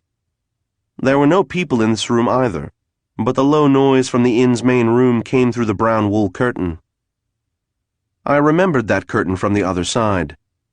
I returned to the storeroom, moved 2 barrels and a large box, and hid myself.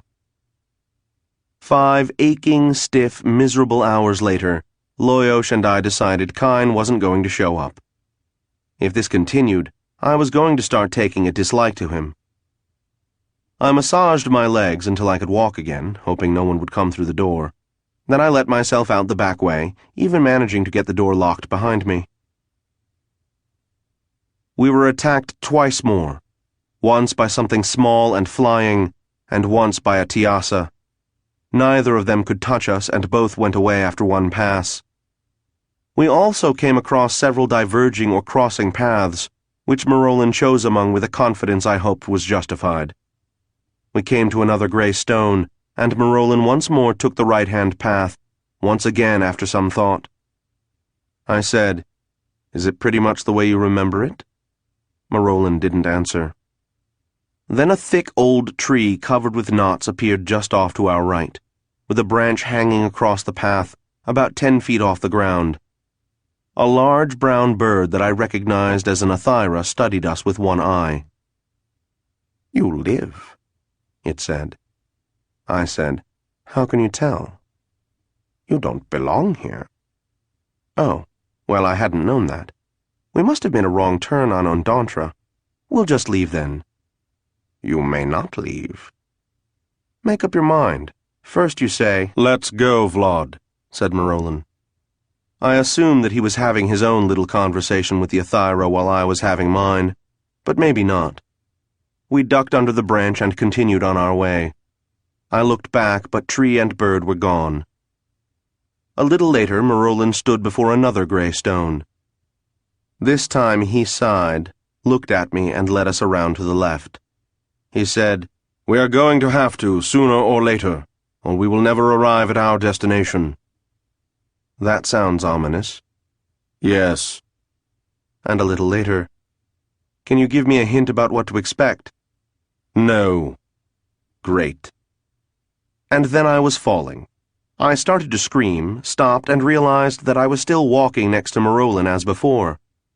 I turned to him as I stumbled a bit. He stumbled at the same moment, and his face turned white. He closed his eyes briefly and shook his head, looked at me, and continued down the path. I said, "Were you falling there just for a moment?" "Falling? No." "Then what happened to you?" "Nothing I care to discuss."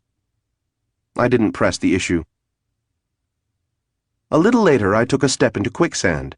For a moment I thought it was going to be a repeat of the same kind of experience, because I was aware that at the same time I was still walking. But this time it didn't let up. Marolin faltered next to me, then said, "Keep walking." I did, though to one part of my mind it seemed that every step took me deeper. I also felt panic coming from Loyos, which didn't help matters, as I wondered what he was seeing. It occurred to me that Loyos could feel my fear too, so I tried to force myself to stay calm for his sake, telling myself that the quicksand was only an illusion. It must have worked because I felt him calm down, and that helped me, and the image let up just as it was covering my mouth.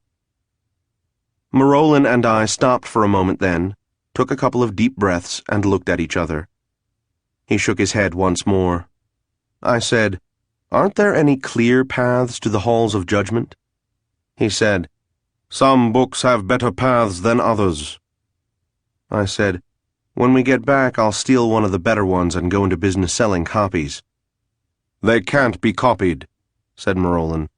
"There are those who have tried." "How can that be? Words are words." "I don't know. Let's continue."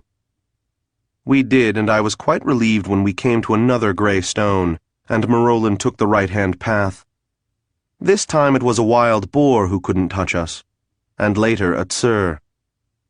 Marolin chose among more paths, and we came to another stone. He looked at me and said, "Well," I said, "if we have to." He nodded, and we went around it to the left. I returned to my flat, my legs feeling better, my disposition sour. I decided I never wanted to see Gruffs again. I was beginning to get positively irritated at Kyne, who kept refusing to let himself be set up. I poured myself a glass of brandy and relaxed in my favorite chair, trying to think. "So much for that idea, Loyosh. We could try it again tomorrow." "My legs won't take it." "Oh, what next then?" "Dunno. Let me think about it." I paced my flat and considered options. I could purchase a sorcery spell of some sort, say something that worked from a distance. But then someone would know I'd done it, and furthermore, there are too many defenses against such things. I was even then wearing a ring that would block most attempts to use sorcery against me, and it had cost less than a week's pay. Witchcraft was too chancy and haphazard. Poison? Once again, unreliable unless you're an expert. It was like dropping a rock on his head. It would probably work, but if it didn't, he'd be alerted, and it would be that much harder to kill him. No, I was best off with a sword thrust. I could be certain what was going on. That meant I'd have to get close up behind him, or come on him unexpectedly. I drew my dagger from my belt and studied it. It was a knife fighter's weapon, well made, heavy, with a reasonably good point and an edge that had been sharpened at about 8 degrees.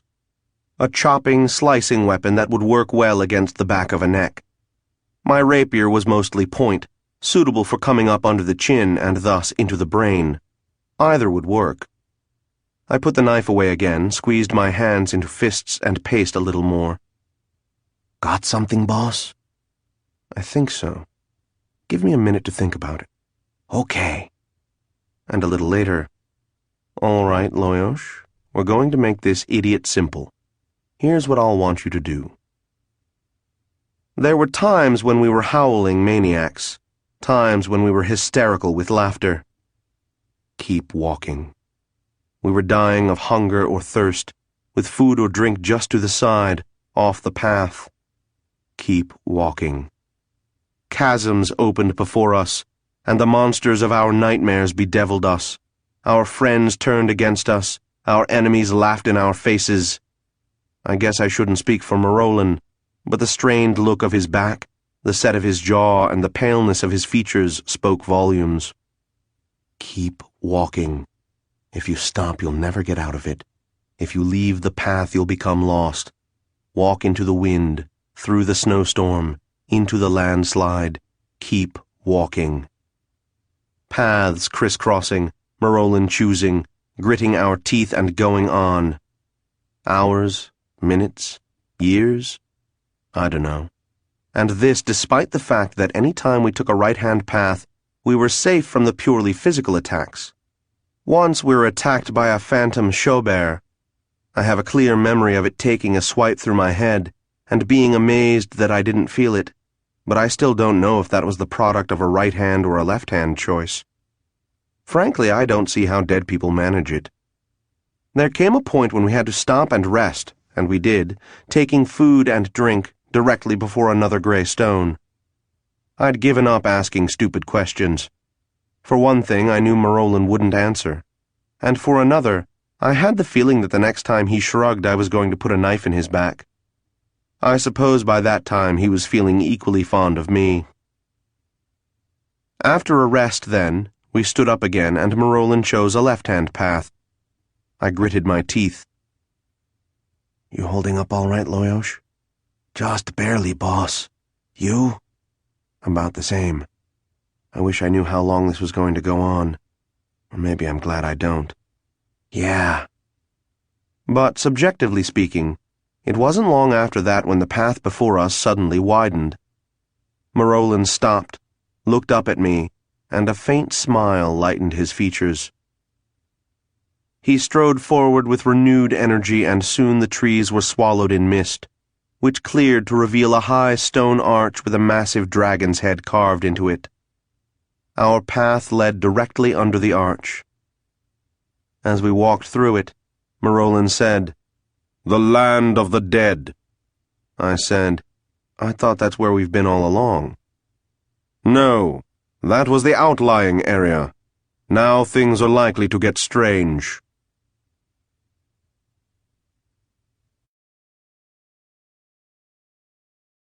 "12. I squeezed my right hand into a fist and slowly began to bring it toward my left. There was a resistance against my right hand that wasn't physical.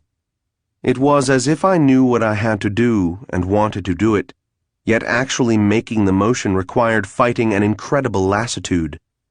I understood it. It was the resistance of the universe to being abused in this fashion. But that was of little help. Slowly, however, there was motion. I'd bring my hands together, and then the break would come, and I'd commit everything to it. Failure was now, in a sense, impossible. My only options were success, or else madness and death. My right fist touched my left hand. A Dragarin was approaching us at a nice leisurely pace. His colors, black and silver, spoke of the House of the Dragon. He wore some sort of monster sword over his back. While we waited for him, I looked up at the sky, wondering whether it would be the typical orange-red overcast of the Dragarin Empire. No, there wasn't any sky. A dull, uniform gray, with no break at all. Trying to figure out how high it was and what it was made me dizzy and queasy, so I stopped. When the new arrival got close enough for me to see his face, his expression seemed not unpleasant. I don't think it could actually be friendly even if he wanted, not with a forehead that flat and lips as thin as paper. He came closer and I saw that he was breathing, and I couldn't decide whether to be surprised or not. Then he stopped, and his brow furrowed. He looked at me and said, "You're an Easterner." Then his gaze traveled to Marolan and his eyes widened. "And you're living." I said, "How can you tell?" Marolan snapped, "Shut up, Vlad." Then he inclined his head to the Dragon Lord, saying, "We're on an errand." "The living do not come here," Marolan said. "Zerika." The Dragarin's mouth twitched. "A phoenix," he said, "and a special case. Nevertheless, we're here." "You may have to bring your case to the Lords of Judgment." "That," said Marolan, "is what we came to do." "And you will be required to prove yourselves."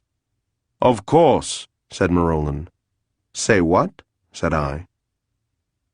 He turned a sneer toward me. "You will be required to face and defeat champions of—" "This has got to be a joke," I said. "Shut up, Vlad," said Marolan. I shook my head. "Why? Can you give me one good reason for making us fight our way to the Lords of Judgment just so they can destroy us for being here?" The stranger said, "We are of the House of the Dragon.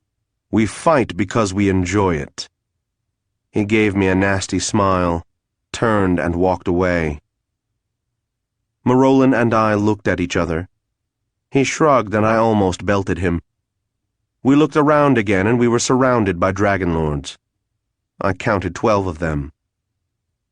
One of them took a step forward and said, "Iberit," and drew her sword. Marolan said, "Adrienne," and drew his. They saluted. I backed away a step and said, "Are you sure we can touch them and they us?" "Yes," said Marolan as he faced his opponent. "It wouldn't be fair otherwise." "Oh, of course. How silly of me." They came within a few steps of each other, and Marolin's opponent looked at the sword and licked her lips nervously. "Don't worry," said Marolin. "It does what I tell it to." The other nodded and took a sort of guard position, her left hand in front holding the dagger. Marolin drew a dagger and matched her. He struck first with his sword, and she blocked it. She tried to strike with her dagger for his stomach, but he slipped around the blow, and pushing her off balance with his sword, struck her soundly in the chest with his dagger. She bled.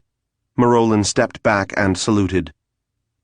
After a moment I said to Marolin, "Am I next, or are you doing all of them?" One of the waiting dragon lords said, "You're next, Whiskers," as he stepped out, drew his sword, and faced me. "Fine," I said, whipped out a throwing knife from my cloak and threw it into his throat. "Vlad!" called Marolin. "I've covered mine," I said, watching the guy writhe on the ground about 6 feet from Marolin's victim. There came the sound of blades being drawn. Loyosh took off toward someone as I drew my rapier. It occurred to me that I might have committed some sort of social blunder. Marolin cursed, and I heard the sound of steel on steel. Then there were 2 of them right in front of me. I feinted cuts toward their eyes, flick, spun to get a look at what was behind me, spun back and threw 3 shuriken into the nearest stomach. Another dragon lord almost took my head off, but then I sliced up his right arm bad enough that he couldn't hold his sword. He actually threatened me briefly with his dagger after that, which threat ended when my point took him cleanly through the chest, and that was it for the other one. I had another throwing knife in my left hand by then, this one taken from the back of my collar. I used it to slow down the one nearest me, then charged another, and veered off into a feint just outside of his sword range. His attack missed, then Loyosh flew into his face, then I cut open his chest and throat with my rapier. I caught a glimpse of something moving, so I took a step to the side and lunged at it, then wondered if I were about to skewer Marolin. But no, I skewered someone else instead, and was past him before he hit the ground. I got a glimpse of Marolin fighting like a madman, then Loyosh screamed into my mind, and I ducked and rolled as a sword passed over my head. I came up, faced my enemy, feinted twice, then cut open her throat. Marolin was dueling with a pair of them, and I thought about helping him, but then someone else was coming at me, and I don't remember how I dispatched him, but I must have because I wasn't hurt. I looked around for more targets, but there weren't any. Just the injured dead, and the dead, so to speak. I wondered what happened to those who died here when they were already dead, as well as those who died here when they were alive. Marolin was glaring at me. I ignored him.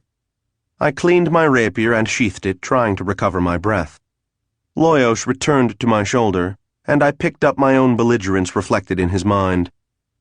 Marolin started to say something, and I said, "Drop dead, asshole. You may think this multiple duel business is some sort of cute game, but I don't care to be tested. They wanted to kill me, they didn't manage. That's the end of it." His face went white, and he took a step toward me. "You never learn, do you?" He raised his sword until it was pointed at me. I held my hand out. Killing a man who isn't even holding a weapon? That would hardly be honorable, would it? He glared at me a moment longer, then spat on the ground. "Let's go," he said. I left my various weapons in whatever bodies they happened to have taken up residence and followed him farther into the land of the dead. I hoped the rest of the dead we met would be more peaceful. There are times, I guess, when you have to trust somebody. I would have chosen Kyra, but I didn't know where she was, so I gave Kragar some money and had him purchase, discreetly, a stiletto with a 7-inch blade. It took him an afternoon, and he didn't ask any questions. I tested the balance and decided I liked it. I spent an hour in my flat sharpening the point. It shouldn't have taken an hour, but I was used to sharpening edges for vegetables or meat, not sharpening points for bodies. It's a different skill. After sharpening it, I decided to put a coat of dull black paint on the blade, and after some thought, on the hilt, too. I left the actual edge of the blade unpainted. When I was done, it was already evening. I went back to Gruff's and positioned Loyosh in the window of the place. I took up a position around the corner and waited. "Well, Loyosh, is he there?" Yeah, I see him, boss. Is he with his friend? Yeah, and a couple of others. Are you sure you're out of sight? Don't worry about it, boss. Okay. We'll wait then. I went over my plan, such as it was, a couple of times in my head, then settled back to do some serious waiting. I amused myself by thinking up fragments of bad poetry for a while, which put me in mind of an Eastern girl named Sheila whom I'd gone out with for a few months a year before.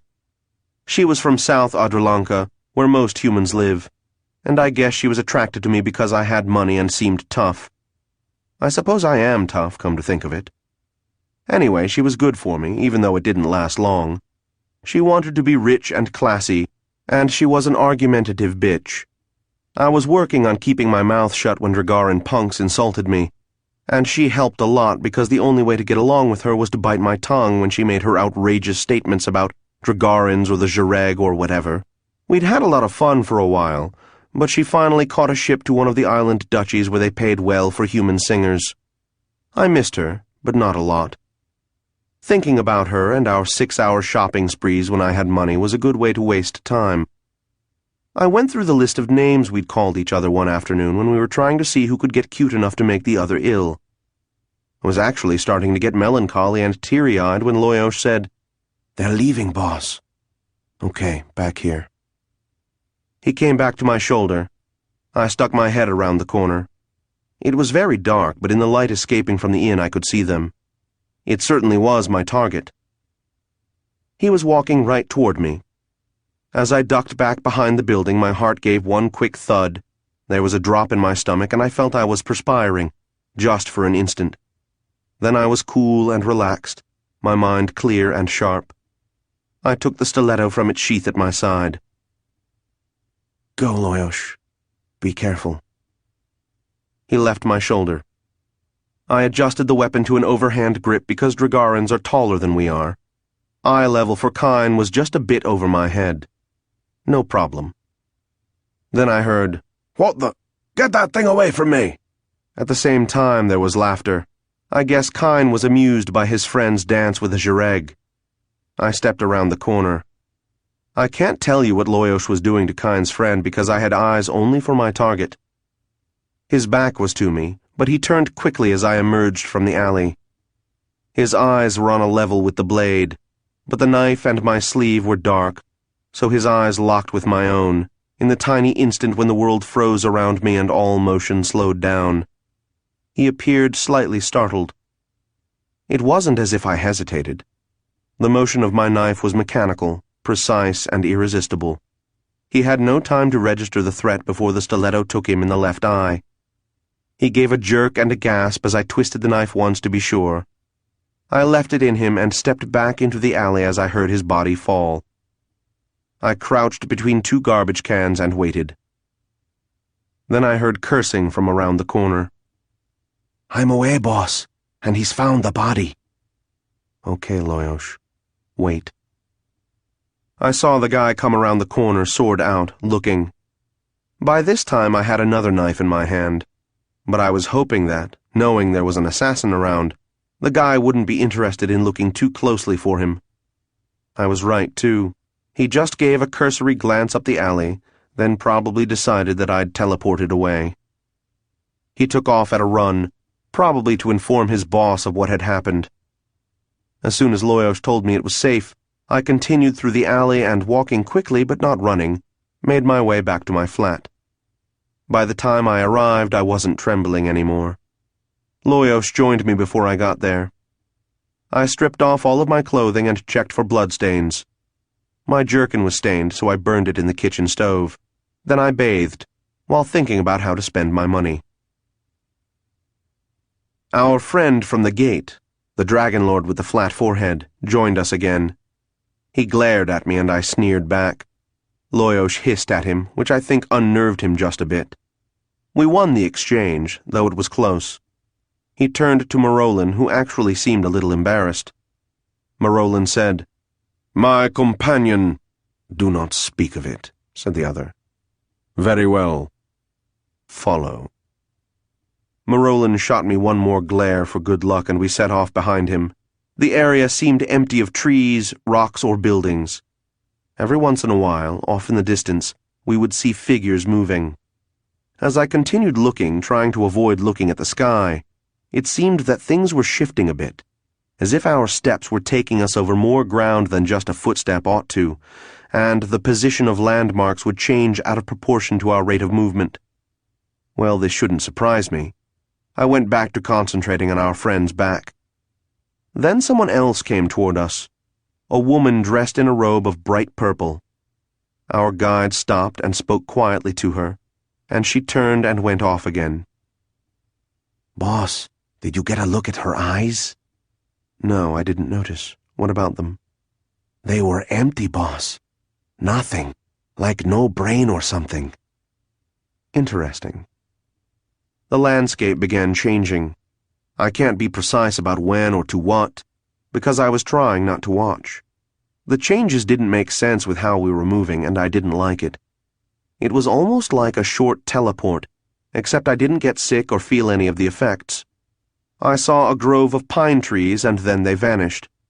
There was a very large boulder, big and dark gray, directly in front of us, but it was gone as we started to step around it. I'm sure there were mountains not too far away at one point, and that we were walking through a jungle at another, and next to an ocean somewhere in there. In a way, this was more disconcerting than the attacks we'd endured earlier. It started raining just as I was getting dry again after the soaking we'd started this journey with. I hate being wet. The rain lasted only long enough to annoy me. Then we were walking among sharp, jutting rocks. Our path seemed to have been cut through the stonework, and I'd have guessed we were in a mountain. It was then that a dragon appeared before us. I ran into Kragar the next day. He cleared his throat and looked away in the particular way he has, and said, "I heard that one of Roland's enforcers went for a walk last night." I said, "Yeah?" He said, "No one saw who did it, but I heard a rumor that the assassin used a jareg to distract the guy he was with." I said, "Oh."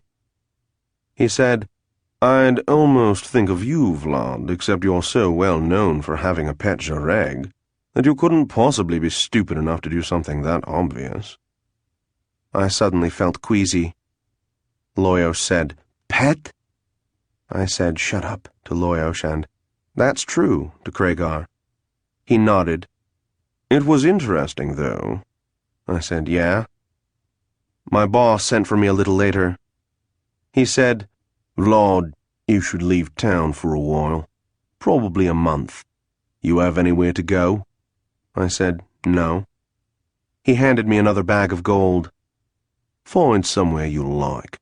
It's on me. Enjoy yourself and stay out of sight." I said, "Okay, thanks." I got out of there and found a commercial sorcerer with no jareg connections to teleport me to Candletown, which is along the seacoast to the east and is known for food and entertainments. I didn't even stop home first. It didn't seem wise. It is really hard to conceive of just how big a dragon is. I can tell you that it could eat me, perhaps, without the need for a second bite. I can mention that it has tentacle-like things all around its head, each of which is longer than I am tall and as big around as my thigh. I could let you know that at the shoulders, it was around 18 feet high and much, much longer than that. But until you've seen one up close, you just can't really imagine it. Loyos dived under my cloak. I'd have liked to have followed. Marolin stood stiffly at my side, waiting. His hand wasn't resting on his sword hilt, so I kept my hands away from my rapier. Anyway, just what good is a rapier going to do against a dragon? "Well met, strangers." What can I say? It wasn't loud, as a voice is loud. But ye gods, I felt the insides of my skull pounding. Earlier, when the Athyra had spoken to us, I had the impression that it was carrying on simultaneous but different conversations with Marolin and me. This time, it seemed, we were both in on it. If I ever actually come to understand psychic communication, I'll probably go nuts. Marolin said. Well met, dragon. One of its eyes was fixed on me, the other, I assume, on Marolin. It said, You are alive. I said, How can you tell? Marolin said, We are on an errand. For whom? The Lady Alira of the House of the Dragon. Of what importance is this to me? I don't know. Does the House of the Dragon matter to you, Lord Dragon? I heard what may have been a chuckle. It said, Yes. Marolin said, Alira Ikairon is the dragon heir to the throne. That was news to me. I stared at Marolin while I wondered at the ramifications of this. The dragon turned its head so both its eyes were on Marolin. After a moment it said, Where stands the cycle? Marolin said, It is the reign of the phoenix. The dragon said, You may both pass. It turned around, not a minor undertaking, and walked back out of sight. I relaxed. Loyosh emerged from my cloak and took his place on my right shoulder. Our guide continued to lead us onward, and soon we were back in a more normal, landscape. I wondered how much time had actually passed for us since we'd arrived. Our clothing had pretty much dried before the rain, and we'd had a meal. 4 hours? 6? There was a building ahead of us, and there seemed to be more people around, some in the colors of the House of the Dragon, others in purple robes. Marolin, do you know the significance of those dressed in purple? They are the servants of the dead. Oh, bitch of a job. It is what happens to those who arrive in the paths of the dead but don't make it through, or who die here. I shuddered, thinking of the dragon lords we'd killed. Is it permanent? I don't think so. It may last for a few thousand years, though. I shuddered again. It must get old fast. I imagine. It is also used as punishment. It is likely what will happen to us if our mission fails. The building was still quite some distance in front of us, but I could see that it would have compared well to the Imperial Palace.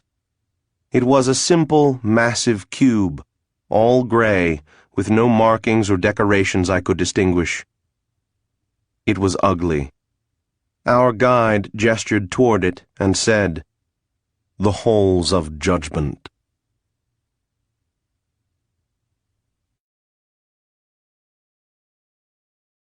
13. I held the world in my hands. There was a moment of incredible clarity when the horizon stopped wavering, and I was deaf to rhythms and pulses. Everything held its breath, and my thought pierced the fabric of reality. I felt Loyosh's mind together with mine as a perfectly tuned lance, and I realized that except for my grandfather, he was the only being in the world that I loved. Why was I doing this? The scent of pine needles penetrated my thoughts, and everything seemed clean and fresh. It brought tears to my eyes and power to my hands. As we approached the building, it didn't get any smaller. I think the area around me continued to change, but I wasn't noticing.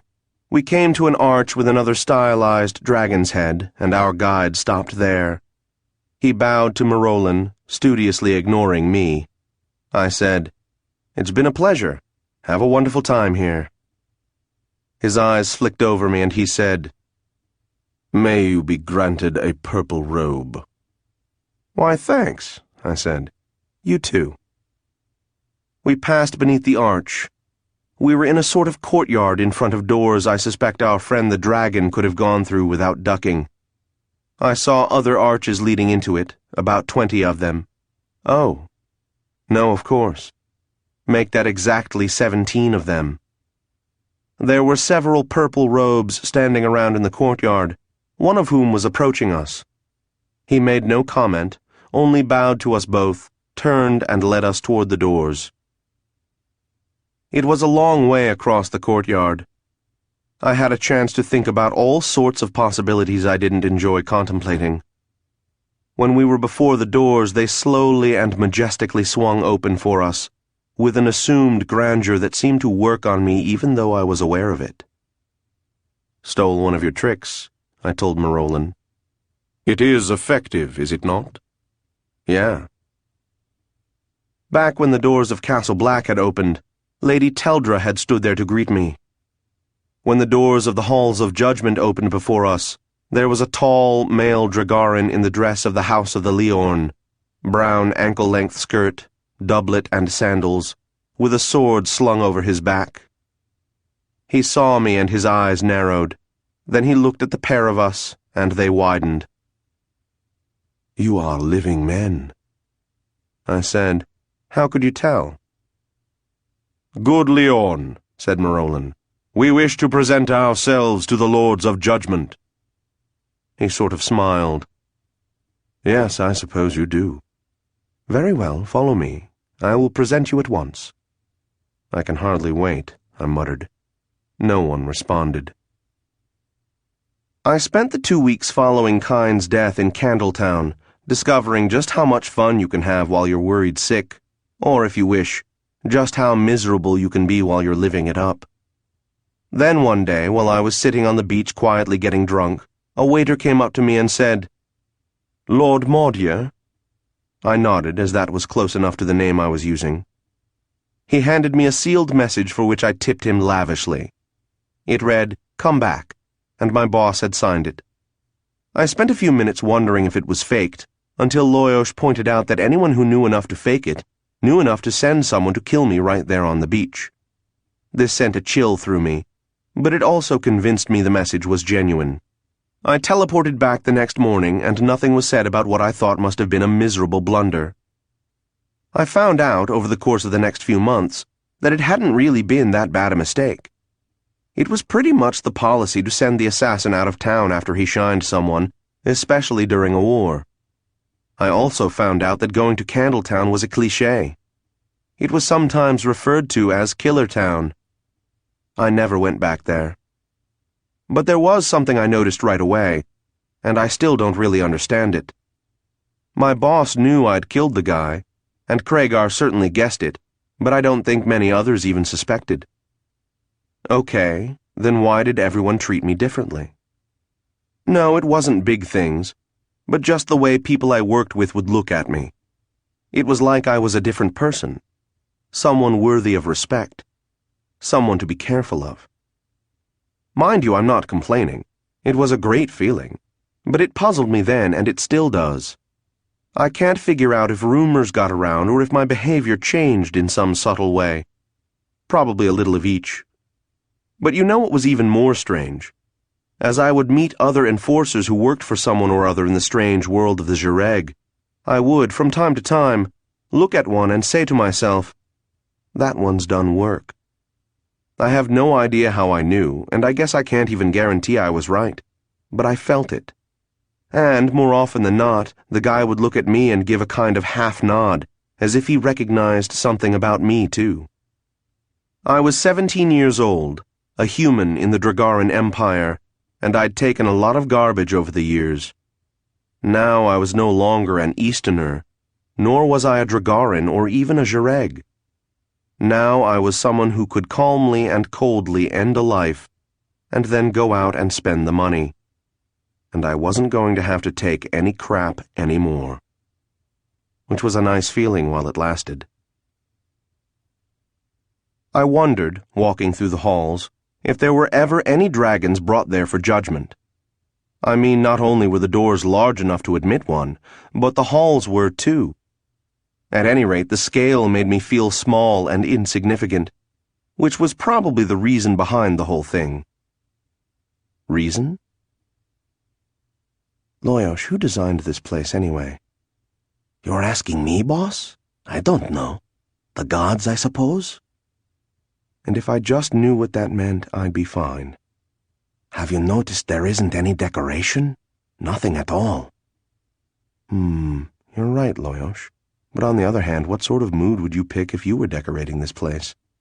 A point. The place was nearly empty, save for a few purple robes coming or going, all with that same blank look. Seeing them made me queasy. I didn't notice any side passages or doors, but I don't think I was at my most observant. It was big and it was impressive. What can I say? "Good day," said someone behind us.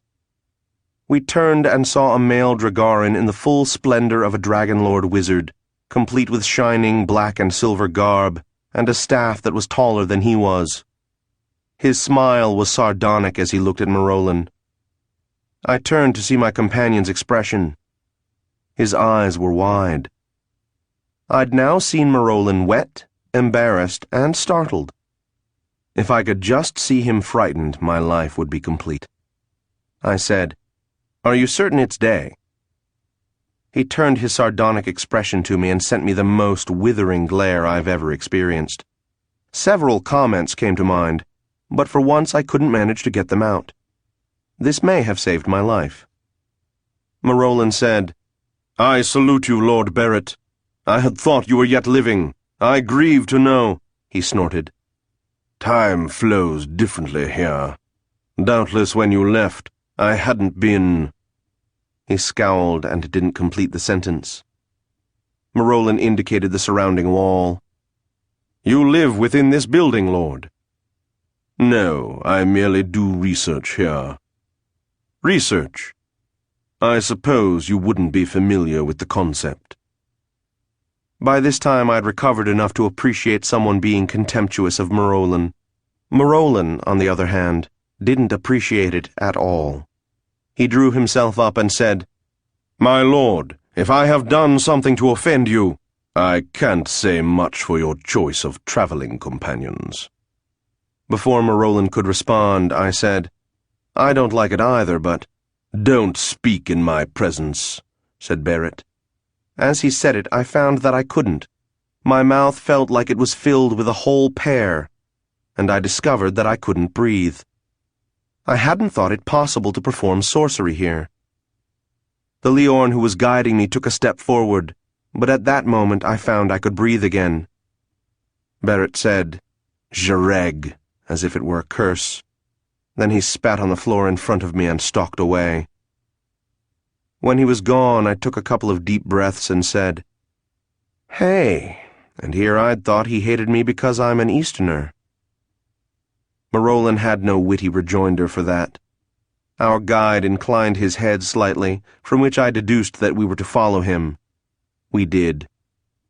A few minutes later he had led us to a big square entranceway, which was where the hall ended.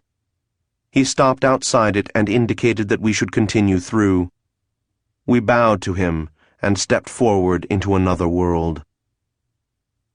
After Kyne's death and its aftermath, I learned slowly. I trained in sorcery in hopes of being able to follow someone teleporting, but that turned out to be even harder than I'd thought. I never again used Loyosh as a distraction, but he got better at other things, such as observing a target for me, and making sure an area was free of Phoenix guards or other annoyances. The war between Rolan and Wellock lasted for several months, during which everyone was careful and didn't go out alone. This was an education for me. I worked several more times during that period, although only once was it a direct part of the war as far as I know. The mystery, though, is where, by all the gods, my money went. I ought to have been rich. The fee for assassination is high. I was now living in a nice, comfortable flat. It was really nice. It had this great blue and white carpet and a huge kitchen with a built-in wood stove. But it didn't cost all that much. I was eating well and paying quite a bit for sorcery lessons, as well as paying a top fencing master. But none of these things comes close to accounting for all the income I was generating. I don't gamble a whole lot, which is a favorite means of losing money for many Jareg. I just can't figure it out. Of course, some of it I can trace. Like, I met an Eastern girl named Janine, and we hung out together for most of a year. And it's amazing how much you can spend on entertainment if you really put your mind to it. And there was a period when I was paying out a lot for teleports, like 2 or 3 a day for a couple of weeks. That was when I was seeing Janine and Constance at the same time, and I didn't want them finding out about each other. It ended because all the teleports were making me too sick to be of much good to either of them. I guess, in retrospect, that could account for quite a bit of the money, couldn't it? Teleports don't come cheap. Still, I can't figure it out. It doesn't really matter, I suppose. My first reaction was that we'd stepped outside, and in a way I was right. But it was no outside I'd ever seen before. There were stars, such as my grandfather had shown me, and they were bright and hard all over the place, and so many of them. Presently I realized that my neck was hurting, and that the air was cold. Marolin next to me was still gawking at the stars. I said, "Marolin." He said, "I'd forgotten what they were like." Then he shook his head and looked around. I did the same at just about the same time, and we saw, seated on thrones, the Lords of Judgment. 2 of them were right in front of us. Others were off to the sides, forming what may have been a massive circle of thrones, chairs, and like that. Some of them were grouped close together, in pairs or trios, while others seemed all alone. The creature directly before me, perhaps 50 feet away, was huge and green. Marolin began walking toward it. As we came closer, I saw that it was covered with scale-like hide, and its eyes were huge and deep-set. I recognized this being as Barlin, and an urge to prostrate myself came over me. I still have no idea why. I resisted. Next to him was one who looked like a Dragarin, dressed in a gown of shifting colors, with a haughty face and hair like fine mist. I looked at her hands, and yes, each finger had an extra joint. Here was the demon goddess of my ancestors, Vera.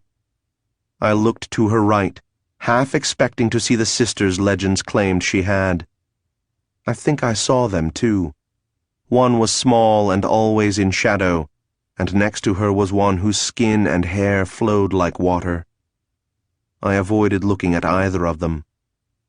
I controlled my shaking and forced myself to follow Marolin.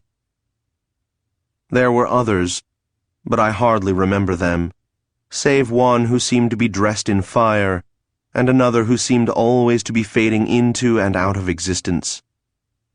How many? I can't say. I remember the few I've mentioned, and I know there were others. I retain the impression that there were thousands of them, perhaps millions, but you'll forgive me if I don't trust my senses fully. Marolin seemed to be steering us to a point between Vera and Barlin. As we neared them, it seemed that their gigantic size was illusory. We stopped when we were perhaps 15 feet from them, and they appeared large, but hardly inhuman, at least in size. Barlin was covered with green scales and had those frightening, huge, pale green eyes, and Vera's hair still shimmered, and her clothing refused to stop changing color, form, and material. Nevertheless, they seemed more like beings I might be able to talk to than some of the others in the area. They acknowledged us at the same moment. Marolin bowed, but not as low as he had to bear it. I didn't try to figure it out. I just bowed myself, very low indeed. Vera looked back and forth between the 2 of us, then over at Barlin. She seemed to be smiling. I couldn't tell about him. Then she looked back at us. Her voice, when she spoke, was deep and resonating and very odd. It was as if her words would echo in my mind, only there was no gap in time between hearing them in my mind and in my ears. The result was an unnatural sort of piercing clarity to everything she said. It was such a strange phenomenon that I had to stop and remember her words, which were, "This is a surprise." Barlin said nothing. Vera turned to him, then back to us. What are your names? Marolin said, I am Marolin Idrien, Duke of the House of the Dragon. I swallowed and said, Vladimir Taltos, Baronet of the House of Jareg. Well, well, well, said Vera. Her smile was strange and twisted and full of irony. She said, It would seem that you are both alive. I said, How could you tell? Her smile grew a bit wider. She said, When you've been in the business as long as I have. Barlin spoke, saying, State your errand. We have come to beg for a life. Vera's eyebrows went up. Indeed. For whom? My cousin, said Marolin, indicating the staff. Barlin held his hand out, and Marolin stepped forward and gave him the staff. Marolin stepped back. You must care for her a great deal, said Vera, since by coming here you have forfeited your right to return.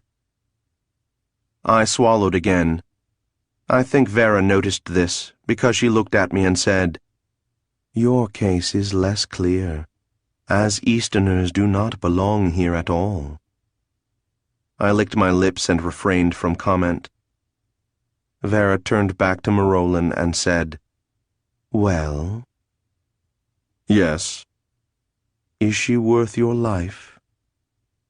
Marolin said, It is necessary. Her name is Alira y Chiron, and she is the dragon heir to the throne. Vera's head snapped back, and she stared straight into Marolin's face. There is something terrifying about seeing a god shocked. After a little while, Vera said, So, she has been found. Marolin nodded. Vera gestured toward me. Is that where the Easterner comes in? He was involved in recovering her. I see. Now that she has been found, we ask that she be allowed to resume her life at the point where— Spare me the details, said Vera. Marolin shut up. Barlin said, What you ask is impossible. Vera said, Is it? It is also forbidden, said Barlin. Tough cookies, said Vera. Barlin said, By our positions here we have certain responsibilities. One of them is to uphold— Spare me the lecture, said Vera. You know who Alira is. If she is sufficiently important, we may ask to convene— By which time the Easterner will have been here too long to return, and his little Jareg too. I hardly reacted to this at the time, because I was too amazed by the spectacle of the gods arguing, but I did notice it, and I noted that Vera was aware of Loyosh even though my familiar was inside my cloak. Barlin said, That is not our concern. Vera said, A convocation will also be boring. You would break our trust to avoid boredom? You damn betcha, Featherbreath. Barlin stood. Vera stood. They glared at each other for a moment, then vanished in a shower of golden sparks. It is not only the case that Dragarans have never learned to cook. It is also true, and far more surprising, that most of them will admit it. That is why Eastern restaurants are so popular, and the best of them is Valabar's. Valabar and Sons has existed for an impossibly long time. It was here in Adralanka before the interregnum made this city the imperial capital. That's hundreds of years, run by the same family. The same family of humans. It was, according to all reports, the first actual restaurant within the empire. The first place that existed as a business just to serve meals, rather than a tavern that had food, or a hotel that supplied board for a fee. There must be some sort of unwritten law about the place that those in power know, something that says, whatever you're going to do to Easterners, leave Valabars alone. It's that good. It is a very simple place on the inside, with white linen tablecloths and simple furnishings, but none of the decoration that most places have. The waiters are pleasant and charming and very efficient, and almost as difficult to notice as Craigar when they are slipping up on you to refill your wine glass. They have no menus. Instead, your waiter stands there and recites the list of what the chef, always called Mr. Valabar, no matter how many Valabars are working there at the moment, is willing to prepare today. My date for the evening, Mara, was the most gorgeous blonde I'd ever met, with a rather nasty wit that I enjoyed when it wasn't turned on me. Craigar's date was a Dragaran lady whose name I can't remember, but whose house was Jareg. She was one of the tags in a local brothel, and she had a nice laugh. The appetizer of the day was anise-gelled Winnieoceras cubes. The soup was a very spicy potato soup with eastern red pepper. The sorbet was lemon. The pâté, made of goose liver, chicken liver, Kethna liver, herbs, and unsalted butter, was served on hard-crusted bread with cucumber slices that had been just barely pickled. The salad was served with an impossibly delicate vinegar dressing that was almost sweet, but not quite. Craigar had fresh scallops in lemon and garlic sauce. Craigar's date had the biggest stuffed cabbage in the world. Mara had duck in plum brandy sauce, and I had Kethna in eastern red pepper sauce. We followed it with dessert pancakes, mine with finely ground walnuts and cream chocolate brandy sauce topped with oranges. We also had a bottle of Piaran Mist, the Fenarian dessert wine. I paid for the whole thing because I'd just killed someone. We were all feeling giggly as we walked the meal off. Then Mara and I went up to my flat, and I discovered that a meal at Valabar's is one of the world's great aphrodisiacs. I wondered what my grandfather would make of that information.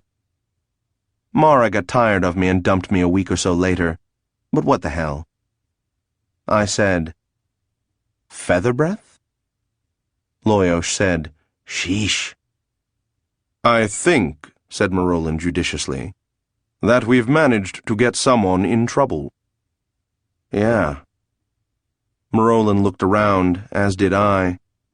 None of the other beings present seemed to be paying us any attention. We were still standing there a few minutes later when Vera reappeared in another shower of sparks.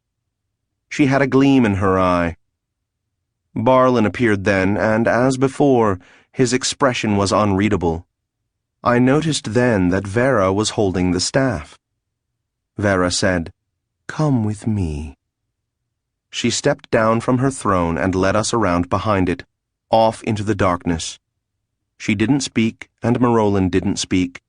I certainly wasn't going to say anything. Loyosh was under my cloak again. We came to a place where there was a very high wall. We walked along it for a moment, passing another purple robe or two, until we came to a high arch. We passed beneath it, and there were two corridors branching away. Vera took the one to the right, and we followed. In a short time it opened to a place where a wide, shallow brick well stood, making water noises. Vera dipped her hand into the well and took a drink. Then, with no warning, she smashed the staff into the side of the well. There was the requisite cracking sound. Then I was blinded by a flash of pure white light, and I think the ground trembled. When I was able to open my eyes again, there was still some sort of visual distortion, as if the entire area we were in had been bent at some impossible angle, and only Vera could be seen clearly. Things settled down then, and I saw what appeared to be the body of a female Dragaran in the black and silver of the House of the Dragon, stretched out next to the well. I noticed at once that her hair was blonde, even more rare in a dragon lord than in a human. Her brows were thin, and the slant of her closed eyes was rather attractive. I think a Dragaran would have found her very attractive. Vera dipped her hand in again and allowed some of the water to flow into the mouth of her whom I took to be Alira. Then Vera smiled at us and walked away. Alira began to breathe.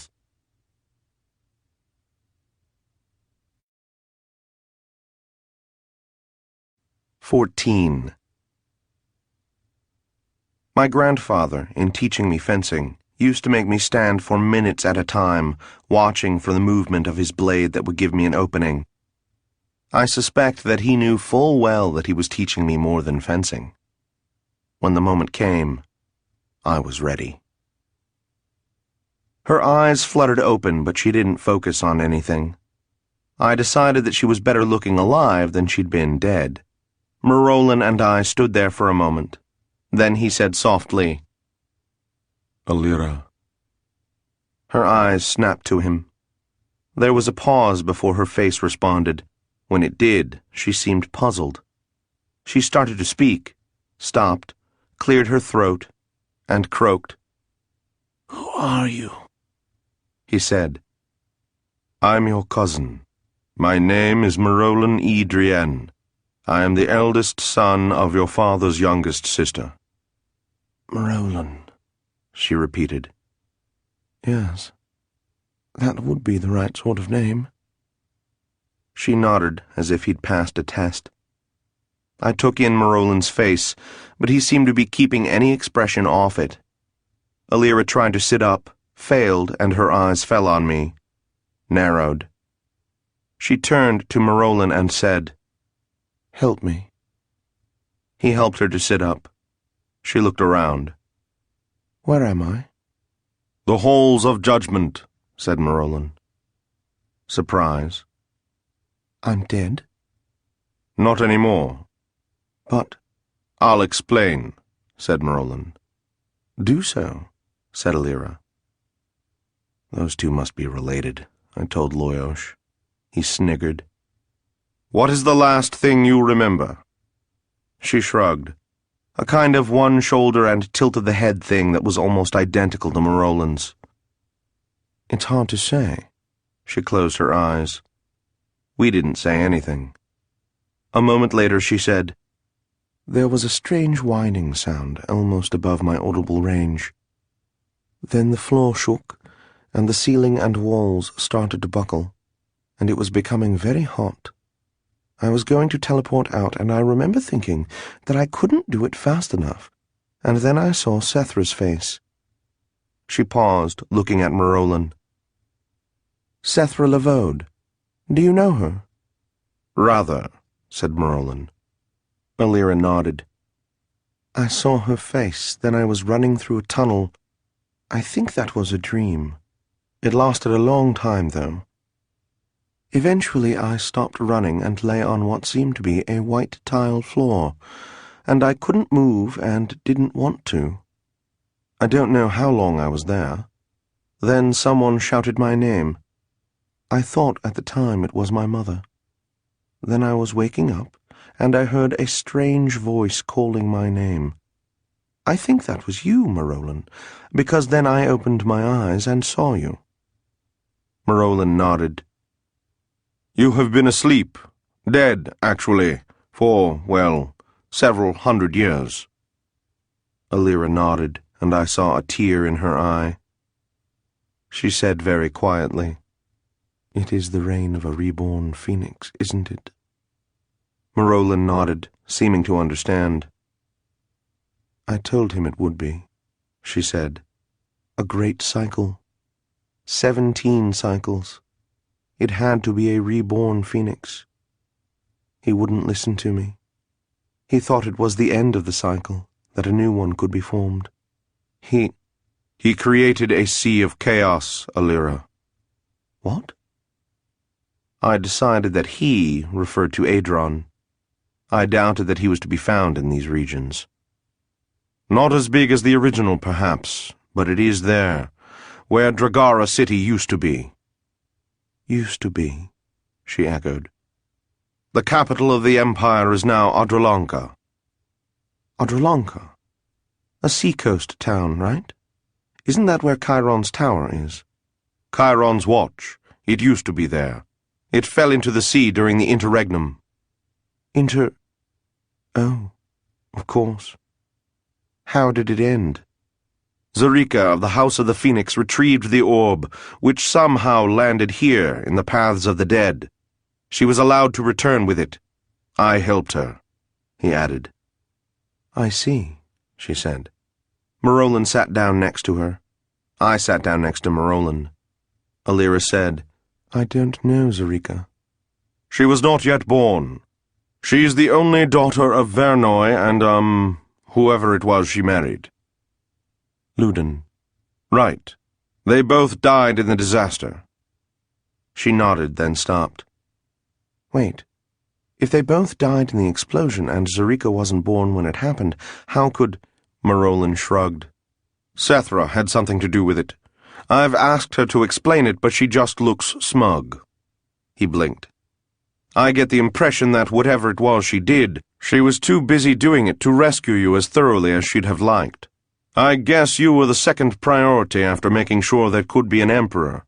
Zarika is the last phoenix. The last phoenix? There can't be another? Then the cycle is broken.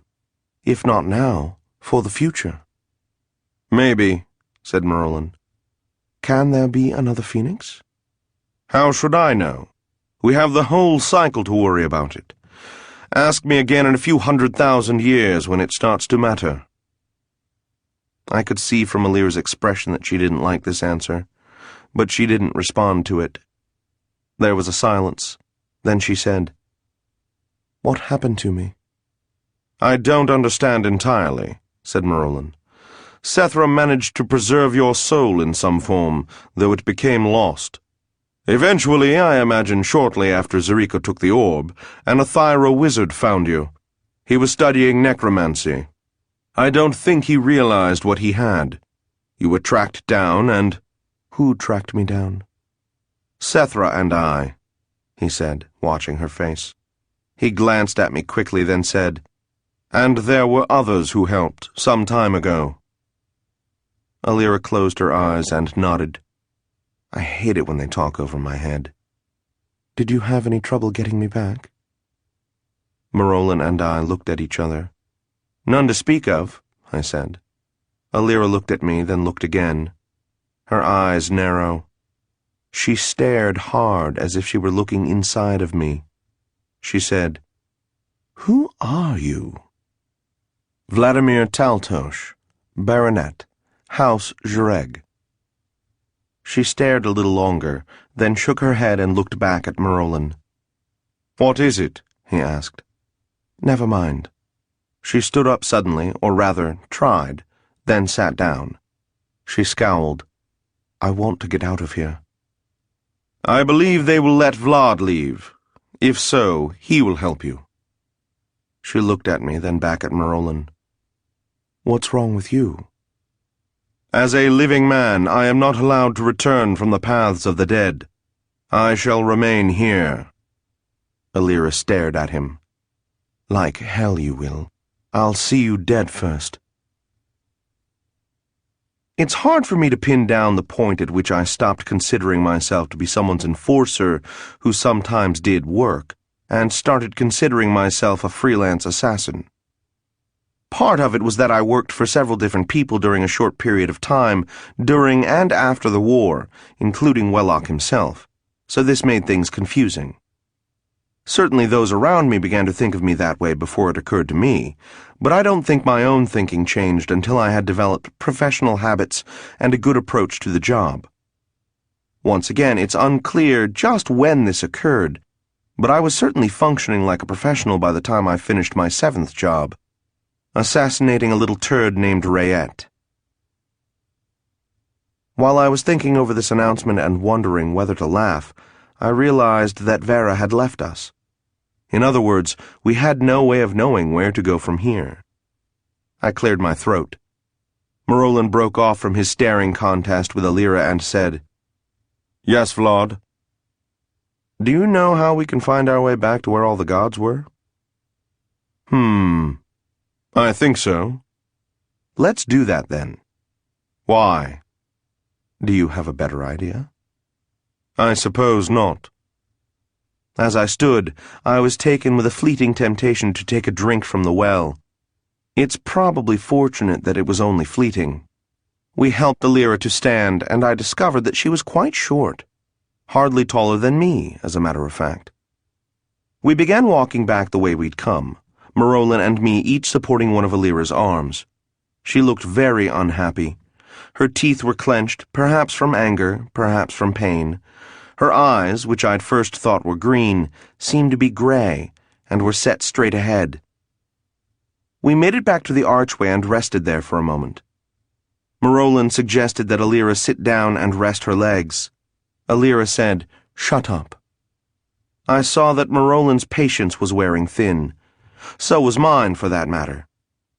We bit our lips at the same moment, caught each other's eyes, and smiled a little. We took her arms and started moving again, in what Marolan thought was the right direction. We took a few tentative steps and stopped again when Alira gasped. She said, "I can't," and we let her sink to the ground. Her breath came in gasps. She closed her eyes, her head up toward the sky. Her brow was damp and her hair seemed soaked with sweat. Marolan and I looked at each other, but no words came. A minute or so later, as we were still standing there wondering if we would mortally insult Alira if we offered to carry her, we saw a figure approach us out of the darkness and gradually become visible in the light of those incredible stars. He was very tall and his shoulders were huge. There was a massive sword at his back, and his facial features were pure dragon, as were the colors of his clothing, though their form, a peculiar formless jacket and baggy trousers tucked into darskin boots, were rather strange. His hair was brown and curly, his eyes dark. He was, or rather had died at, late middle age. He had lines of thought on his forehead, lines of anger around his eyes, and the sort of jaw that made me think he kept his teeth clenched a lot. He studied the three of us while we looked at him. I wondered what Marolan thought of him, but I couldn't take my eyes off the Dragonlord's face to check Marolan's expression. I felt my pulse begin to race and my knees suddenly felt weak. I had to swallow several times in quick succession. When he finally spoke, he was addressing Alira. "I was told I'd find you here." She nodded but didn't say anything. She looked miserable. Marolan, who I guess wasn't used to being ignored, said, "I greet you, Lord. I am Marolan Drienne." He turned to Marolan and nodded. "Good day," he said. "I am Chiron." Chiron. Chiron the Conqueror. Father of the Dragaran Empire, elder of the proudest of lines of the House of the Dragon, hero of myth and legend, first of the great Dragaran butchers of Easterners, and, well, I could go on, but what's the point? Here he was. Marolan stared at him and slowly dropped to one knee. I didn't know where to look. People should know better. I don't know of any case of a Zhureg testifying to the Empire against the Zhureg and surviving. Yet there are still fools who try. I'm different, they say. I've got a plan. No one will be able to touch me. I'm protected. Or maybe it isn't even that well thought out. Maybe it's just that they're unable to believe in their own mortality. Or else they figure that the amount of money the Empire is paying them makes it worth the risk. But never mind. That isn't my problem. I was hired through about 4 layers, I think.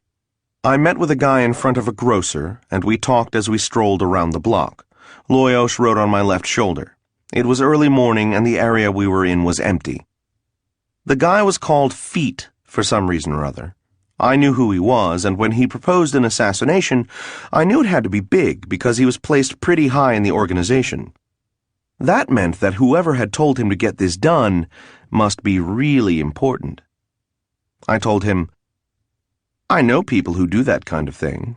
Would you like to tell me about it?" He said, "There was a problem between 2 friends of ours."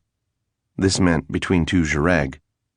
"It got serious and things started getting very uncomfortable all around." This meant that one or both of these individuals was very highly placed in the organization. "One of them was afraid he'd get hurt, and he panicked and went to the Empire for protection." I whistled. "Is he giving official testimony?" "He already has to an extent, and he's going to give more." Ouch. That's going to hurt. "We're working on burying it. We may be able to. If we can't, things will get nasty all over for a while. Yeah, I imagine. We need serious work done. I mean serious work, you understand? I swallowed. I think so, but you'd better state it clearly. Morganti. That's what I thought. Your friend ever done that? What's the difference? None, I suppose. Your friend will have the full backing of many people on this. All the support he needs. Yeah, I'll need some time to think about it. Certainly. Take as much time as you need. The price is 10,000 imperials.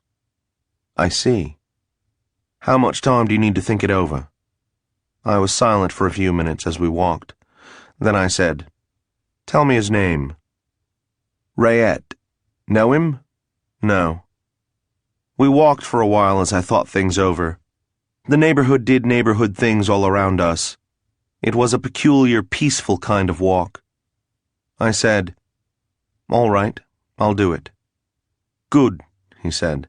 Let's walk over to my place. I'll pay you and give you what information we have to start with. Let us know as you need more and we'll do what we can. Right, I said. I found myself taking a step backward from the father of the Dragaran Empire, while conflicting thoughts and emotions buzzed around my brain faster than I could note them. Fear and anger fought for control of my mouth, but rationality won for a change. We held these positions for a moment. Chiron continued to look down at Alira. Something in how they looked at each other seemed to indicate they had met before. I don't know how that could be, since Chiron was as old as the Empire, and Alira was less than 1,000 years old, however you measured her age. Chiron said, Well, will you stand up? Her eyes flashed. She hissed, No, I'm going to lie right here forever. Yes, I know there are no sibilants in what she said. I don't care. She hissed it. Chiron chuckled. Very well, he said. If you ever do decide to stand up, you may come and speak to me. He started to turn away, stopped, looked right at me. For some reason I couldn't meet his eyes. He said, Have you anything to say to me? My tongue felt thick in my mouth. I could find no words. Chiron left. Marolan stood up. Alira was quietly sobbing on the ground. Marolan and I studied our belt buckles. Presently Alira became silent. Then she said in a small voice, Please help me to rise. We did. Marolan indicated a direction and we set off on our slow, limping way. Loyosh was being strangely silent. I said, Something bothering you, chum? I just want to get out of here, boss. Yeah, me too. I said to Alira, You seem to recognize him. She said, So did you. I did? Yes. I chewed that over for a moment, then decided not to pursue it. Presently a pair of what seemed to be monuments appeared before us. We passed between them and found ourselves back amid the thrones of the gods. We kept going without taking too close a look at the beings we'd just blithely stepped past. A bit later, Marolan said, Now what? I said, You're asking me? Wait a minute. I just thought of something. Yes? I looked around and eventually spotted a purple robe passing by. I called out, You! Come here! He did, quite humbly. I spoke to him for a moment, and he nodded back at me without speaking, his eyes lifeless. He began leading us, adjusting himself to our pace. It was a long walk, and we had to stop once or twice on the way while Alira rested. At last we came to a throne where was seated a female figure the color of marble, with eyes like diamonds. She held a spear. The purple robe bowed to us and turned away. The goddess said, The living are not allowed here. Her voice was like the ringing of chimes. It brought tears to my eyes just to hear it. It took me a moment to recover enough to say anything.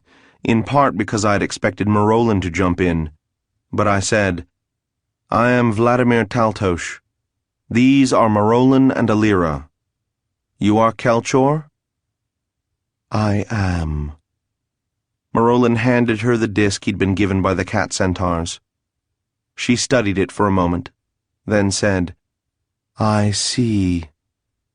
Very well, then. What do you wish?" "For one thing, to leave," said Marolin. "Only the dead leave," said Kelchor, "and that rarely." "There is Zarika," said Marolin. Kelchor shook her head. "I told them it was a dangerous precedent. In any case, that has nothing to do with you." Marolin said, "Can you provide us with food and a place to rest while Alira recovers her strength?" "I can provide you with food and a place to rest," she said.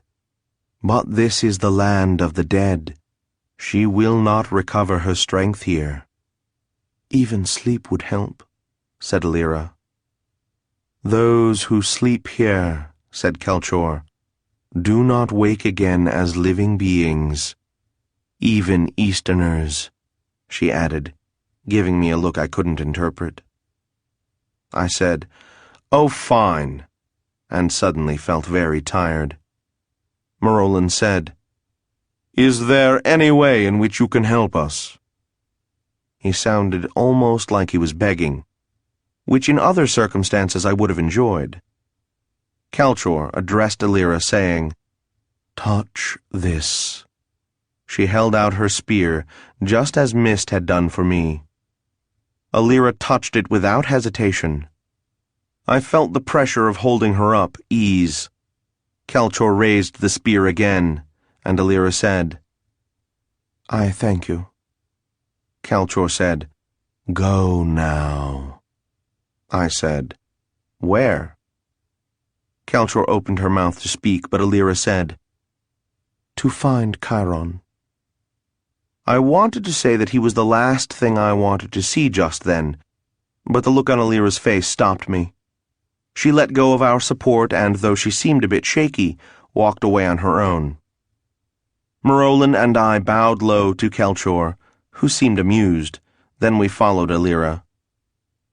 Alira found a purple robe and said in a loud, clear voice, "Take us to Chiron." I hoped he'd be unable to, but he just bowed to her and began leading us off.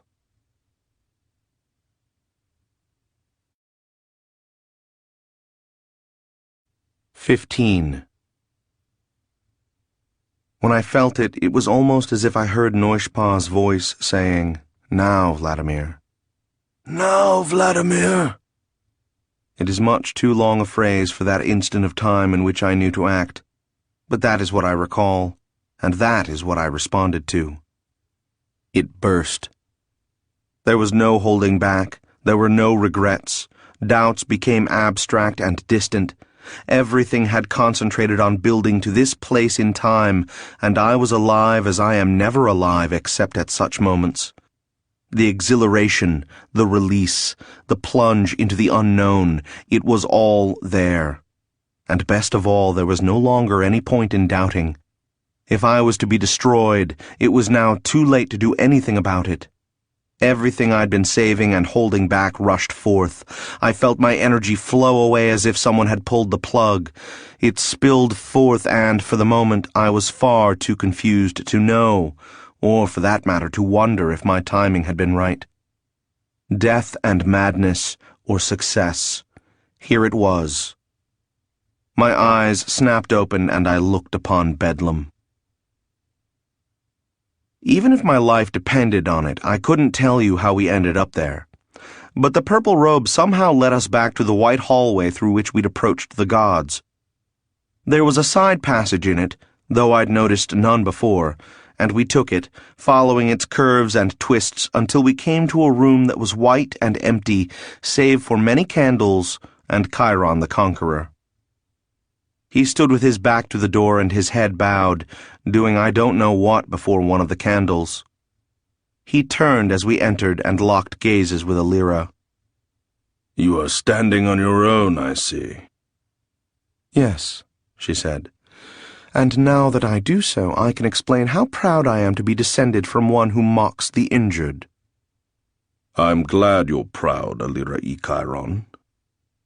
She drew herself up as best she could. Do not think to instruct me, he said. You haven't earned it. Are you sure? She said. I know you, Chiron, and if you don't know me, it's only because you're as blind as you always were. He stared at her, but allowed no muscle in his face to change. Then he looked right at me, and I felt my spine turn to water. I kept it off my face. He said, Very well, then. Alira, what about him? He isn't your concern, said Alira. I leaned over to Marolin and said, I love being spoken of as if, Shut up, Vlad. Polite bastards, all of them. I know, boss. Chiron said to Alira, Are you quite certain he isn't my concern? Yes, said Alira. I wished I knew what this was about. Chiron said, Well then, perhaps not. Would you care to sit? No, she said. Then what would you like? Her legs were still a bit unsteady as she approached him. She stopped about 6 inches away from him and said, You may escort us out of the paths to make up for your lack of courtesy. He started to smile, stopped. He said, I do not choose to leave again. I have done nothing for 200,000 years. Isn't that long enough? It is not your place to judge. Keep still. If you're determined to continue to allow history to pass you by, give me your sword. I'll fight my own way out, and put it to the use for which it was intended. You may be finished with it, but I don't think it has finished its task. Chiron's teeth were clenched, and the fires of Vera's hell burned in his gaze.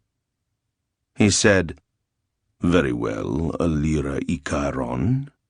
If you think you can wield it, you can take it. Now, if some of this conversation doesn't make sense to you, I can only say that it doesn't make sense to me either. For that matter, judging from the occasional glances I took at Marolin's face, he wasn't doing much better at understanding it than I. But I'm telling you as best I can remember it, and you'll just have to be as satisfied with it as I am. Alira said, I can wield it. Then I charge you to use it well, and to return to this place rather than give it to another or let it be taken from you. And if I don't? She said, I think just to be contrary. Then I'll come and take it. Perhaps, said Alira. That's what I want. They matched stares for a little longer. Then Chiron unstrapped sword belt and sword and scabbard, and passed the whole thing over to Alira. It was quite a bit taller than she was. I wondered how she'd even be able to carry it. She took it into her hand without appearing to have difficulty, though. When she had it, she didn't even bow to Chiron. She merely turned on her heel and walked out the door, a bit shakily, but without faltering. We followed her. Come on, she said. We're going home, all of us. Let him stop us who can. It didn't sound practical, but it was still the best idea I'd heard that day. The information Feet had, to start with, consisted of 14 pages of parchment, all tightly written by, apparently, a professional scribe, though that seemed unlikely. It consisted of a list of Rayet's friends and how often he visited them, his favorite places to eat out and what he liked to order at each, his history in the organization, which made this an amazingly incriminating document itself, and more like that. There was much detail about his mistress and where she lived. There's no custom against nailing someone at his mistress's place, unlike his own home. I'd never had any interest in knowing so much about someone. Toward the end were several notes such as, not a sorcerer, good in a knife fight, very quick, hardly a swordsman. This stuff ought not to matter, but was good to know.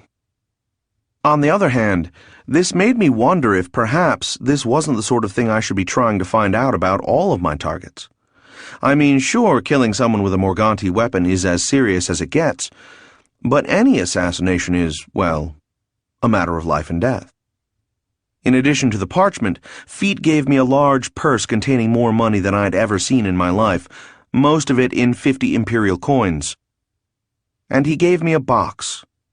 As soon as I touched it, I felt for the first time, albeit distantly, that peculiar hollow humming echo within the mind.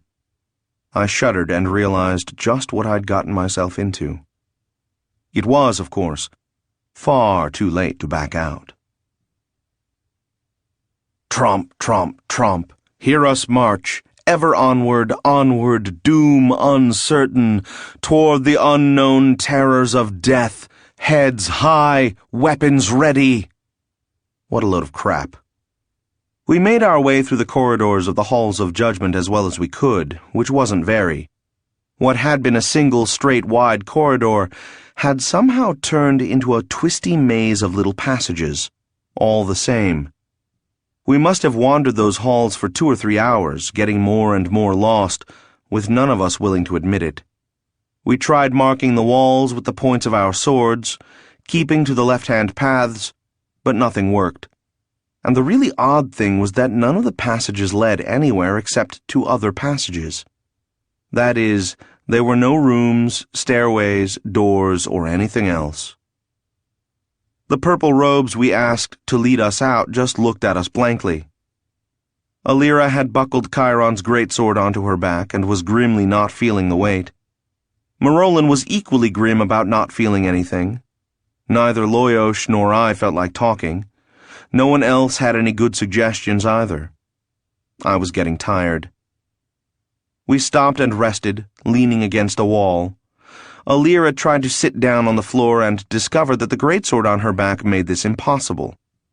She looked disgusted. I think she was close to tears. So was I, for that matter. We talked quietly for a while, mostly complaining. Then Marolin said, "All right, this isn't working. We are going to have to find the gods and convince them to let us go." "No," said Alira. "The gods will prevent you from leaving." "The gods do not have to prevent me from leaving. These halls are doing a quite sufficient job of that." Alira didn't answer. Marolin said, "I suspect we could wander these halls forever without finding a way out. We need to ask someone, and I, for one, can think of no better expert than Vera." "No," said Alira. "Are you lost, then?" came a new voice. We turned, and there was Barrett once again. He seemed pleased. I scowled but kept my mouth shut. "Who are you?" asked Alira. Marolin said, "This is Barrett." Barrett said, "And you?" "I am Alira." His eyes widened. "Indeed. Well, this is indeed droll. And you are trying to return to living lands, are you not? Well then, I crave a favor. If you succeed and I am still alive, don't visit me. I don't think I could stand it."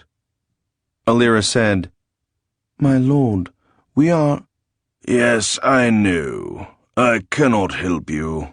There is no way out except the one you know.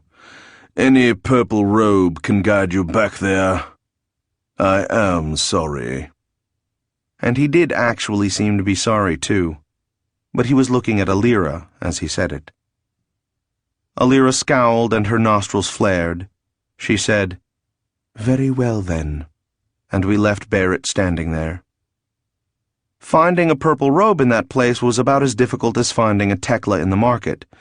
And yes, the purple robe was willing to escort us back to see the gods.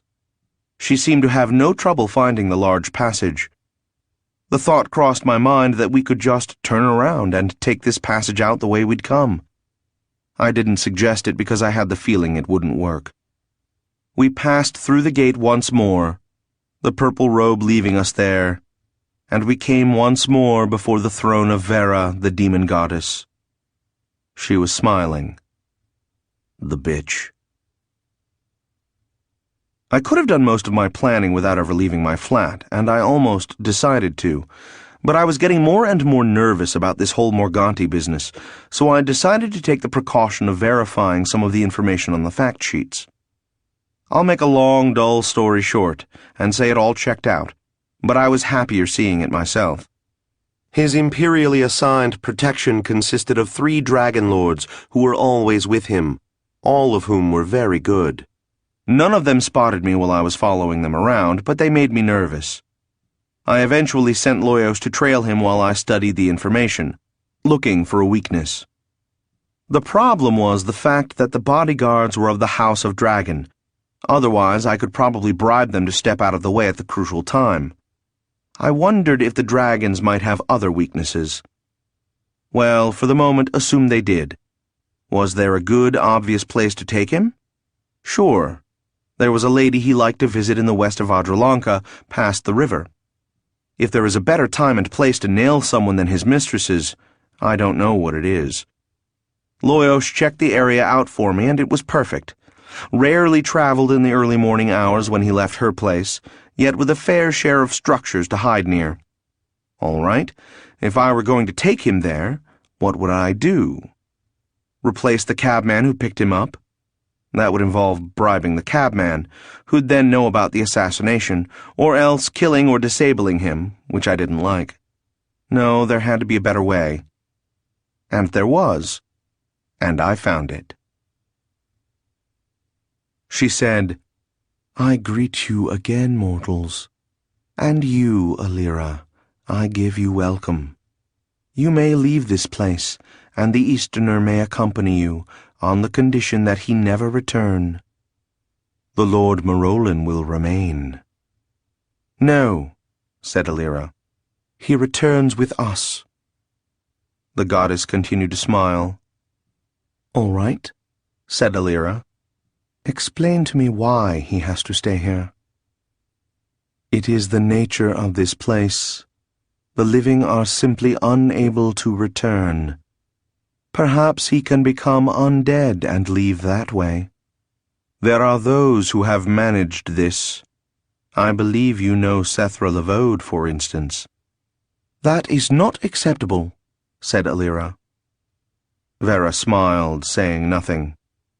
Marolin said, "Let it lie, Alira." Alira's face was hard and grim. "That's nonsense.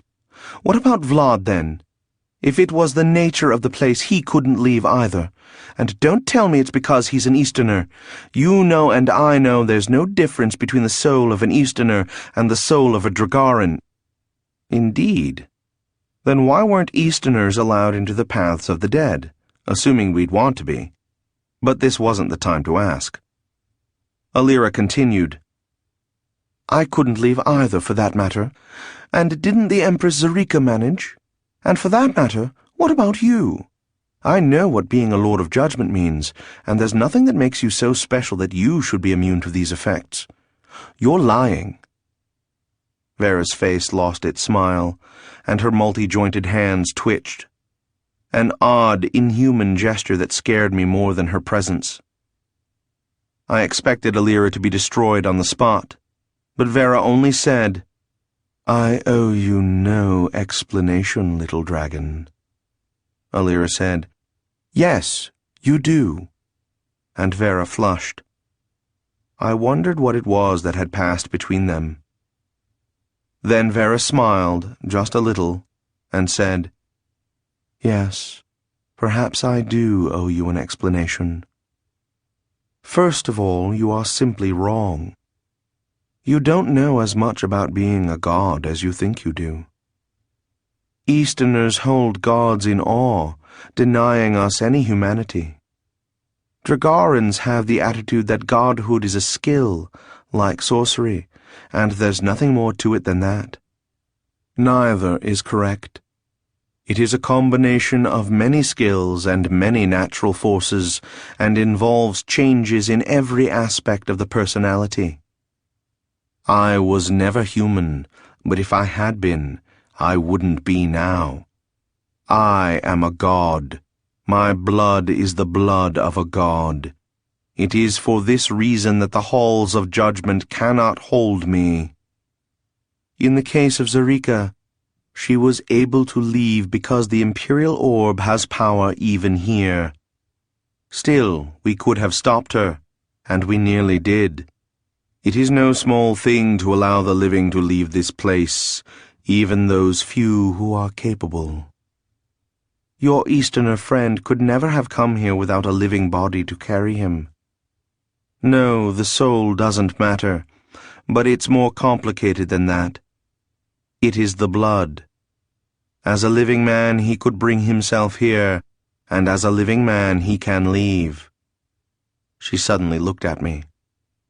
Once. Don't come back, Fenarian. I tried not to look as if I were shaking. Vera went on. And as for you, Alira. Her voice trailed off and she smiled. Alira flushed and looked down. I see. Yes. In your case, as perhaps your friends told you, I had some difficulty in persuading certain parties to allow you to leave. If you weren't the heir to the throne, we would have required you to stay, and your companion with you. Are you answered? Alira nodded without looking up. What about me, boss? Shit. I hadn't thought of that. I screwed up my courage and said, Goddess, I need to know, your familiar shares your fate, of course. Oh, yes. Thank you. Thanks, boss. I feel better. You do? Vera said, Are you ready to leave then? You should depart soon, because if you sleep, none of you will live again. And there are imperial rules against the undead holding official imperial positions. Alira said, I will not leave without my cousin. So be it, snapped Vera. Then you will stay. Should you change your mind, however, the path out of here is through the arch your friends know, and to the left, past the cycle, and onward. You may take it if you can. The Lord Morolin will find his life seeping away from him as he walks, but he can try. Perhaps you will succeed in bringing a corpse out of this land, and denying him the repose of the paths as well as the life which is already forfeit. Now leave me. We looked at each other. I was feeling very tired indeed. For lack of anywhere else to go, we went past the throne until we found the archway beneath which we'd first met Chiron the Conqueror. To the right was the path to the well, which was still tempting, but I still knew better. To the left was the way out, for Alira and me. I discovered to my disgust that I really didn't want to leave Morolin there. If it had been Alira who had to stay, I might have felt differently. But that wasn't one of my options. We stood beneath the arch, no one moving. I opened the box. The sensation I'd felt upon touching it became stronger. It contained a sheathed dagger. Touching the sheath was very difficult for me. Touching the hilt was even more difficult. I don't like this thing, boss. Neither do I. Do you have to draw it before? Yes. I need to know I can use it. Now shut up, Loyos. You aren't making this any easier. I drew the dagger and it assaulted my mind. I found my hand was trembling and forced my grip to relax. I tried to study the thing as if it were just any weapon. The blade was 13 inches, sharp on one side. It had enough of a point to be useful, but the edge was better. It had a good hand guard and it balanced well. The hilt was non-reflective black and... Morganti. I held it until I stopped shaking. I had never touched one of these before. I almost made a vow never to touch one again, but careless vows are stupid, so I didn't. but it was a horrible thing to hold, and I never did get used to it. I knew there were those who regularly carried them, and I wondered if they were sick, or merely made of better stuff than I. I forced myself to take a few cuts and thrusts with it. I set up a pine board so I could practice thrusting it into something. I held it the whole time, using my left hand to put the board against the wall on top of a dresser. I held my right hand, with the knife, rigidly out to the side away from my left hand. I must have looked absurd, but Loyos didn't laugh. I could tell he was exercising great courage in not flying from the room. Well, so was I, for that matter. I thrust it into the board about 24 times, forcing myself to keep striking until I relaxed a bit, until I could treat it as just a weapon. I never fully succeeded, but I got closer. When I finally resheathed the thing, I was drenched with sweat and my arm was stiff and sore. I put it back in its box. Thanks, boss. I feel better. Me too. Okay, everything is set for tomorrow. Let's get some rest. As we stood, I said to Alira, "So tell me, what's so special about you that you can leave here and Marolan can't?" "It's in the blood," she said. "Do you mean that, or is it a figure of speech?" She looked at me scornfully. "Take it however you will." Would you like to be more specific?" "No," said Alira. I shrugged. At least she hadn't told me she owed me no explanation. I was getting tired of that particular phrase. Before us was a wall, and paths stretched out to the right and to the left. I looked to the right. I said, "Marolan, do you know anything about that water Vera drank and fed to Alira?" "Very little," he said. "Do you think it might allow us to—" "No," said Alira and Marolan in one voice. I guess they knew more about it than I did, which wasn't difficult. They didn't offer any explanations, and I didn't press the issue. We just stood for a long moment, then Marolan said, "I think there is no choice. You must go. Leave me here." "No," said Alira. I chewed on my lower lip. I couldn't think of anything to say. Then Marolan said, "Come, whatever we decide, I wish to look upon the cycle." Alira nodded. I had no objection. We took the path to the left.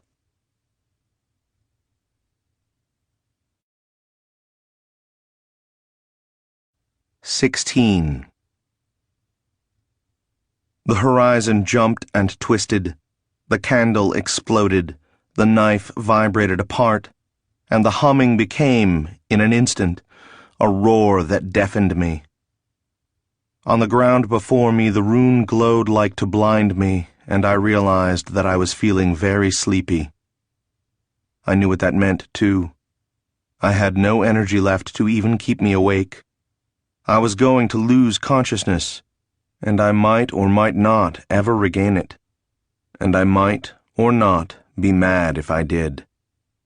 My vision wavered, and the roar in my ears became a single monotone that was, strangely, the same as silence. In the last blur before I slipped away, I saw on the ground in the center of the rune the object of my desire, that which I'd done all of this to summon, sitting placidly, as if it had been there all along. I wondered for an instant why I was taking no joy in my success. Then I decided that it probably had something to do with not knowing if I'd live to use it. But there was still somewhere the sense of triumph for having done something no witch had ever done before, and a certain serene pleasure in having succeeded. I decided I'd feel pretty good if it didn't kill me. Dying, I found, always puts a crimp in my enjoyment of an event. I'd love to see a map of the paths of the dead. Ha! We followed the wall to the left, and it kept circling around until we ought to have been near the thrones, but we were still in a hallway with no ceiling. The stars vanished sometime in thee, leaving a gray overcast. Yet there was no lessening in the amount of light I thought had been provided by the stars. I don't know. The wall ended and we seemed to be on a cliff overlooking a sea. There was no sea closer than 1,000 miles to Deathgate Falls, but I suppose I ought to have stopped expecting geographical consistency some time before. We stared out at the dark, gloomy sea for a while and listened to its roar. It stretched out forever, in distance and in time. I can't look at a sea, even the one at home, without wondering about who lives beyond it. What sorts of lives do they have? Better than ours? Worse? So similar I couldn't tell the difference? So different I couldn't survive there? What would it be like? How did they live? What sorts of beds did they have? Were they soft and warm, like mine, safe and... Vlad! What? We want to get moving, said Marolin. Oh, sorry. I'm getting tired. I know. Okay, let's... Wait a minute. I reached around and opened my pack, dug around amid the useless witchcraft supplies I'd carried all this way, and found some kelsch leaves. I passed them around. "Chew on these," I said. We all did so, and while nothing remarkable or exciting happened, I realized that I was more awake. Marolin smiled. Thanks, Vlad. I should have thought of it sooner. I should have thought of it, boss. That's my job. Sorry. You're tired too. Want a leaf? I've got another. No thanks. I'll get by. We looked around, and far off to our right was what seemed to be a large rectangle. We headed toward it. As we got closer, it resolved itself into a single wall about 40 feet high and 60 feet across. As we came still closer, we could see there was a large, circular object mounted on its face. My pulse quickened. Moments later, the three of us stood contemplating the cycle of the Dragaran Empire. Rayet picked up a carriage at the Imperial Palace the next day and went straight to the home of his mistress. A dragon lord rode with him, another rode next to the driver, and a third, on horseback, rode next to the carriage, or in front of it, or behind it. Loyosh flew above it, but that wasn't part of their arrangements. Watching them through my familiar's eyes, I had to admire their precision, futile though it was.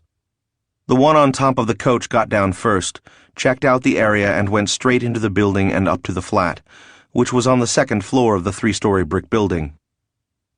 If you'd been there watching, you would have seen the rider dismount smartly as the driver got down, and held the door for the two inside while looking up and down the street, and up at the rooftops as well. Rayet and the two dragons walked into the building together.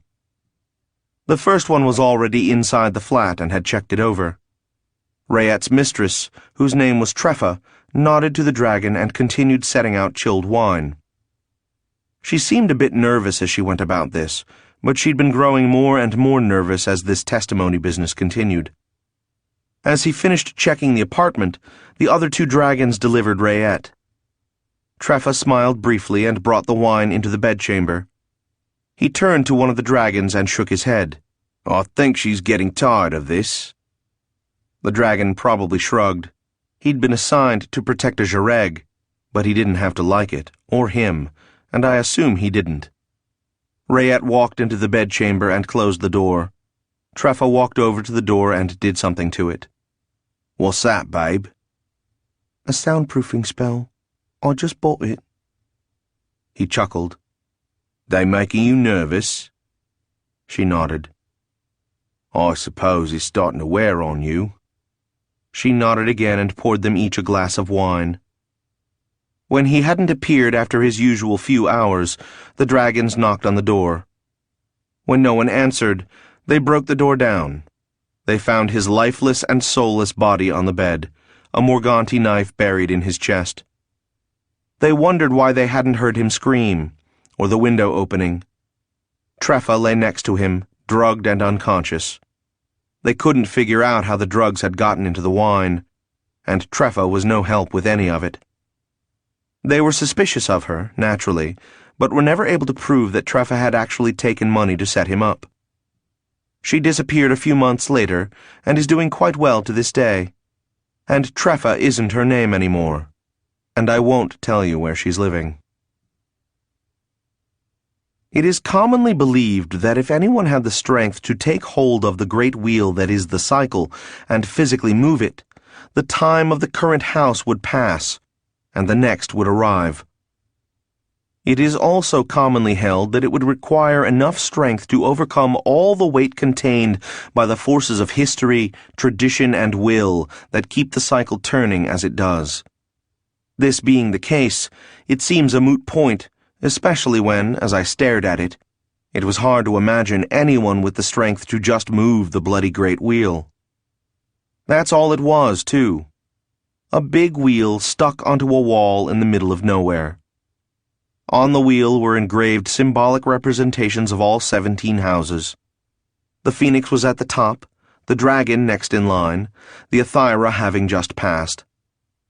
What a thrill it must be to be here when it actually changed, signaling the passing of another phase of Dragaran history. At that point, either the Empress would step down, or she would have recently done so, or would soon do so, or perhaps she would refuse and blood would run in the Empire until the political and the mystical were once more in agreement. When would it happen? Tomorrow? In 1,000 years? Everyone I've asked insists that this thing is the cycle in every meaningful way, not merely its physical manifestation. I can't make sense of that, but if you can, more power to you, so to speak. I glanced at Marolin and Alira, who also stared at the cycle, awe on their faces. Boss, the Kelsh won't last forever. Right, Loyosh, thanks. I said, All right, folks, whatever we're going to do, we'd best be about it. They looked at me, at each other, at the ground, then back at the cycle. None of us knew what to do. I turned my back on them and walked back to look out over the sea again. I won't say that I'm haunted by the look in Rayet's eyes in that last moment, when the Morganti dagger struck him, or his scream as his soul was destroyed. He deserved what happened to him, and that's that. But I never got used to touching that weapon. It's the ultimate predator, hating everything, and it would have been as happy to destroy me as Rayet. Morganti weapons scare me right down to my toes, and I'm never going to be happy dealing with them. But I guess it's all part of the job. The whole thing gave me a couple of days of uneasy conscience in any case, though. Not, as I say, for Rayet, but somehow this brought home to me a thought that I'd been ignoring for over a year. I was being paid money to kill people. No, I was being paid money to kill Dragarans who had made my life miserable for more than 17 years. Why shouldn't I let them make my life pleasant instead? Loyosh, I have to say, was no help at all in this. He had the instincts of an eater of carrion and sometime hunter. I really didn't know if I was creating justifications that would eventually break down or not, but a couple of days of wondering was all I could take.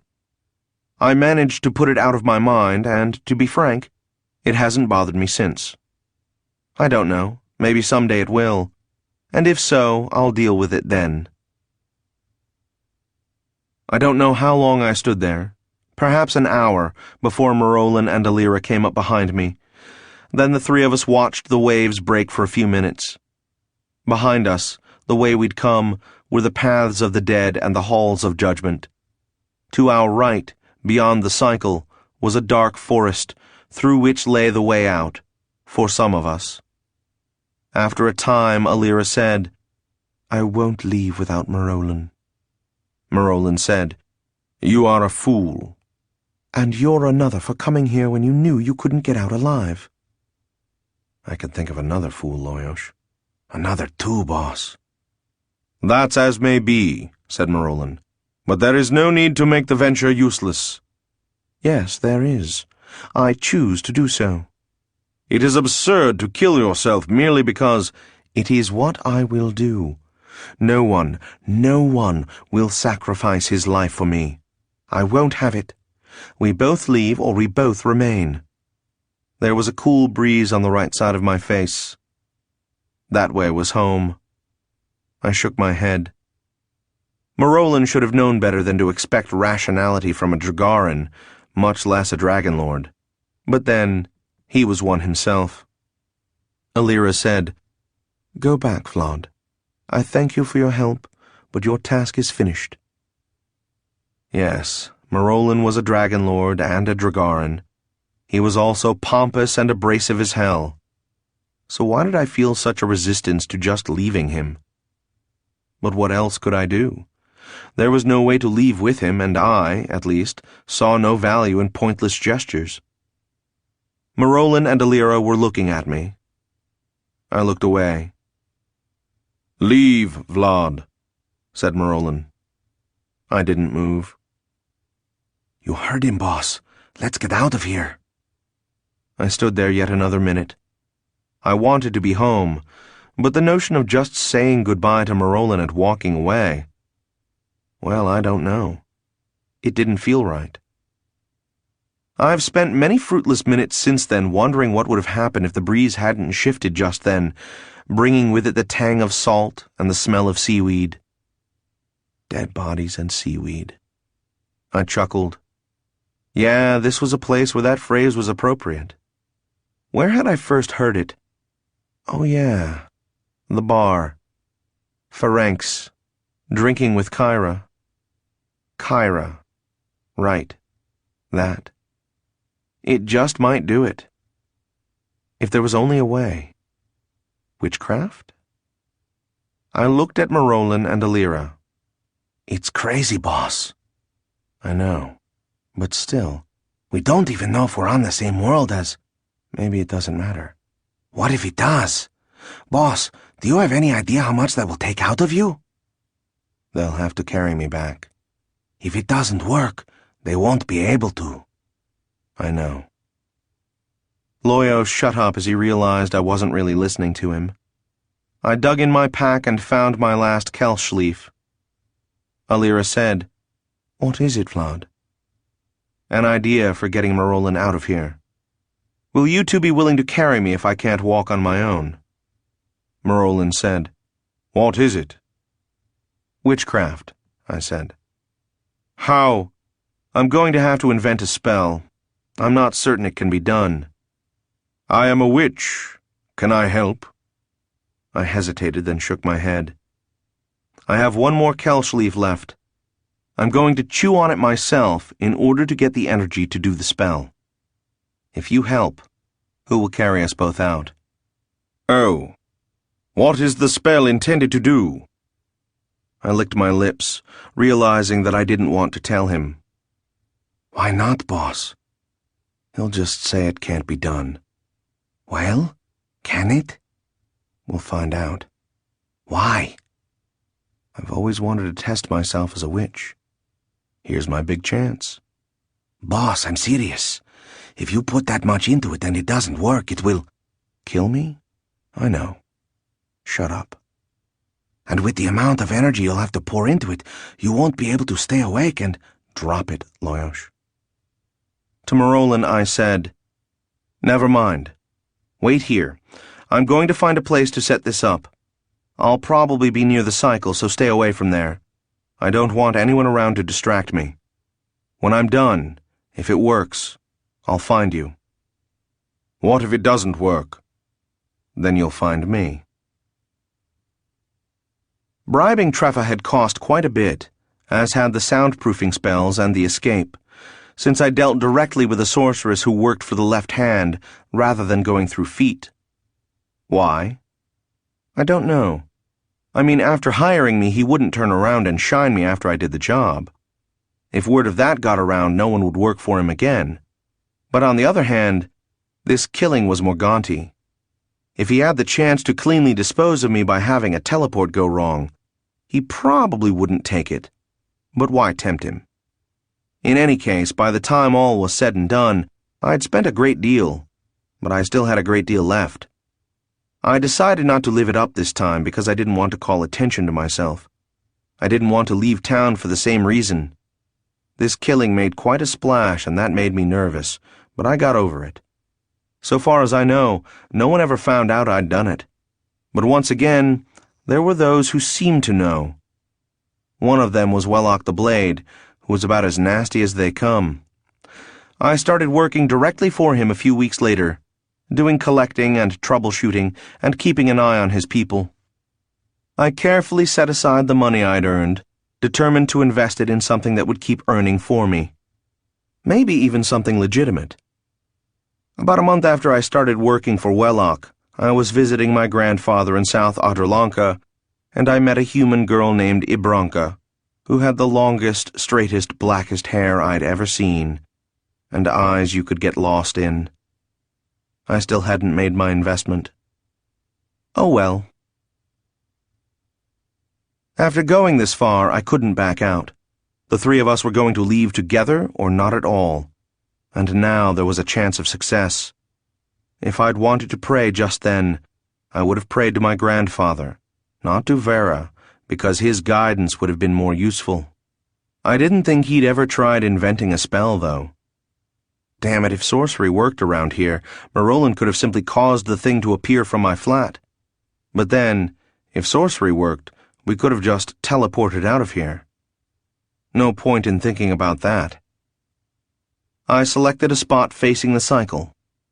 Why? I'm not sure. It seemed appropriate, and the apropos is a vital thing to a practicing witch. I started chewing on the leaf while I meditated, relaxing, preparing myself. When it had done as much for me as it was capable of, I spit it out. I took my pack off and opened it, then sat down. I wondered if the gods would stop me, then decided that if they were looking at me, they would have done something as soon as I began laying out the implements of the spell. It was amusing to be out of their sight, yet right in their backyard, so to speak. I studied the cycle and tried to collect my courage. Waiting would just make things more difficult. I took a deep breath and began the spell.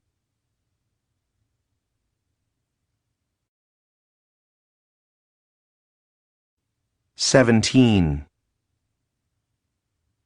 I have a vague memory of a little girl shaking my shoulder, saying, "Don't fall asleep. You'll die if you fall asleep.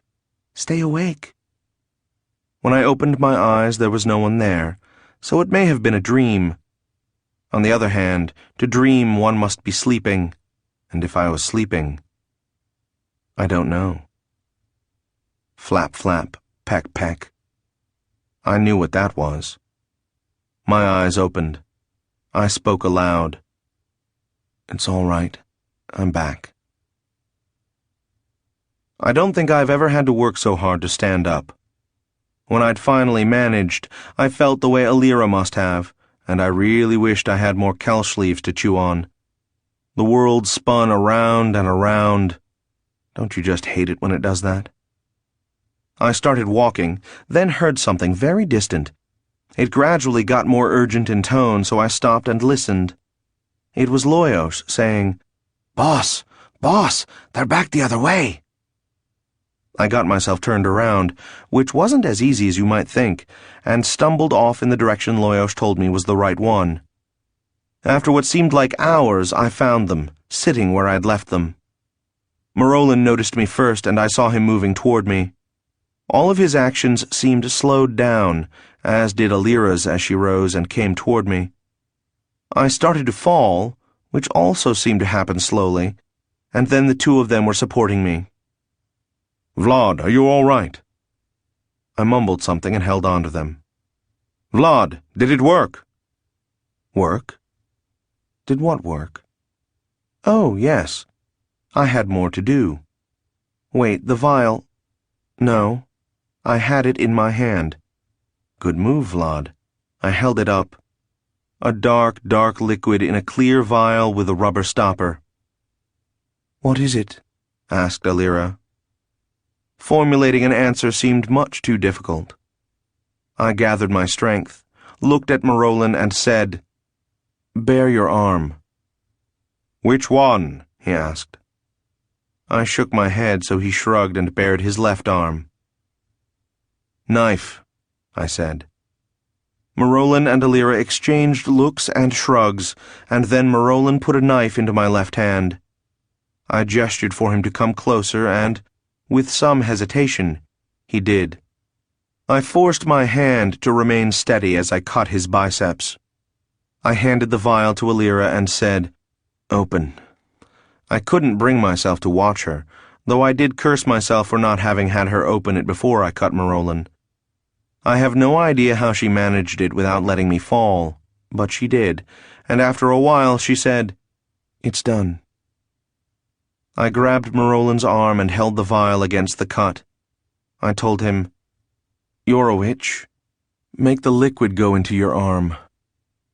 He looked at me puzzled, then licked his lips.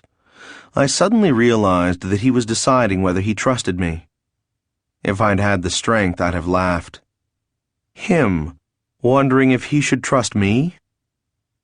But I guess he decided to, and he also chose to assume I knew what I was doing. More fool he on that point, I thought to myself. My eyes closed.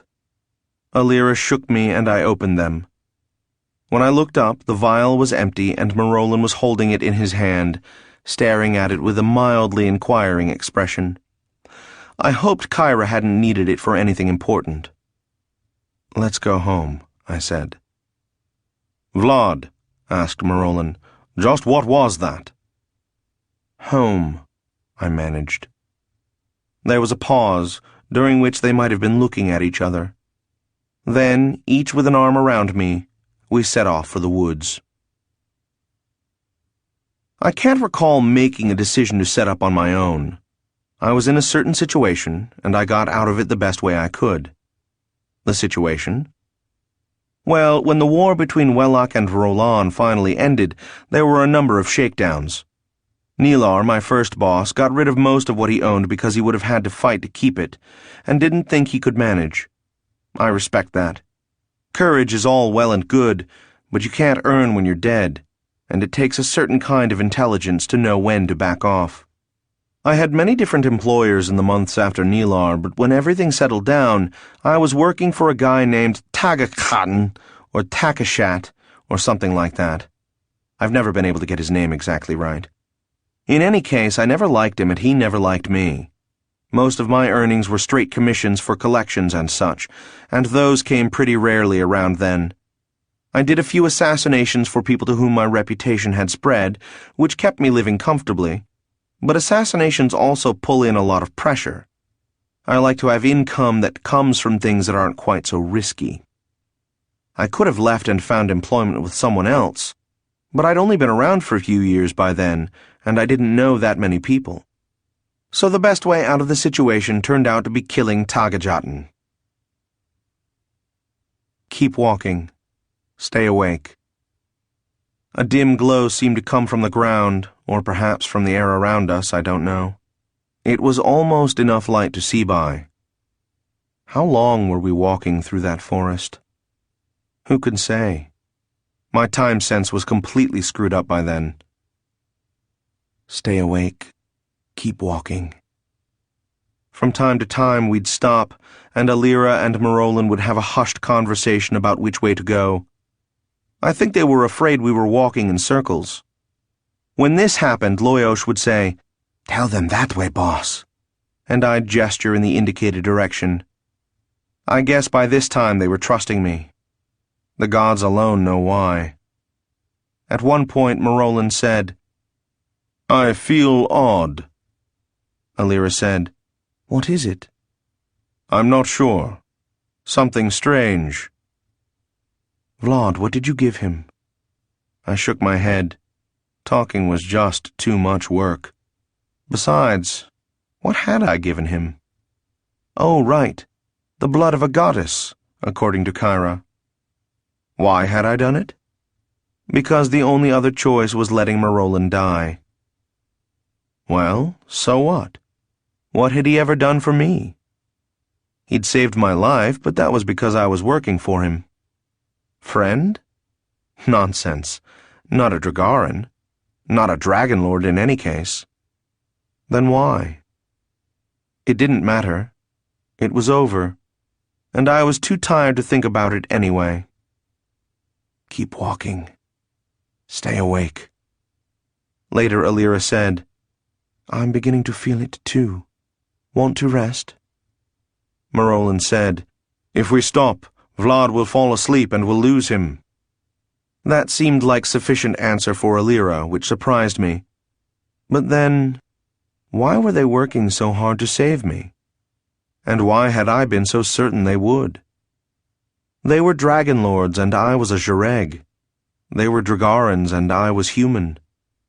I couldn't make it make sense. Alira said, How are you feeling? I couldn't answer, but it turned out she was speaking to Marolan. He said, I'm not certain how to describe it. It's as if I am lighter and heavier at the same time, and the air tastes different. I wonder what he gave me. If we get out of this, said Alira, we can ask him later. Stay awake. Keep walking. The woods went on and on and on. Killing Tadishat may have been one of the easiest things I've ever done. For someone who accumulated enemies as quickly as he did, you'd think he'd have taken some sort of precaution. But he was new at running an area, and I guess he was one of those people who think, it can't happen to me. I got news for you, sucker. It can. He always worked late, doing his own bookkeeping so he could be sure no one was cheating him out of a copper, and I just walked in one day while he was poring over the books and crept up on him with a stiletto in my hand. He didn't notice me until I was right in front of him, by which time it was much too late. No problem. By the time his body was found, I'd already moved into his office. Why? I don't know. I guess I just decided I'd rather work for me than for anyone else I could think of. I can't recall when we left the woods, but I do remember being carried through a cave. Marolan tells me I pointed the way to it, so I don't know. The next clear memory I have is lying on my back staring up at the orange-red Dragaran sky and hearing Marolan say, Okay, I know where we are. A teleport must have followed that, but I have no memory of it, which is just as well. Kragar joined me right away when I took over from Tagachatan, and to my surprise and pleasure, Neelar showed more loyalty to me than I would have expected from a former boss. Of course, I had some problems getting started, as there were several people in my organization who had trouble taking an Easterner seriously as a boss. I changed their minds without killing any of them, which I think was quite an accomplishment. In fact, I didn't have any major problems running my area, until a certain button man named Quion had to ruin it all. Sethra Lavode, the enchantress, the Dark Lady of Tsur Mountain, studied me from beneath her lashes. I wondered why she hadn't asked what I'd given Marolan, and decided that she either guessed what it was or knew I wouldn't answer. I was feeling belligerent, though I'm not sure why. Maybe it had something to do with having been assisted out of the paths of the dead by Marolan and Alira. I don't know. These two worthies were watching Sethra's face as they concluded the tale. We were sitting, quite comfortably, in the library at Tsur Mountain. Chaz served wine and blinked a lot and loudly sucked his lips. I am pleased, said Sethra at last. Alira, your presence is required by the Empire. So I'm given to understand, said Alira. What of the rest of us? Roast Kethna? Shut up, Loyosh, I said, though I tended to share his sentiments. And Vlad, continued Sethra, I am in your debt, and I don't say that lightly. If you think this can't help you, you are a fool. Marolan said, She speaks for me also. I said, That I'm a fool? He didn't answer. Alira said, I owe you something too. Perhaps someday I'll pay you. I licked my lips. Was there a threat in there? If so, why? They were all looking at me except for Chaz, who seemed to be looking for insects in a corner. I didn't know what to say, so I said, Fine. Can I go home now? I recovered most of the money Quion had taken, so I guess that worked out all right. I don't think it's hurt my reputation any. I've seen Marolin a couple of times since then, and he's okay for a Dragarin. He suggested getting together with Sethra and Alira a few times, but I think I'll pass for the moment. I told Kyra I'd lost the bottle, but oddly enough, she didn't seem disturbed. I never have told Marolin what was in it. Whenever he asks, I just smile and look smug. I don't know. Maybe I'll tell him one of these days. Then again, maybe not. This has been an Audible Frontiers production of Taltos, written by Stephen Brust, narrated by Bernard Setaro Clark. Producer, Mike Charzak. Copyright 1988 by Stephen Brust. Production copyright 2012 by Audible Inc.